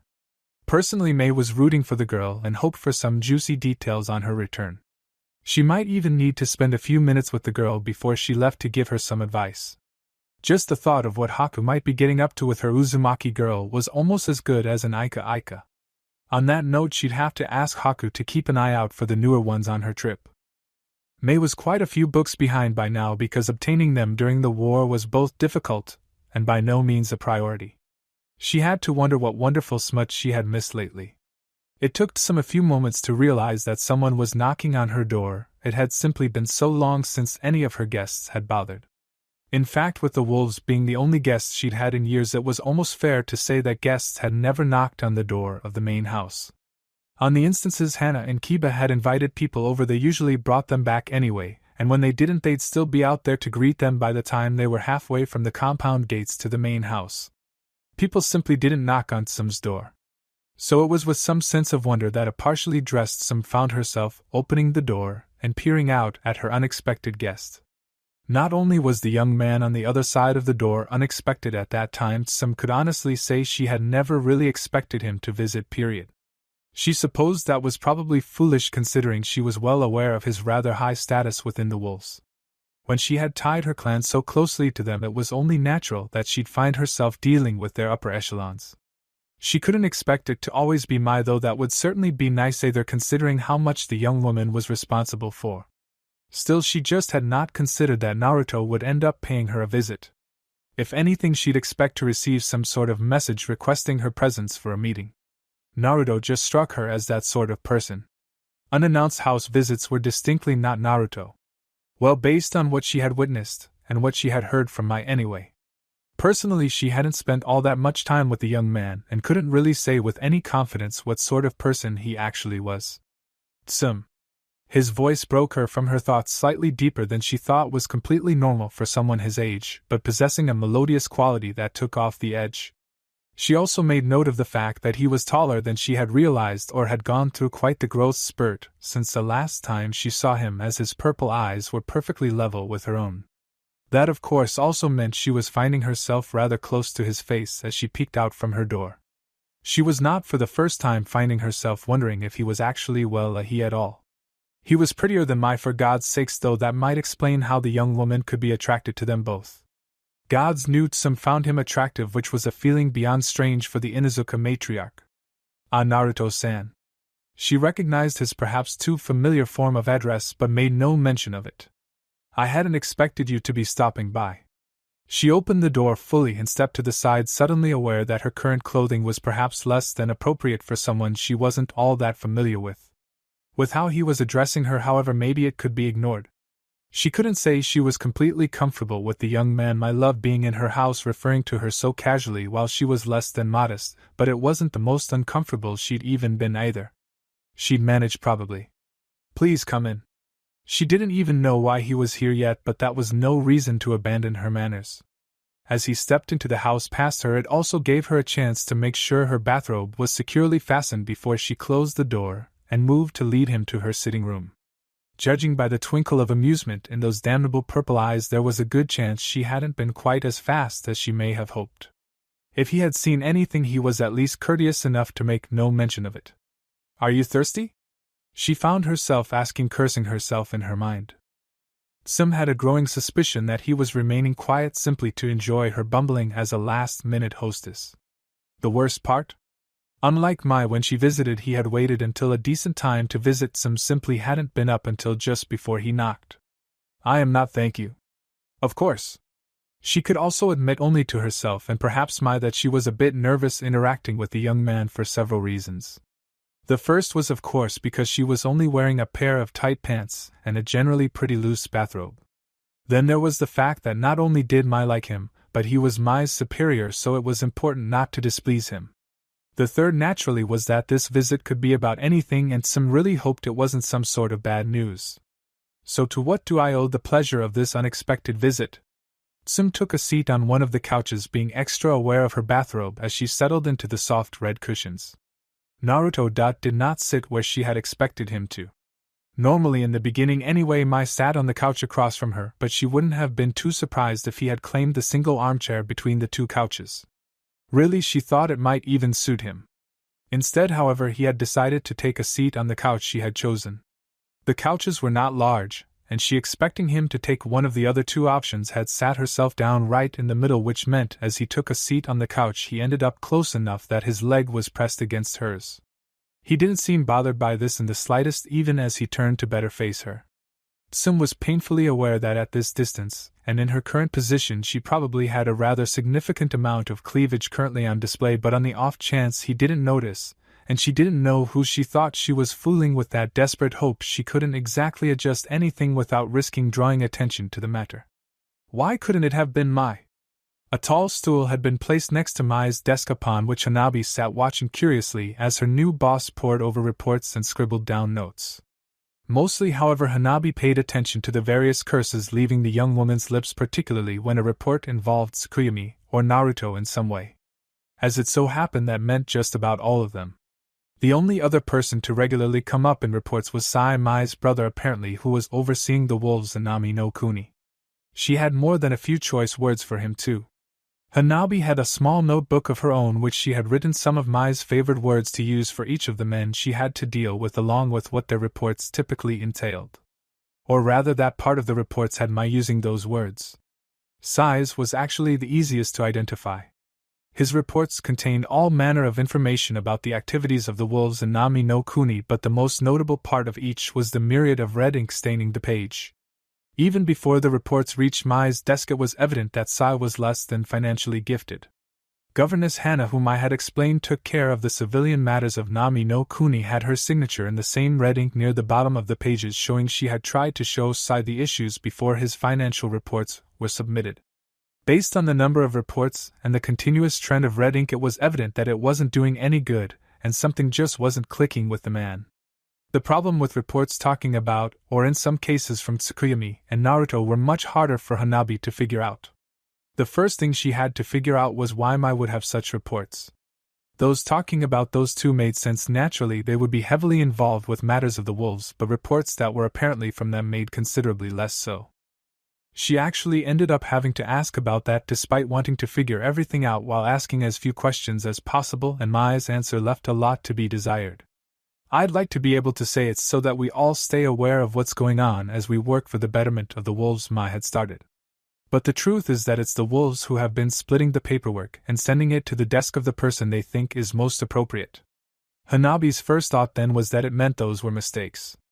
Mai set her straight on that pretty quickly too. Oh no. They go precisely where the wolves intend them to go. If a wolf sorting the paperwork thinks I would want to be aware of something Naruto did, one of his reports might go to me before reaching Tsukuyomi. Likewise, if they think Naruto should be aware of something Tsukuyomi did, they'll direct it to Naruto's desk. Mai had smirked after saying that, as if there was some hidden joke in her explanation, but what Hanabi had heard she didn't really like. Sure, it seemed to be working, but that was far too disorganized for her tastes. Sorting things by who you felt they should go to. That wouldn't be consistent at all, and it meant you never could be sure how much work that reached a desk was actually supposed to be done by that person. How were they supposed to keep anything under control that way? Hanabi had already decided she would be having some long chats with the wolves about organization and properly performing administrative tasks. This disorganized mess was unacceptable. It was probably a good thing no one had told her of Naruto's tendency to steal and complete Mai's paperwork for her. The poor girl probably would have had an aneurysm. Naruto didn't think twice about taking a seat beside his hostess, squeezing in right between her and the arm of the couch quite snugly. He also did his best to ignore a rather lovely display he was certain she wasn't intending to be putting on. Out of respect for both her and Mai, he kept it to a single glance that lasted less than a second. Okay, a second and a half. It was two tops. You couldn't blame him. Mai had excellent taste. Temptation momentarily sated. He focused on her eyes, only vaguely recognizing that at this distance it was perhaps just a tad more intimate than he had intended. He didn't mind, but some looked less than comfortable with the situation. He'd be lying if he said he didn't get some amusement from that. The Inuzuka matriarch wasn't someone you'd think to describe as shy, so this was probably the closest to it most people would ever get the chance to see. Naruto decided to savor it while he could, and if she was a bit off balance, well, that would only make it better when he made sure she knew that if she upset Mai, he'd do everything in his power to turn uncomfortable into agony for the rest of her miserable existence. You can thank your daughter for my visit, actually. He pulled a plain envelope from his shirt pocket and handed it over to the woman. I was in Nami no Kuni recently, and she requested that I deliver this to you for her. I saw no reason to decline, seeing as I was coming back to Konoha anyway. That's odd. Sim frowned as she took hold of the letter. She usually just sends it with one of the regular wolves. Her brown eyes looked up from the envelope to meet Naruto's calm gaze. You wouldn't know why she asked you, would you? Your guess is probably better than mine, Sim. As wonderful a young woman she is, and as fantastically as she's been doing as Nami's governess, I don't often have the chance to enjoy her company. You would know her much better than I would assume. Yeah, I guess you're right. She spent a few moments staring at the blank envelope in her hands and thought. Would you mind if I? Oh no, not at all. He rose from the couch and stepped off to the side. Would you prefer some privacy? Ah, yes, she would, but not with him leaving the room. Not only did she not want him unsupervised in her house, but it would be in rather bad taste to send a guest into another room so she could read her daughter's letter. I think I'll just step into my office for a moment to grab a letter opener, if you'll excuse me. There was understanding in those purple eyes telling her that he was fully aware that she'd be taking the opportunity to read the letter before returning but didn't mind in the slightest. "If you like," he invited with a nod. "But I doubt it has anything to do with me, so unless there's something you'd like to discuss I can leave you to it." That was a really tempting offer, but Waltzum didn't really have anything to discuss with him now. That could change depending on what her daughter wrote. He had just said he was a Nami, so he might be able to shed more light on anything her daughter wasn't clear about. "I'll only be a minute," she assured him. "If you're not too busy, it would probably be a good idea for the two of us to get to know each other a little better, considering the relationship between our packs and our roles within them." He conceded her point with a dip of his head. "I do believe you're right. In that case, I'll be here when you're finished." Naruto slipped back onto the couch as Sum stood up close enough that they ended up rubbing against each other again. As he sank slightly into the red cushions, he crossed his right leg over his left knee and lazily tossed one hand over the arm of the couch, so he was more lounging than sitting. Sum tightened her bathrobe again as she finished standing up, not bothering to try to hide it, and made her way out of the room. Briefly she considered retreating to her room to put on a shirt too, but that would both take more time than proper with a guest waiting on her, and undoubtedly tell her guests that she had been uncomfortable with what she was wearing before. She didn't particularly care for either of those, really. She'd have to brave her shirtlessness for a bit longer. For some reason it wasn't as hard when Mai and her wolves stopped by, but it was just weird to be like this when her guest was Mai's boss. That was probably the whole reason she was uncomfortable now that she thought about it. Well, it could be worse. At least these days she had the habit of throwing on a pair of pants before getting out of bed. That would have been infinitely more awkward.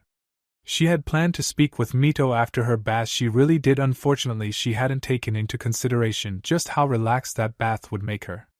Naruto had fallen asleep before she could even button up her pajama top. Morning training came first when she woke up, her regular routine, and it was only a bit before lunch that she had remembered what she needed to do. There was one good thing about having a sensei who really would rather be anything but, and that was the fact that they were only there because the students were. When I need to take care of something at home later, and the daily training was dismissed by a Kakashi only too pleased for the chance to read his beloved books in the comfort of his own home. Sakura had been understandably disappointed, but Naruto really couldn't bring herself to feel bad when the girl's disappointment stemmed solely from the fact that she wouldn't be able to draw any more of Naruto's blood that day. Whatever had gotten into that girl, the Anko virus or something, Naruto had to admit it was actually doing her a lot of good. With Naruto's own training under her mother, the former fangirl shouldn't have been able to even touch her. Naruto couldn't honestly say this change was pure bloodlust, which was a weird thought to associate with the Pinkette, or if this new mindset was driving her to train more on her own. Whatever training she was doing, Naruto was almost tempted to ask to join. The girl had grown leaps and bounds, and it was honestly a bit frightening how quickly she was improving. Unless she was simply one of those genius prodigies and simply hadn't had any reason to apply herself until recently. That actually made a lot more sense, everything considered. But Sakura wasn't Naruto's main concern at the moment. No, it was much more important that she check in with the biju sealed into her stomach to make sure everything was alright. Racing into the compound, they still hadn't taken care of the tall grass, and it was coming very close to peeking up over the walls. She made straight for her room and threw her equipment haphazardly onto her bed. She was probably going to regret that later when an errant kunai or gods forbid Senbon made itself known when she next went to lie down. That was a future Naruto problem though, so she didn't concern herself with it. Finding a good spot on the floor, she tucked her legs in close and closed her eyes as she concentrated on the faint traces of Mito's chakra that her seal naturally filtered into her own system. Finding a strand, she held it firmly in her attention and slowly followed it back through her tenketsu and into the seal. She knew she had succeeded when the distant murmur of Konoha was suddenly silenced, and a cold dampness settled over her like a thin veil. The fact that she was now sitting cross-legged in a pool of murky water that came most of the way up her thighs was pretty telling too. With a string of curses aimed at the gods of the earth, apparently Uzumaki customs spoke out against angering the sky and the sea, or so her mother had said. She jumped up from the water and narrowed her eyes at the small flat platform of rubble not even a foot away. Of course she couldn't have landed there, that would have been too damn convenient. Making a mental note to concentrate on that spot the next time she entered the seal's cape, she took a look around the mental representation of her seal. Rubble, rubble, and more rubble. Yet everything seemed to be just how she had left it, but gods above and below, she hoped this wasn't some sort or representation of her mind too. Despite all the rubble she could see, however, she couldn't see the giant stacked pile where Mito had been living. It was as if something had scattered all the rubble that had been around her almost evenly through the waters of this flooded basement, but Mito herself was nowhere to be seen. Mito? No response. Mito? Nothing but an echo. That was odd. Usually Mito would like the company if only to have a chance to act superior to someone, and if she was mad with Naruto or otherwise didn't want to be disturbed, she could block her out from the seal entirely. Focusing again on the strand of chakra that had brought her here, she realized her mistake when the entire world around her seemed to light up in senses. Well, that wasn't going to be of any use when the entire seal was packed full of the Kyuubi and her chakra. Picking a random direction, Naruto began navigating around the chunks of metal and stone that littered the ground around her.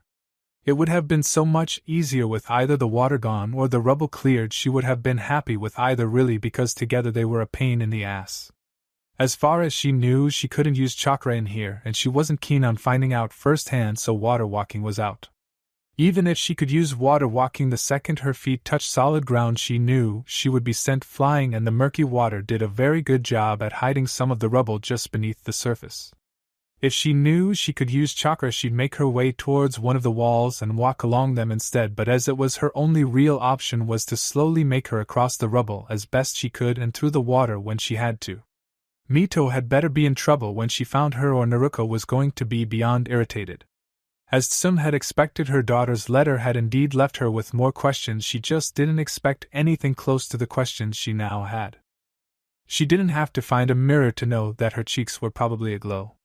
She didn't know exactly what had given Hana the opinion that her mother should seek to further cement ties with the House of Wolves in such a manner, but her daughter hadn't even tried to hide what she meant in her letter.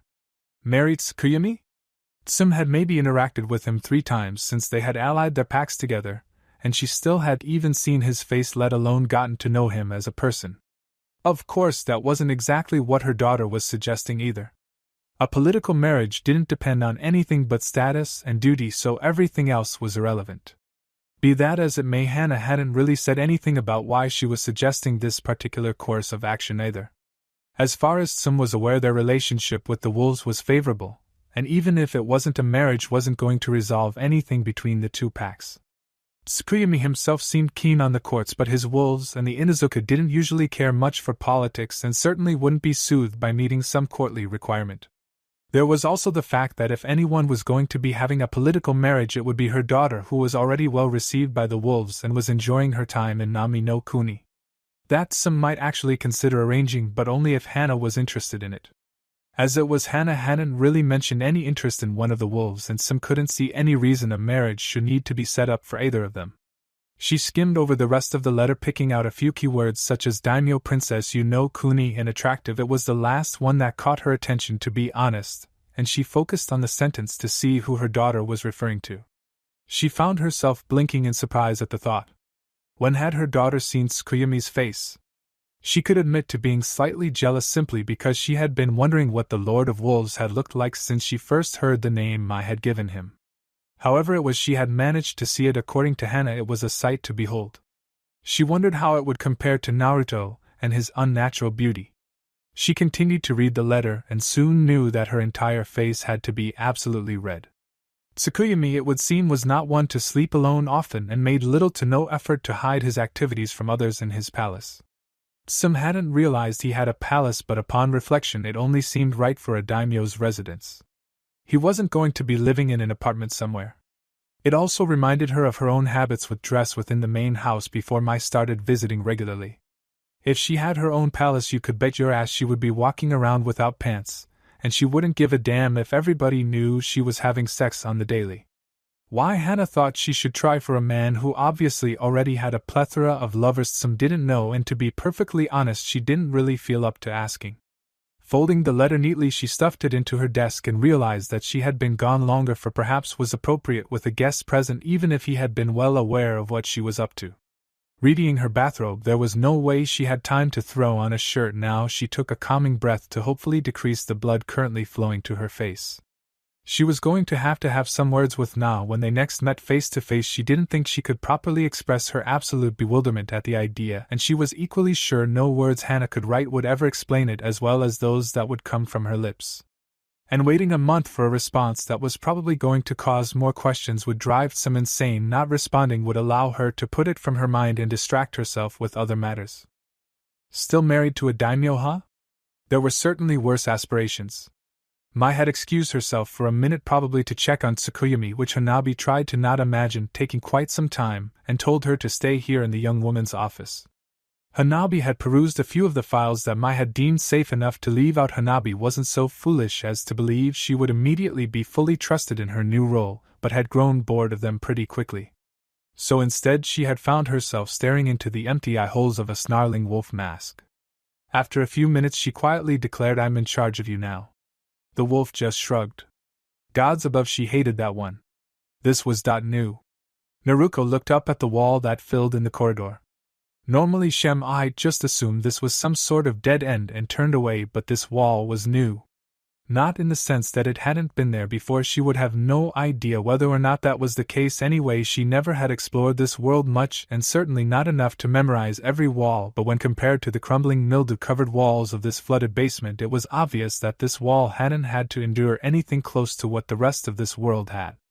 Well, that or it had simply been much, much more resilient. She really couldn't say either way. What was the most odd about this wall, however, was the suspiciously door-shaped and sized patch of lighter paint. The whole wall seemed to be made of wood, which also stood out because everything else here was concrete, and unless she was mistaken there was a small metal knocker hanging from it. Approaching cautiously only confirmed what she was seeing, and after a moment of hesitation she lifted the cold metal ring and slammed it down 3 times.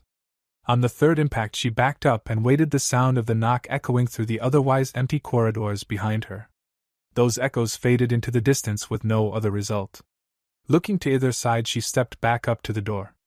Knock knock. Before her third knock she found herself suddenly spinning, and before she knew it, and far before she could react, she found herself standing with her back to a bookcase and a perplexed Mito staring at her from a leather couch. "Naruto? Hi." The Uzumaki heiress took a few seconds to look around the small room, more like a rather large one-room apartment really, before returning her attention to the Kyuubi. "I guess this would probably explain the strange feeling I was getting from the seal, huh?" Her mom had mentioned that changes to the seal may have placed the Kyuubi into an uncomfortable situation, but everything seemed pretty damned cozy to Naruto. And to think she waded her way through that water and over all that rubble to make sure Mito was okay. What? The seal had been this way for quite some time now, so it made no sense if Naruto had just now felt it. Unless she had been spending all this time trying to reach her. No, wait. She had reached out after she had healed Naruto, and that was about the same time the seal was changed to be a bit more habitable. So what since then had caught the girl's attention? Oh, yeah. Probably the sandby forming her cloak within the seal. If Mito's use of her own chakra caught her attention, that would have done it without a doubt. The seal was acting strange the other day. Naruto continued, completely oblivious to Mito's thoughts as she returned to peering around the room. "It was like the last time when you told me not to worry about it, but there was something off about the whole thing. It felt, I don't know, empty? Deep?" The seal burned, but there was also this coldness to the feeling that was really odd. "I didn't even know you could do this within the seal." Yet definitely the sandby she had felt. Mito blamed Karura for this. She's the one who brought the girl into her prison. How terribly inconsiderate. I can't. Might as well start off with the easier questions, Mito thought. I've never had much control over this world, and when I did have more freedom I made a series of mistakes I'm still trying to remedy. Oh? Naruto's head swiveled back down to the biju. Then who did this? Naruto. Oh? Oh. So you were able to get back to him? Naruto returned to looking about the place with renewed vigor. Was this his part of the seal then? Maybe that's why it was so different. Were they in a cage? It sure as hell looked like it, though, the bars that made up the far walls, and how had she missed that, were so large and spaced far enough apart that they could probably stroll right between them without a second's thought. It was probably more effective for giant foxes. In a sense. Mito didn't sound particularly happy with the answer she was giving, and so Naruto decided it was probably best to avoid that line of conversation. So I must have just been feeling the seal shift last night then, huh? Not exactly. The seal's been this was for some time now. Naruto gave her a curious gaze. Then what did I feel? Mito fell silent for a few long moments before answering. I had a guest of sorts, she admitted. You probably felt them entering the seal. What? Naruto tried desperately to wrap her mind around such a concept. Mito had guests? Someone or something had been able to enter the seal. She didn't even know where to begin with that one. How? Seals transcend time and space, Naruto, you should know this. Of course I know that. Naruto's fists found themselves on her hips. But I also know that there's a reason it took 2 seals to contain you. There shouldn't be any room for others to join you in here. Join? There's infinite room for that, Naruto. They simply won't be sealed. What? Mito rolled her eyes and pointed to one of the empty chairs to either side of the couch she was currently on. Sit down and I'll try to explain. Why she of all people would have to explain this concept to an Uzumaki heiress she had no idea, but there was a slight feeling of satisfaction from the idea, especially if it got back to her previous host. Oh, she could already see Kushina's face when Naruto told her, and it was delicious.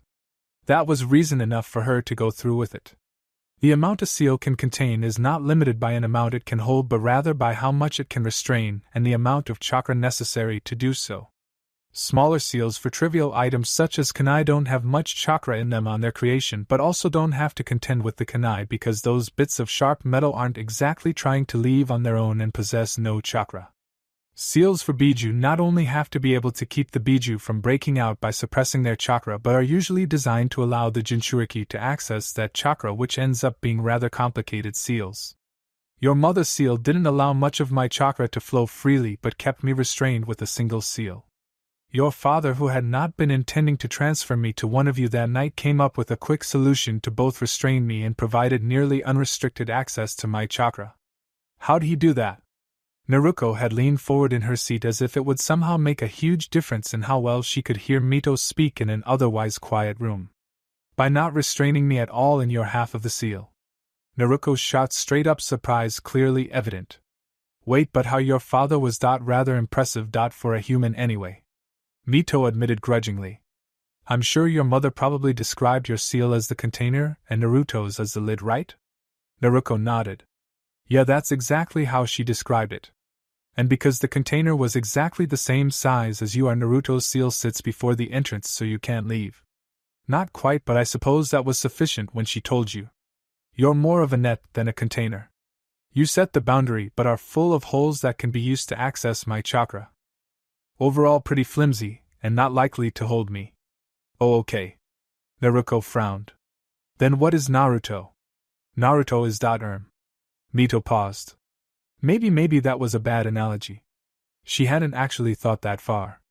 I guess you could say he's like a set of nails pinning that net taut against the ground, or a rope holding it from the ground so that gravity keeps me from getting out. Naruto's frown grew deeper. I don't think I really understand what you're trying to say. Think, aha. That would suffice. Bad analogy, think of it like this instead. I'm a fox, you're like a collar. It doesn't do much to keep me from running around, but Naruto's seal is a leash that he holds, keeping me nearby. Ah.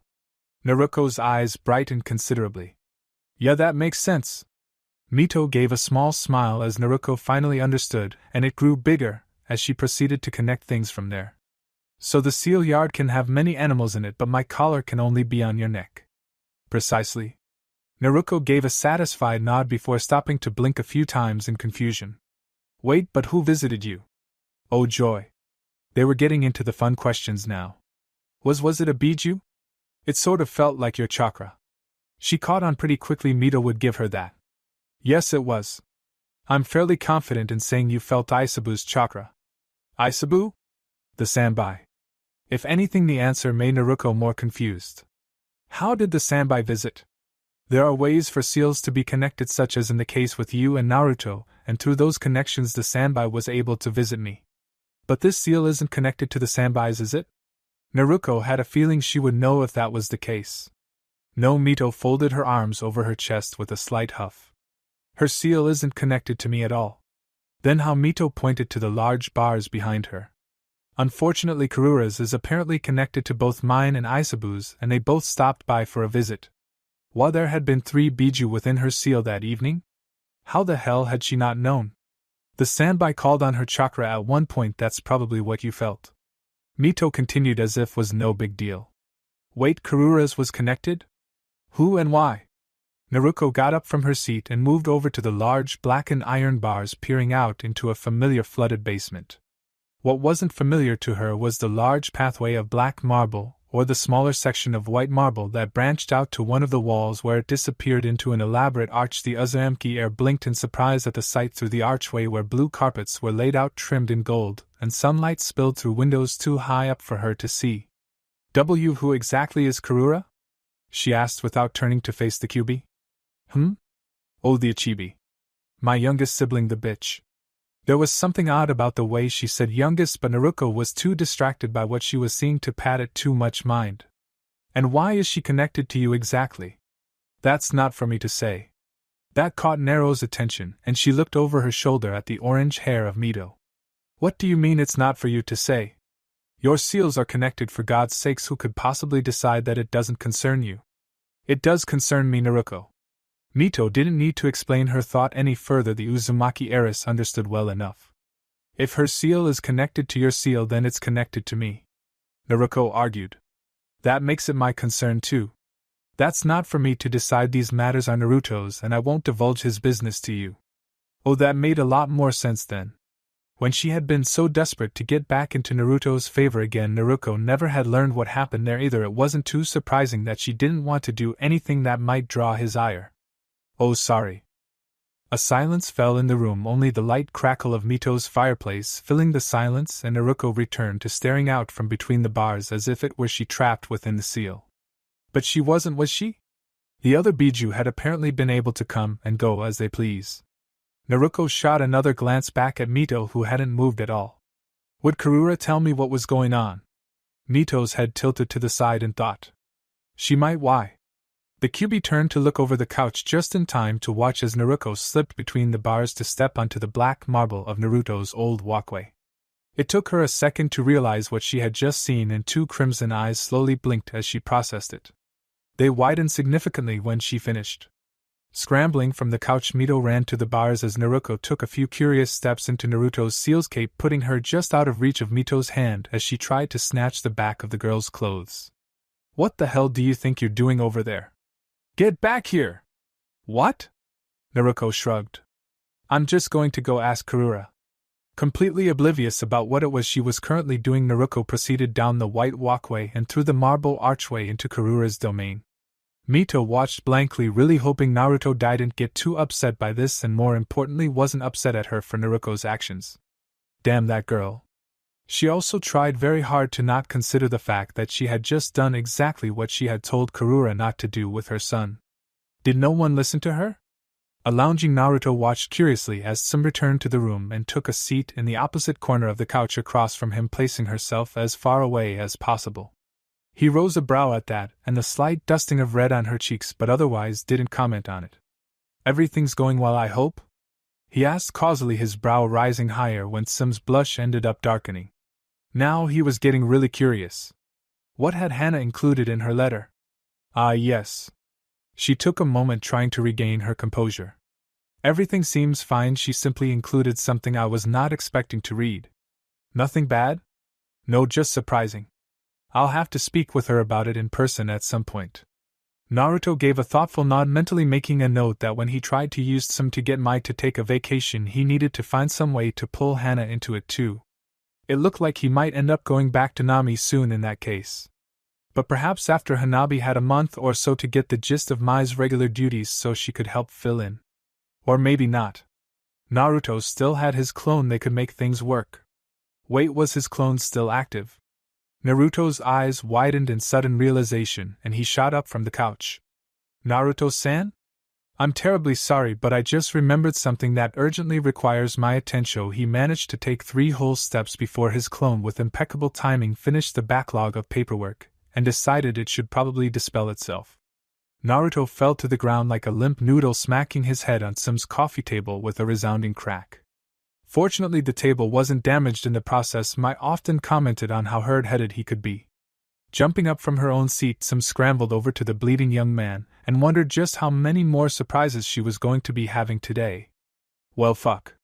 She was going to have to find a wolf to get him back home, or at the very least inform Mai. Poor girl was going to be worried sick when she heard, "I'm home." The door opened and shut with a careless bang. Kurenai-sensei seemed pretty distracted again today and sent us all home. Is that blood? Sim had enough time to roll her eyes at her luck before her son burst into the sitting room with kunai-drawn eyes darting around for intruders. Akamaru trotted up from behind him, plopping down at his feet with a single bark of greeting. "Naruto? Holy shit, Mom, what did you do?" "Calm down, Kiba. He collapsed as he was leaving. Go fetch me someone so we can get him some help." "Why was he even here in the first place?" Kiba asked, slipping his kunai back into their pouch. His attention turned to his mother, and his eyes widened. "You're not even wearing a shirt," he noted. His eyes darted between the two other people in the room, and a look of horror grew over his face. "You said you were seeing a girl." Kiba pointed an accusing finger at his mother. "Naruto's not a girl. Even if he was as pretty as one, which just wasn't right." "Shut up, Kiba. Go get help." The red had most definitely returned to Tsum. First, Hana is suggesting she gets married to Tsukuyami, and now her son was insinuating she was in a relationship with the object of Mai's affection. She tried not to dwell on the thought of her Mai and Naruto altogether, but it was proving rather difficult, especially as she removed the sash holding her robe together to wrap around Naruto's bleeding forehead. "What, like a doctor or something? The first person you see who's either a chunin or old enough to not get acne anymore, go." She more wanted Kiba to leave than actually needed anyone urgently for Naruto. Head wounds, just bled a lot, he'd be fine.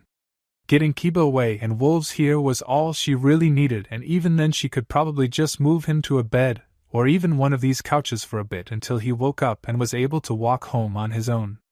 Sim would simply like to have the wolves aware rather than panicking over one of their high-ranking individuals having gone missing without a word. She didn't want to incite a panic in them, and especially not in Mai. Girl had enough to deal with without having to worry about Naruto's well-being and trying to settle down the wolves. "Why, yes, sure." Kiba darted out of the room, opening and slamming the door shut again to go find someone, and Sim turned to Akamaru, who had remained sitting on the floor. "Find me a rag, would you?" she asked. "He got blood everywhere." "Okay, maybe an exaggeration, but she did need to clean it up still." "Wet if you can manage it."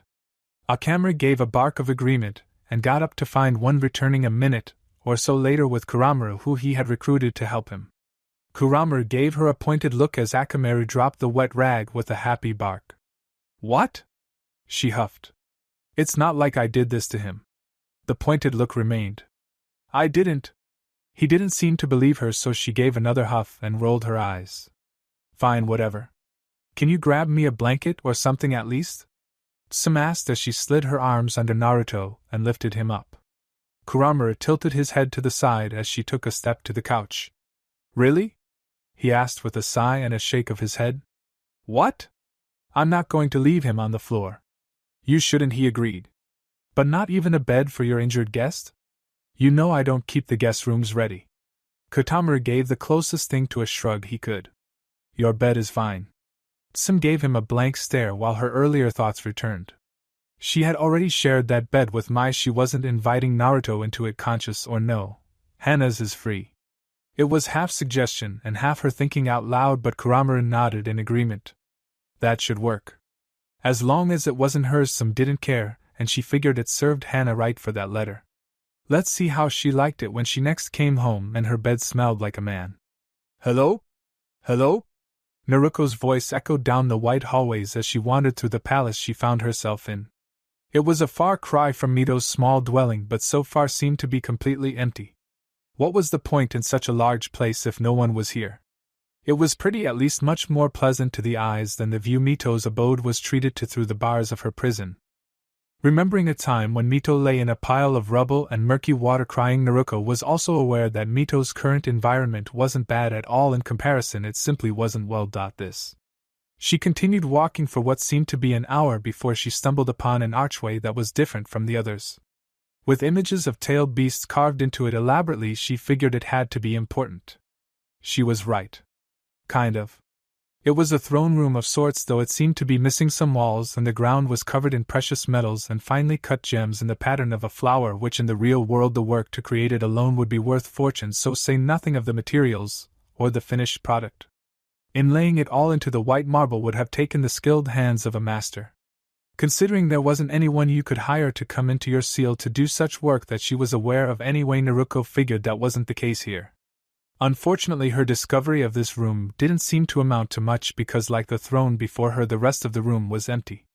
It did, however, provide something beyond the endless white hallways of the palace, so making the decision of returning to the maze behind her or continuing into the gardens she could see through the open wall wasn't a difficult one. Naruto stepped into the garden, looking about at the vibrant flowers and the open sky above her. While the light spilling into the palace seemed to be from some point in the afternoon, the sky she saw seemed to be late evening, and was filled with the orange glow of a weary sun preparing for its well-deserved rest.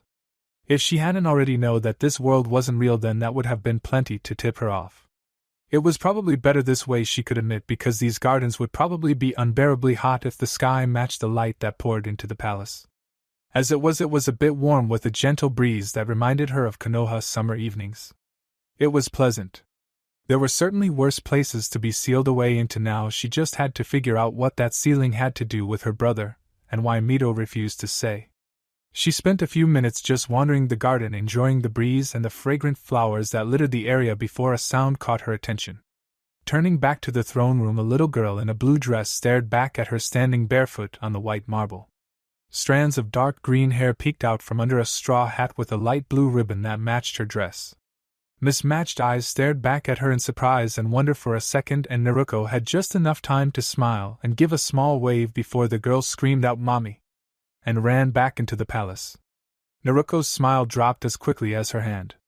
Well, that was one way to make an impression, she supposed, just not the way she would have liked. It also brought up a whole lot more questions. How many people were in this seal, and more importantly, why? Chapter 112. No, boys, it couldn't have been a minute after the little girl had ran away that Naruto was joined in the garden by a curious woman. She wasn't very tall, that was the first thing Naruto noticed about her, maybe half a head taller than Naruto herself, and even the slight heels she was wearing didn't add a whole lot. The next thing Naruto made note of were her teal eyes, which honestly were probably the most striking thing about her. She wasn't gorgeous, Naruto didn't think so at least, but she was pretty in a plain sort of way. Naruto couldn't actually explain why she was pretty, she just was. Her body was somewhere between the softness of a healthy civilian and the toned results of an average kunoichi, which, if she was being honest, would put her above your average civilian woman. There was just something about her that seemed more housewife than mercenary, and it was hard to tell what it was. Her hair was a light brown that came down to her shoulders, and Naruto thought there might be just a hint of makeup on her face. Her skin was more pale than tan, but nothing especially noteworthy in either direction. Really, the way she seemed to be simultaneously plain and pretty was proving difficult for Naruto to wrap her head around. In the end, she decided to blame those eyes. Those were very pretty, and now that she thought about it, it was like seeing two beautiful flowers surrounded alone in a desert. The hair framing her face only seemed to support the image. Soft curves of her face like dunes of sand, and one corner of her lips rising like the sun.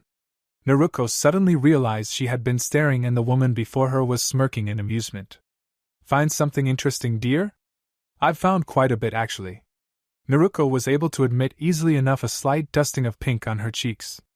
I didn't know all of this was even possible. Oh? The woman hid her smile behind a delicate hand and gave a soft giggle that the wind seemed keen on imitating. That's a sweet thing to say, and your wonder is just the cutest. First time in a seal, then? Not the first, but it's the first time it's looked like this.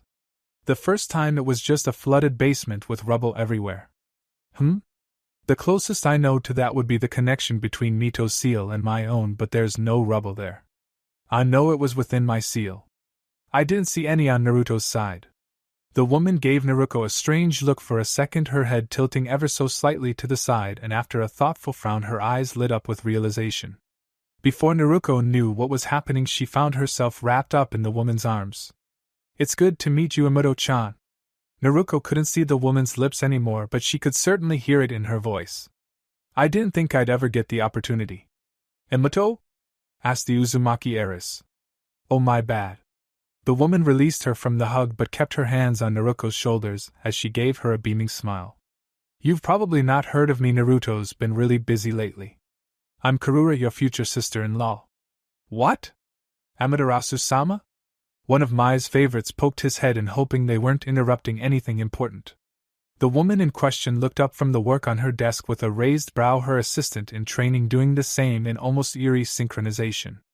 Yes? The young woman prompted. An Inuzuka is here at the compound. He claims Sama sent him with something that needs to be urgently brought to your attention. What are you waiting for then? Mai's response was immediate. If he's from Tsum, then send him in. Not only was it important because Tsum was one of their allies and was supposed to be considered an equal in the partnership between the House of Wolves and the Inuzuka, but it was important because it was from Tsum. The woman was still a very dear friend, one whom Mai did still love deeply. Only matters concerning Naruto and his well-being would ever take precedence over something from Tsum. At once, Amaterasu-sama. The wolf ducked out of the room and was back in the space of 30 seconds, obviously having already escorted the man far into the compound. There was a reason he was one of her favorites. The man in question was half-shaved, quite literally, and Mai could only assume the majority of the shaving cream, whose remnants now clung desperately to his jaw, was probably scattered over the path the man had taken to get there. He was wearing pants, thankfully, but no shoes and no shirt, his chest still wet from a recent shower. He looked less than thrilled, really, but he had made his way regardless with news from Tsum. I understand Tsum has sent you. Mai tried to disguise her excitement to hear from the woman, while her future assistant did her damnedest to hide her amusement at the man who had been more or less ripped from his shower to act as a messenger boy. Tsum-sama wanted you to be aware that Naruto-san stopped by for a visit earlier, Mai-sama, but when he went to leave, citing forgetting something of urgent import, he collapsed in her sitting room. Tsum-sama isn't worried but thought it best that you were made aware at the least. Mai had risen from her seat the second the word collapsed left the man's lips, and Hanabi started collecting the papers from the desk so they could be stored in the young woman's imminent absence. Thank you for bringing this to my attention. You're free to use one of the rooms here to finish up if you'd like. We'll find you a shirt you can wear back to the compound. The wolf behind him gave a nod, understanding he'd need to secure a razor and a shirt for their guest. Yeah, I'd appreciate it. This way then, please. The wolf placed a hand on the Inuzuka's elbow and guided him out of the doorway just before Mai rushed out of it, Hanabi sticking her head out after her. Did you want me to come too? Mai paused mid-step and turned back to the room. On one hand, it would be a chance for the girl to get out, and if she was catching up with Tsum, it would be nice to have someone sitting with Naruto until he woke up and, if necessary, escorting him back to the apartment. Hanabi was also supposed to remain hidden for the time being, and she didn't think the girl needed any hints about the relationship Mai had with Tsum previously. Maybe when they were a bit closer. No, that won't be necessary. I'll be back before dark. You can use this time as you like. Hanabi gave a disappointed nod and retreated back into the office as Mai resumed her brisk pace out of the apartment. As she turned the corner, Hanabi looked up at the wolf. When he's taken care of, can you come back to the office, please? Of course, Hanabi-sama. It should only be a few minutes. The Inuzuka man looked down at the former Hyuga heiress, noticing her presence for the first time, and his eyes widened as he realized who he was seeing. Hyuga Hanabi? He asked in surprise. I heard you had gone missing during Suna's invasion. I've been kept very safe, thank you. She responded politely, but tersely, making it obvious she had no intention to discuss the matter. If you need something, please call on one of the wolves. We're very relieved to know that Naruto-sama is safe in the care of the Inuzuka clan. With her piece said, she returned to her place behind Mai's desk and pulled out a stack of completed paperwork, scowling at how disorganized it was. She was going to be fixing that, and soon. The wolf reached over and closed the office door before turning back to their guest. I do believe you're in need of a good razor. I'll see what I can find. His hand moved from the Inuzuka's arm to his shoulder as he guided him down the hallway to the nearest vacant room.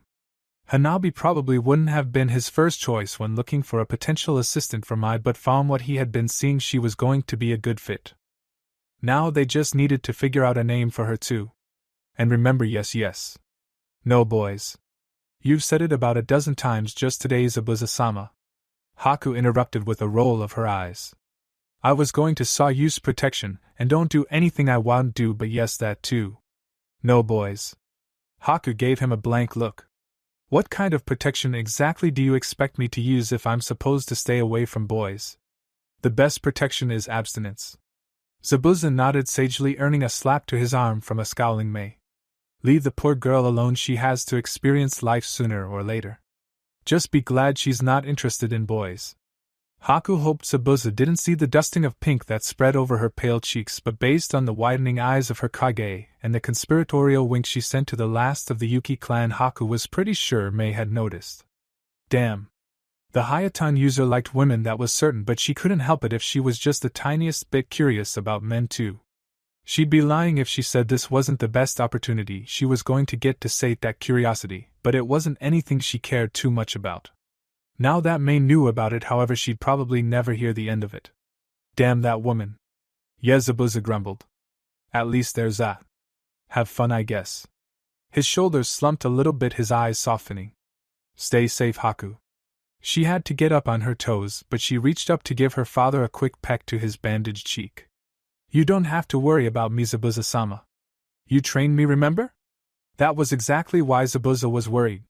He had taught her well enough to get out of trouble, sure, but he wasn't exactly any sort of role model for not getting into trouble in the first place.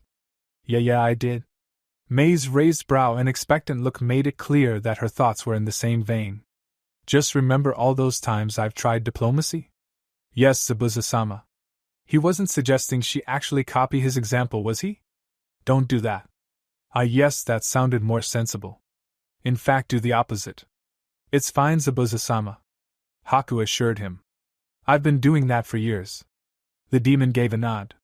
Good goo, hey, what's that supposed to mean? Nothing, Zabuza-sama. With a wave and a mirror of ice, Haku vanished from sight. Mei and Zabuza stared at the mirror as it slowly dissolved, and then at the space it had occupied for several long moments before Zabuza's gruff voice broke the silence. I blame her attitude on you, you know. Excuse you? A delicate brow arched up in response. You were the one raising her as you gallivanted around the elemental nations. Yeah, I know. He agreed. It just makes me feel better. I have no idea how you of all people managed to raise such a lovely young woman. What? He scoffed. You think I do? It's a goddamn miracle. That's a Zabuza I think we can agree on. Future sister-in-law? Naruto asked with a nervous laugh. What do you mean? The woman gave her a smile Naruto could only really describe as wicked. Naruto-kun is your brother, isn't he? Yeah, he is. Well, I'm the mother of his children. We're not really married, but we might as well be, and that makes us family. Emoto-chan. Naruto was suddenly reminded of Gaara from the Chunin exams calling her auntie, and was going to let out a groan when she made an important observation. Wait, children? Plural? Well, yes. I believe you've seen Isabu-chan already. Karura turned behind her. Come out, Isabu-chan, come meet your other auntie. Other auntie? Did she really even want to ask? Maybe later, after her other questions had been answered. The little girl Naruto had seen earlier popped her head out from behind a wall of the distant palace and observed the two of them for a bit before slowly emerging and walking cautiously over to her mother and the strange lady that had appeared in their home. She stopped behind Karura's legs and peered up at Naruto with tilted head. After another few seconds, she offered a hesitant wave, and a barely audible hello. Naruto returned the wave. Hello there, Isabu-chan. How are you? Good. Oh well, that's not good. She really didn't know where to go from there. This was supposed to be her niece of sorts, but Naruto hadn't really been prepared for such a meeting. In fact, she hadn't been expecting any of this today. Alright, why don't you go off and work on one of your sandcastles, Isabu-chan? Your auntie and I are going to be talking for a bit. Isabu gave a nod of agreement, and ran off her bare feet, slapping the white marble floors. If nothing else, Naruto could admit that the girl was cute, she just wasn't sold on the whole being an aunt thing. So Isabu and Gaara, huh? Naruto continued awkwardly. Karura's eyes lit up at the sound of her son's name. You know Gaara? We met in the Chunin exams. His team helped mine during the second exam. Karura seemed absolutely delighted. Oh, that's wonderful. I'm glad you two are already, makes things much easier. Yeah. Naruto agreed, he was really helpful. Yes, he's such a good boy, isn't he? Absolutely. I actually came here because I had some questions, if you don't mind. Oh, not at all. We're family after all, and family sticks together. I'm here for you whenever you have questions. Karura grabbed Naruko's hand and started pulling her to one of the benches in the garden. Come on, let me know what you're having trouble with. Is it a boy? I bet it's a boy. It's not a boy. Karura looked over her shoulder with a disappointed pout. Oh well, I can always hope. A sudden realization flashed across her face. Oh dear, I never got your name, did I? Naruko. What the hell had she gotten herself into? Maybe she should have listened to Mito and stayed on the other side of the bars. Yeah, that was Naruto, alright, and he was most certainly not conscious at the moment. Mai stared down at Naruto's sleeping as far as she could tell form with a mixture of fondness and exasperation. How did he keep getting himself into these situations? At least it had been near someone they trusted. The wolves probably would have freaked out if Naruto simply hadn't returned. Thanks for letting me know, Tsum. Mai looked over his shoulder to address the woman leaning against the doorframe. I don't know why he collapsed, but I'll be having words with him about it when he wakes up. Give him a chance to explain at least. Tsum frowned. I don't think he intended to. He was saying he forgot something important right before he fell. Oh, he'll explain all right. Mai's fists rested on her hips. We didn't even know he had gone out, and he didn't take a single wolf with him. I'll have to glue Katsuri to his hip for this. She'll be happy to be around him, and one pleading look from her, and he'll feel too guilty to send her away. Tsum threw her head back with a bark of laughter. For being so high up the hierarchy, you sure have him wrapped around your fingers, huh? He's not that hard to figure out, Mai smiled. With another glance to the sleeping young man, she turned to face Tsum fully. It's just that the methods we employ don't always keep him out of trouble. Is he the one looking for it? Sounds like it may be stalking him. It's only stalking him because he keeps trying to court it. Mai countered. Considering how he practically invites trouble to share his bed, I don't think it can even be called stalking at all. That was probably both literally and figuratively, Mai noted. It wasn't hard to get into his bed or his pants, and most of the women he surrounded himself with could definitely be called trouble. Orochimaru was a prime example. Ha! I guess that's why he needs you around, huh, Mai? Tsum chuckled. Someone to drag his ass out of the fire. Something like that. She smiled. Come on, let's let him rest. Tsum backed out of the room so Mai could exit, closing the door behind her. Yeah, the Inuzuka matriarch agreed. I don't think he should be out for too long. Did you want to stay? Of course. Mai slipped one of her arms around the woman and squeezed her in a half hug. I'm sorry I haven't been able to spend much time with you. I've been busy worrying about those fires he keeps throwing himself into. Tsum released another bark of laughter. I understand. When Kiba started walking, I spent my whole damn day trying to keep him out of trouble, but I didn't have an entire clan enabling him. That earned a soft giggle from Mai. It feels like that sometimes. The wolves absolutely adore him, and will happily join in on whatever he's decided is a good idea without question. I have to give him credit though. For as much as Trouble loves him, he's always looking out for the wolves first. I think it would be fair to say he adores them more than they do him. Tsum gave a small smile at that, even if it wasn't directed at her. The fondness that shone in Mai's eyes as she spoke about Naruto filled her heart with warmth. There was a slight bitterness to it. Tsum wouldn't even try to deny that, but she could still be happy that Mai was happy. She just wished she could play a larger part in it. Well, that's what family does, isn't it? Supports itself through thick and thin? I'm glad he was able to find one in the wolves. Yeah, me too. Mai looked up to her with a bright smile. But I think we'll leave talk about Naruto for when he's awake. What have you been up to? Nothing as exciting as you, I'm sure. Just boring clan shit. Mai gave another giggle. Sometimes that sounds wonderful. I could use a vacation. Both were slightly surprised when Tsum's loud barks of laughter didn't wake Naruto up. So what were those questions, dear? Despite claiming they were now sisters, Karura seemed determined to treat Naruko as a daughter or perhaps a niece. Naruko was half convinced it was simply the woman's personality, and half convinced that it was because the woman simply seemed older.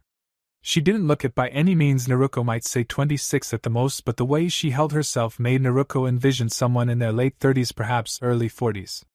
But again, she didn't know how much of that was just the woman's personality. Nor did she actually know the woman's age, and she wasn't about to ask. It was about the seal mostly. My side was acting weird, so I went to Mito to see what was going on, but beyond saying it was from other Biju visiting her, she wouldn't answer my questions. Weird? Mito says I was just feeling the Sanbai's chakra, but wouldn't tell me how that was possible. Ah. Karura's eyes brightened with understanding. Yes, Isabu did draw on some of her chakra as I introduced her to her and Mito. I'm sorry if that caused any problems. Isabu Naruko blinked in surprise. Are you saying that Isabu is the Sanbai? Of course, why else would she be here? That actually led into a lot of Naruko's other questions, but she was still trying to wrap her head around that shy little girl being a Biju. But she's just a little girl. The Sanbai is supposed to be a giant turtle. Oh? Karura hid her mouth behind a hand as she giggled softly. Do you really think we spend all our time in such inconvenient forms? The world isn't that large. We start to feel a bit squished, and don't get me started on avoiding humans. You people are everywhere. If we don't look before we lie down, we'll crush a town. You're one too? Karura gave a surprised blink of her own. Oh dear, I suppose I didn't really introduce myself all that well. I assumed you knew after you mentioned Gaara. He was my Jinchuriki, you know. I'm Karura the Ichibi. A bushy tail peeked out from behind the woman, and Naruko wondered if it had been there the whole time. In the end, she decided it couldn't have been. How the hell could she have missed that? Karura seemed to understand the question in her eyes before she actually said anything. I can bring out any parts one want. Karura explained as two ears peeked out from her hair. It's one of the perks of being able to choose our bodies. Choose? How does that work? Wouldn't you just have a form you were born with? I do. Karura rose a brow as a look of amusement settled over her soft features. It happens to be a malleable mass of yellow chakra. Oh. Yeah, that's really what a Biju was, wasn't it? Cheeks burning, Naruko scratched the back of her head in embarrassment. Yeah, forgot about that. A sudden thought struck her. Hey, so if you were just a mass of chakra, how'd you come to be a tanuki? Karura clapped her hand together in delight, her teal eyes sparkling. Evidently that was the right sort of question to ask if Naruko wanted information. I'm sure Mito would talk your ear off about it. Personally, I think she's had way too much time to contemplate our existence being the first one sealed and all, but I'll keep it nice and brief for you. Despite her words, everything about her seemed to scream that she was beyond excited to be able to share the story with someone. Naruko had to try very hard to keep the thought of sisterly bonding far, far from her mind. She only partially succeeded, but at least that brought it down to just bonding. The idea of bonding with a Biju was weird, but not as weird as it being an in-law. We all started as chakra, but not normal chakra. Your chakra is made of spiritual and mental energies combined, whereas ours was elemental in nature. We tended to go to places where those elements were plentiful because they felt more comfortable, and for the most part we adapted forms of the animals we found there. Of course, we were still giant masses of chakra, and the thought of making ourselves smaller never occurred to us. What was the point? We'd learn later that the point would be to avoid drawing attention to ourselves. You can imagine that as giant animals of immense power, we most certainly gained the attention of humans. We did benefit from that though, because it brought humans to our attention. Humans were much more interesting than the animals we were around, so some of us would take their form to get closer, and even those who didn't still kept a close eye on these new strange beings to better avoid them. Regardless, we learned from your people and started to think and act more similarly, going from animal gods to the gods of men. Gods of men? Asked Naruko as she leaned forward. I've never heard of the Biju being worshipped as gods. I'd be surprised if you had. It was a very long time ago. A wistful look entered Karura's eyes, flashes of better times running through her head. Well, better times for the others. She was quite happy with how things had played out so far. We were more rare back then simply because you humans didn't interact much. You all had your little groups and tribes, so joining even for a single night of celebration was sometimes very difficult if we didn't want to be noticed. I thought you hadn't cared about being subtle? We couldn't exactly join in on the festivities if everyone runs away screaming at our arrival or threw themselves to the ground in worship, could we? It was clear to Naruko that Karura was enjoying this quite a lot. And it really depended on the group. Some welcomed us with praise and adoration, and others would prepare to try fighting us. It was amusing but ultimately futile. You humans didn't even have chakra back then. What could you hope to do against our might? As you all started to create towns and cities and people flowed from one to the other, it was easier for us to join you, but the stories of the wandering deities visiting in the night faded away. We became even more human when we could spend so much time around you, but we were never quite right and people would catch on to us every so often. Eventually most of us decided it wasn't worth the trouble of blending in only to be sussed out and have to start all over again. You were all also quite obsessed with money and trade around that time, neither of which we really had nor cared to obtain. We didn't really need to eat, and shelter was more of a comfort than anything else, but our lack of money was noticed, so we started to go out less and less. In time you forgot all about us, and we in turn stopped paying any attention to the matters of men. Karura frowned deeply. That was probably a mistake, she admitted. Time flows fast when you're immortal. We knew that, but we hadn't really understood just how fast humans grow and spread until we looked back at you and the entire world was crawling with you. You had managed to obtain chakra too, and that was a surprise.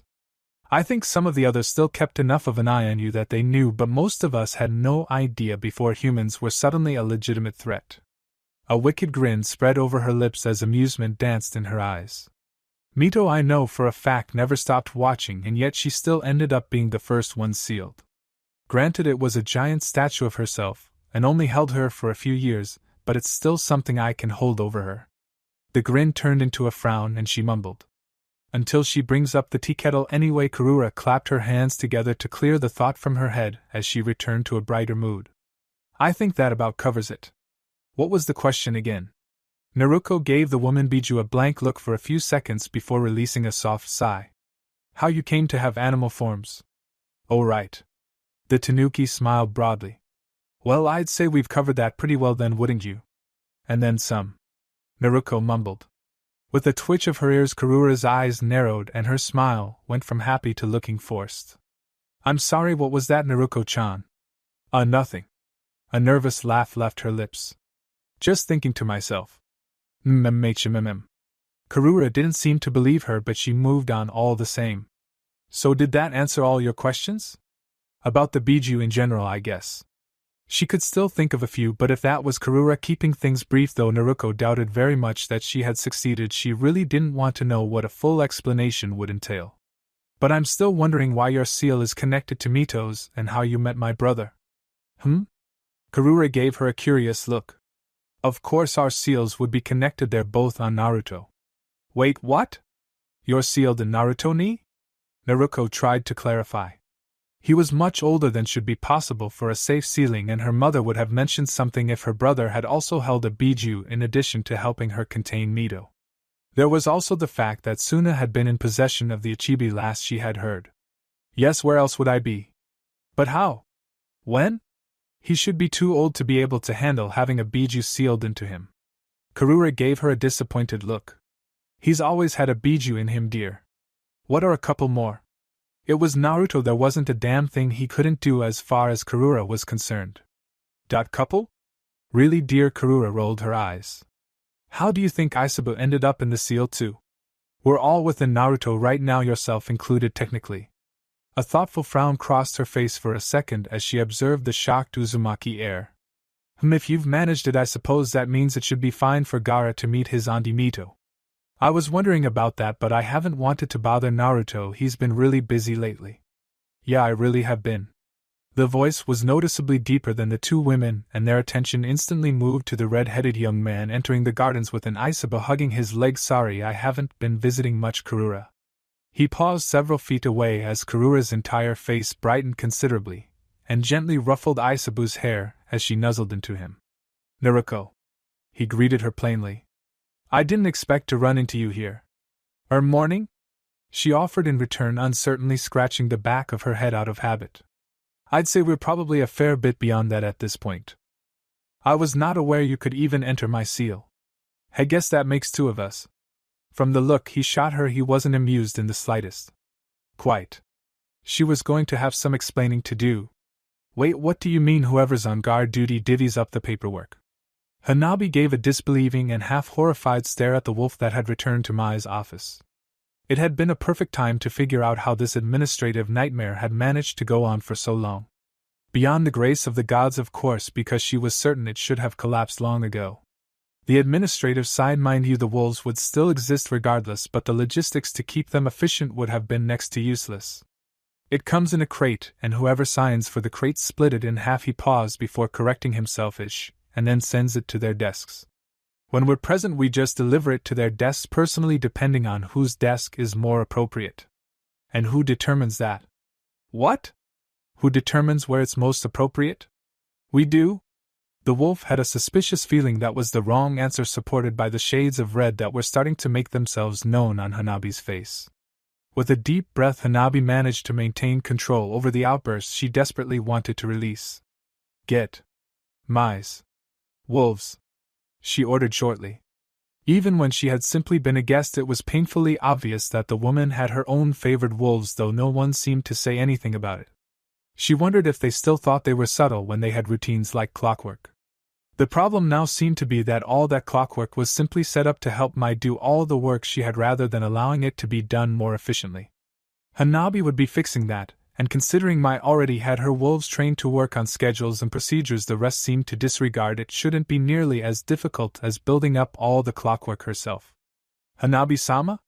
Get mice. Wolves," she repeated with a glare. "We're fixing this now." It was no wonder there was so much work to be done, it wasn't getting done properly. "Oh, of course, Hanabi-sama. I'll see who's available." The wolf gave a hasty bow as he retreated from the office, and Hanabi rolled her eyes, though it was probably hard for Nanhyuga to tell at his back. Most of the wolves here were Mai's favored, and it didn't seem to have changed much with those who had recently returned. She had her suspicions both as to why they had been left here and why those who were taken had been brought back. Of course, the easiest answer was that Mai was here in Konoha. If anyone was going to be left with her, it only made sense that it was her own wolves. But regardless of any other divide that may or may not exist, Hanabi was about to make one. She couldn't wait to see the look on Mai's face when she had turned her wolves into an admin team that reduced her own workload to a trickle. Some part of her reminded Hanabi that for an organization that just sort of happened without any initial groundwork or planning, so she had heard, though she had no idea why it would have come together. In that case, they had thrown things together in a workable if messy and horribly inefficient way. They also didn't have the benefits, again as far as she could tell, of having been raised among the very organized Hyuga clan, nor were they being trained to take it over. The wolves had been managing to make things work through will and determination alone. Hanabi knew how to make things work. And the best part? She wasn't sitting on that damn counter anymore. Oh yes, things were looking up. Hey, if she was Mai's assistant, and Mai had her own wolves, was Hanabi going to get a wolf or two too? She frowned slightly and thought. Did she want her own?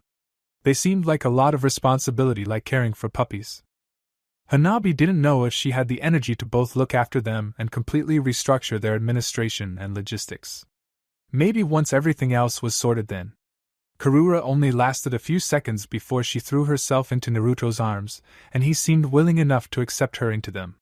The family gods, that was strange for Naruto to think, spent a few moments just enjoying each other's presence before Naruto turned his attention to his biological sister again.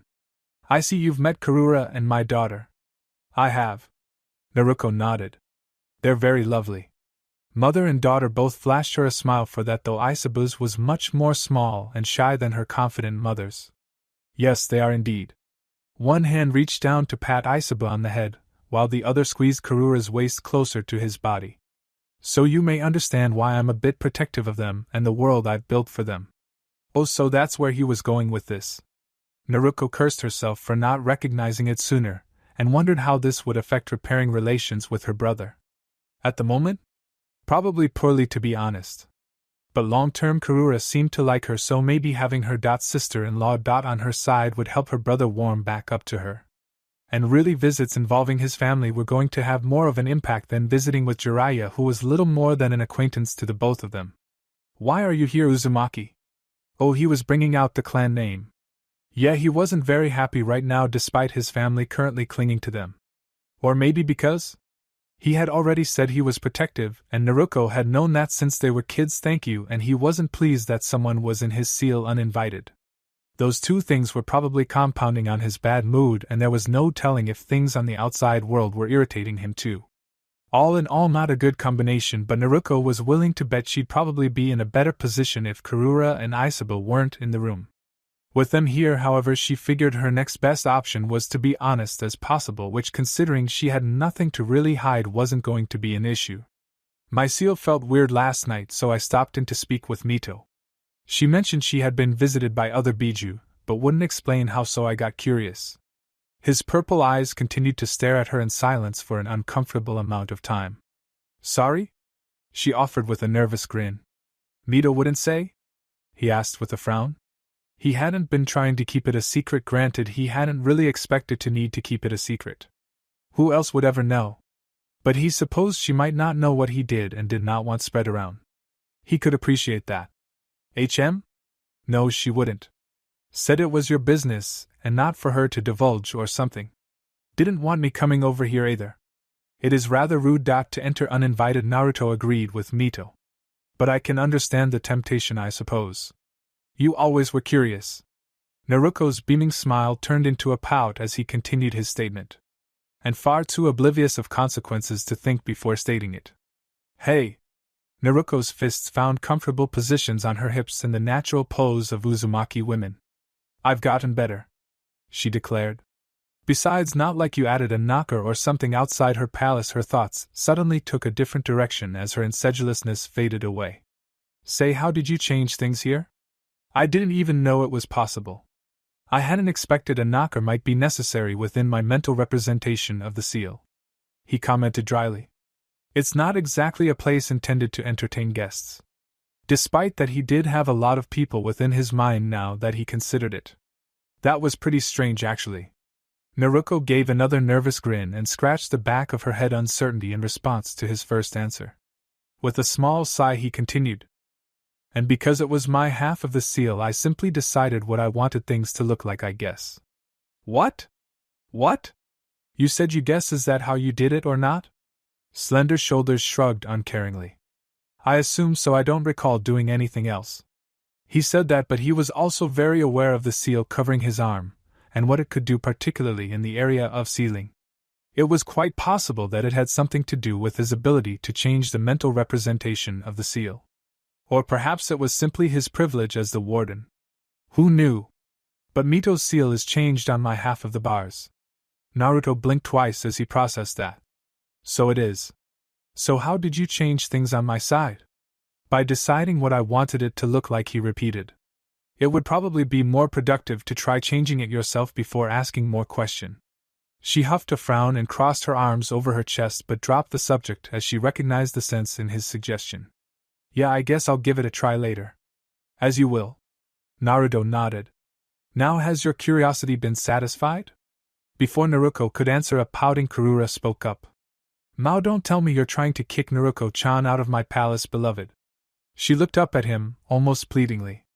I don't get many guests. Naruto could see the resolve drain away from her brother's face, and practically hear him sigh internally. When did she become your guest, Kurura? When I didn't kick her out? He stared down at her for a few seconds of silence, purple meeting teal. Very well. There was a loud crash in the distance, accompanied by a brief sound of splashing water and a startled yelp. It is your palace, Kurura. Do as you like. Before Naruto knew it, she was watching as an excited Kurura had leapt onto her brother, thrown her arms around his neck, and began attacking his lips. Naruto didn't seem to mind in the slightest, his hands coming down to her thighs to hold her up. Naruto glanced down at Isabu as the little girl took a few steps back from the couple. Gods, that was strange to think about. Despite stepping away, Isabu stared up at the two, mismatched eyes wide in wonder, but it was obvious she wasn't bothered by this either. In fact, she seemed happy to watch the two express their affection. Or at the very least to watch Kurura express her gratitude. Naruto was less than comfortable, honestly. By the time the two had finished, Naruto found herself wondering if she wanted to remain as a guest or if she should just see herself out.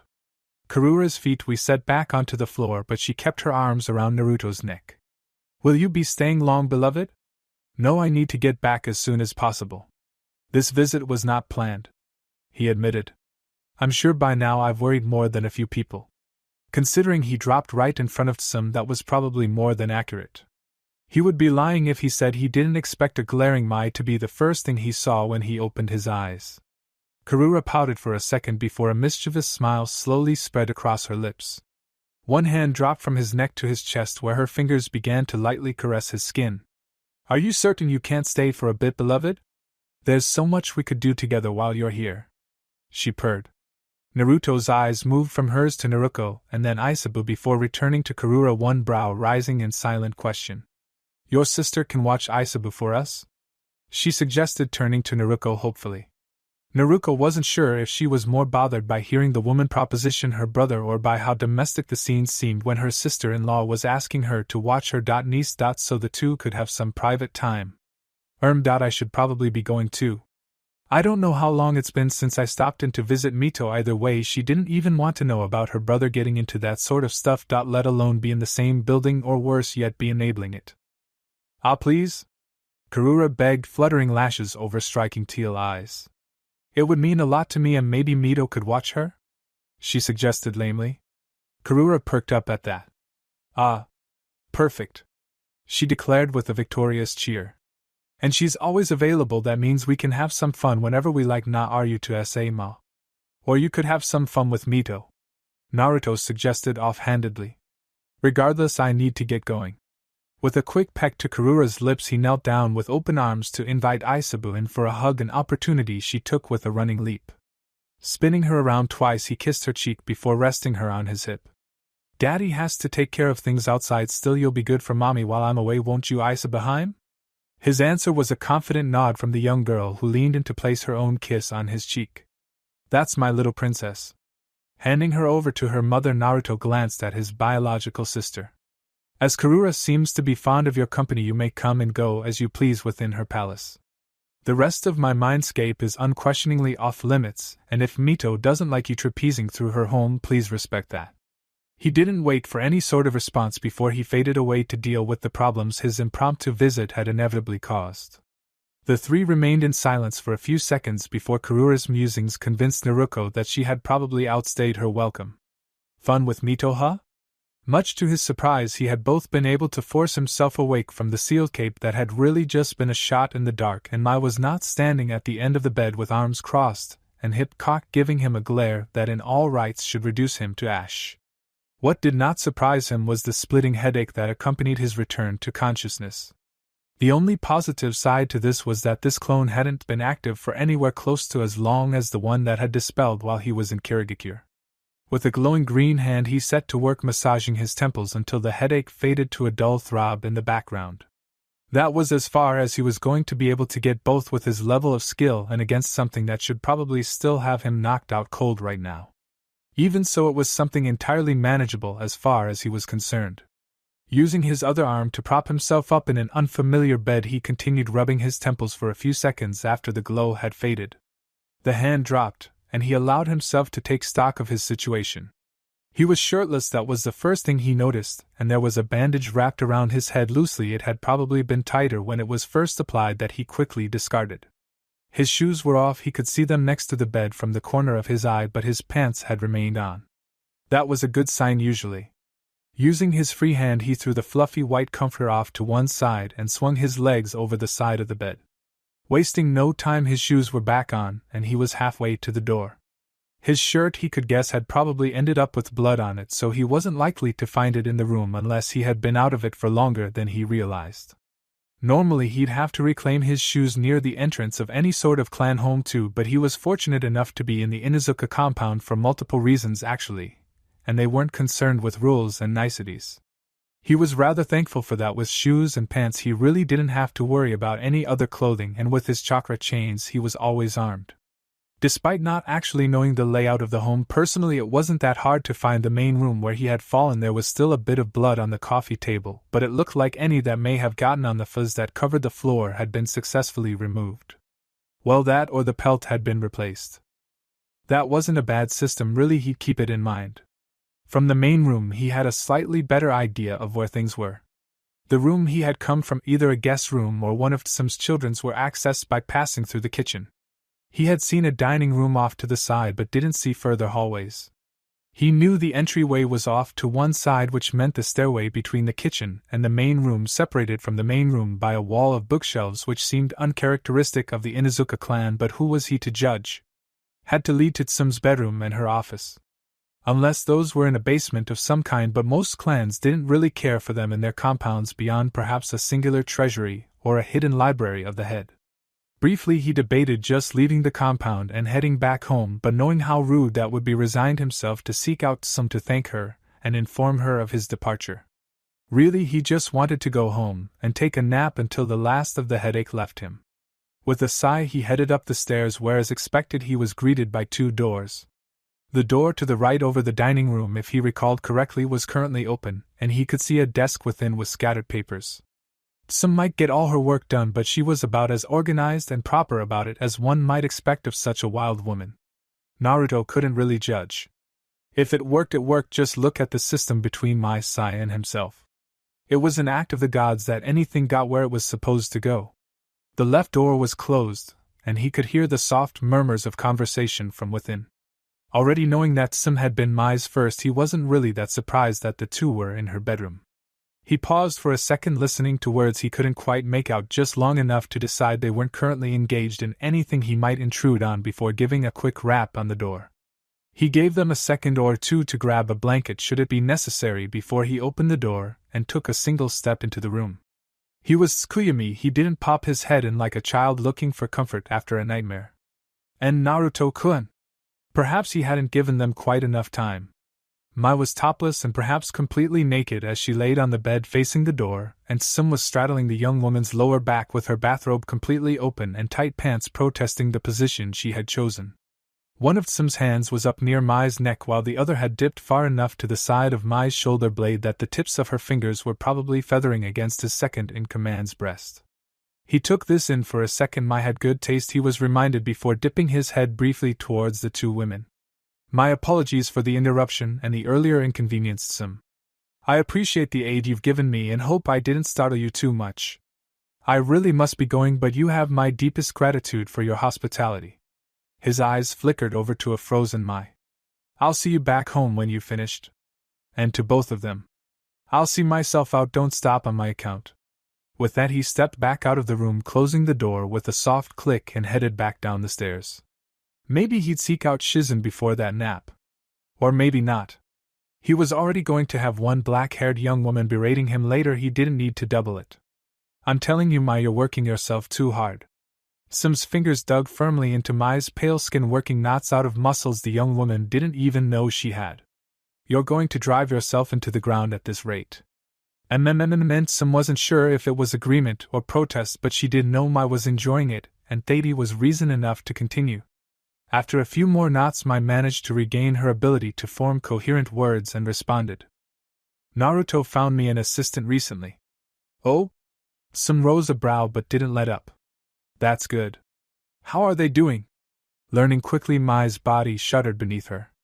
Gee gods, Sim. That's amazing. I am. Sim agreed with a wolfish grin, but it quickly melted into a slightly concerned frown. But it wouldn't get this bad if you visited more often. The mood turned from playful to somber, and as seconds dragged on, Sim's fingers moved more slowly until they eventually stopped completely. Sorry. The Inuzuka matriarch apologized. I shouldn't have brought that up. No, Mai shook her head. I'm sorry, Sim. You're right, I haven't been by much. You're busy, the older woman tried to brush it off. I understand that. I only have to run the Inuzuka, you're in charge of much more. Mai's shaking head became more vigorous. Note, Sim. Busy or not, it's not fair to you. My workload hasn't changed that much, and I used to make much more time for you. I'll start coming by more often, I promise. Thanks, Mai. I'd like that. She never actually admitted, and before Mai she hadn't even known, but she was lonely. Hana was off in Nami no Kuni, and Kiba spent most of his time with his team, leaving Sim here alone in the house she had raised her family in. Mai's visits had brought her companionship she didn't know she was missing, but that became even more noticeable when she too stopped visiting as much. There was also the fact that even though Sim knew damn well that Mai had managed to get with Naruto like she wanted, the Inuzuka matriarch still harbored feelings of her own for the young woman. She couldn't help it. When Mai was here she could pretend, even if just briefly, that she was the one with Mai, not Naruto. It was a bit selfish perhaps, but Sim thought she deserved at least that small delusion every so often, even if it faded away to reality whenever Mai left. But on the thought of having Mai all to herself. As movement returned to Sim's fingers, the force they had used to undo Mai's stress was nowhere to be felt, replaced instead by light strokes and careful caresses of the young woman's pale skin. Mai noticed immediately. Sim was sure of it, but she didn't say anything, just laid her head back onto the bed with a content sigh. Some would admit that her hands were starting to stray a bit farther than was really appropriate, but with a beautiful young lady beneath her, an air of her ceiling fan caressing her own exposed chest, some was also feeling more playful than was strictly appropriate. Besides, what did Inuzuka care for most rules? She was more than halfway through convincing herself to attack Mai's slender neck with her lips when there was a sharp knock at the door. She had been under the impression she locked. Obviously not. She felt Mai's body freeze beneath her muscles. She had a nodded, tensing again as Naruto took a single step into the room. And Naruto-kun! Between the slightly panicked distress some could hear in Mai's voice, and the realization of who had just walked into the room, not to mention where one of her hands currently was, some found herself freezing too. Not out of any sort of fear for herself, she was a kunoichi, damn it, danger didn't faze her in the slightest, but out of fear for Mai and her relationship with Naruto. As much as Tsum would love having her all to herself, she'd never want to be responsible for the heartbreak Mai would feel if things between the younger couple went sour. The second he stood there felt like an eternity, and Tsum realized with a sense of complete detachment that part of that second had been spent observing her, specifically the chest area that she knew with a similar feeling of detachment was currently very much exposed. She'd get angry at that later.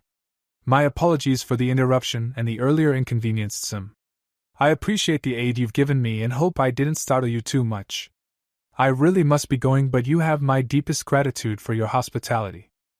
His voice was calm and steady, as if he was describing to a shopkeep exactly what he was looking for rather than walking in on his lover. With another woman, and purple eyes flickered over to Mai. I'll see you back home when you've finished. His eyes moved somewhere between the both of them. She'd realized later that meant her chest again, and he bid them farewell. I'll see myself out, don't stop on my account. The door shut with a gentle click and silence reigned as king within the room for another few eternities of slow seconds. Tsum glanced down at her hand to see if its placement was as obvious as she thought it had been, and confirmed that yes, it was pretty damn obvious that she was far less than an inch away from the young woman's bare breast. So Naruto had been okay with it? Did he seem bothered? Asked Tsum. She wasn't the best people person, but he certainly didn't seem to display any sort of aggression or anger. Maybe she had just missed his jealousy, or he was able to hide any feelings of betrayal too well for her to notice. And no, Mai hadn't actually spared it too much thought, more busy with paperwork, the wolves, and trying to keep Naruto out of too much trouble than contemplating their relationship. But now that she thought about it, he had never expressed displeasure that Tsum was her first, and he collected lovers like the Konoha soil collected autumn leaves. The strangest thought popped into Mai's head. If having multiple lovers just seemed normal to Naruto, did he also just assume his lovers had others of their own? At first it seemed ridiculous, but the more she mulled it over, it seemed exactly like the kind of thinking he'd have. When you've finished, don't stop on my account. He did expect them to continue with whatever it was he walked in on, and Mai was sure, though it may just be personal bias, that anything Tsum was involved in, especially with her torso so exposed, was going to seem sexual in nature. Or at the very least it wasn't going to be completely innocent. Mai hesitated putting it into words. It was strange when she thought it, how was it going to sound out loud? I think he was under the impression that we never really stopped after you were my first. That actually didn't sound as crazy when she said it. He had never asked if she had stopped seeing Tsum, had never said anything to indicate he was under the impression that they were exclusive, and the more she considered it, the more it seemed to fit him. Exclusive? It wouldn't be hard to convince Mai that he had no idea what that word even meant. So we could have been doing things like this the whole time? Naturally, Tsum's attention was caught by the most important part. With a roll of her eyes and a fond smirk playing at her lips, Mai rose her back against Tsum, who rose just enough to accommodate the unexpected movement. Taking advantage of the additional room, Mai rolled over onto her back and reached out to place delicate fingers firmly on Tsum's hips to pull her back down. Well, I guess that means we have a lot of time to make up for, doesn't it, Tsum? The smirk faded away as uncertainty crept into Mai's voice. That is, if you're okay with something like she didn't get to finish before Tsum had attacked her lips.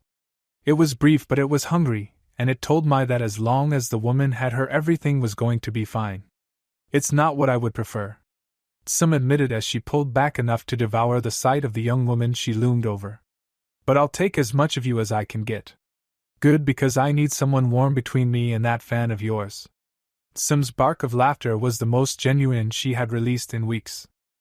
Thank you for your views, likes, subscriptions, and overall support of my ongoing efforts to bring great content to all of you.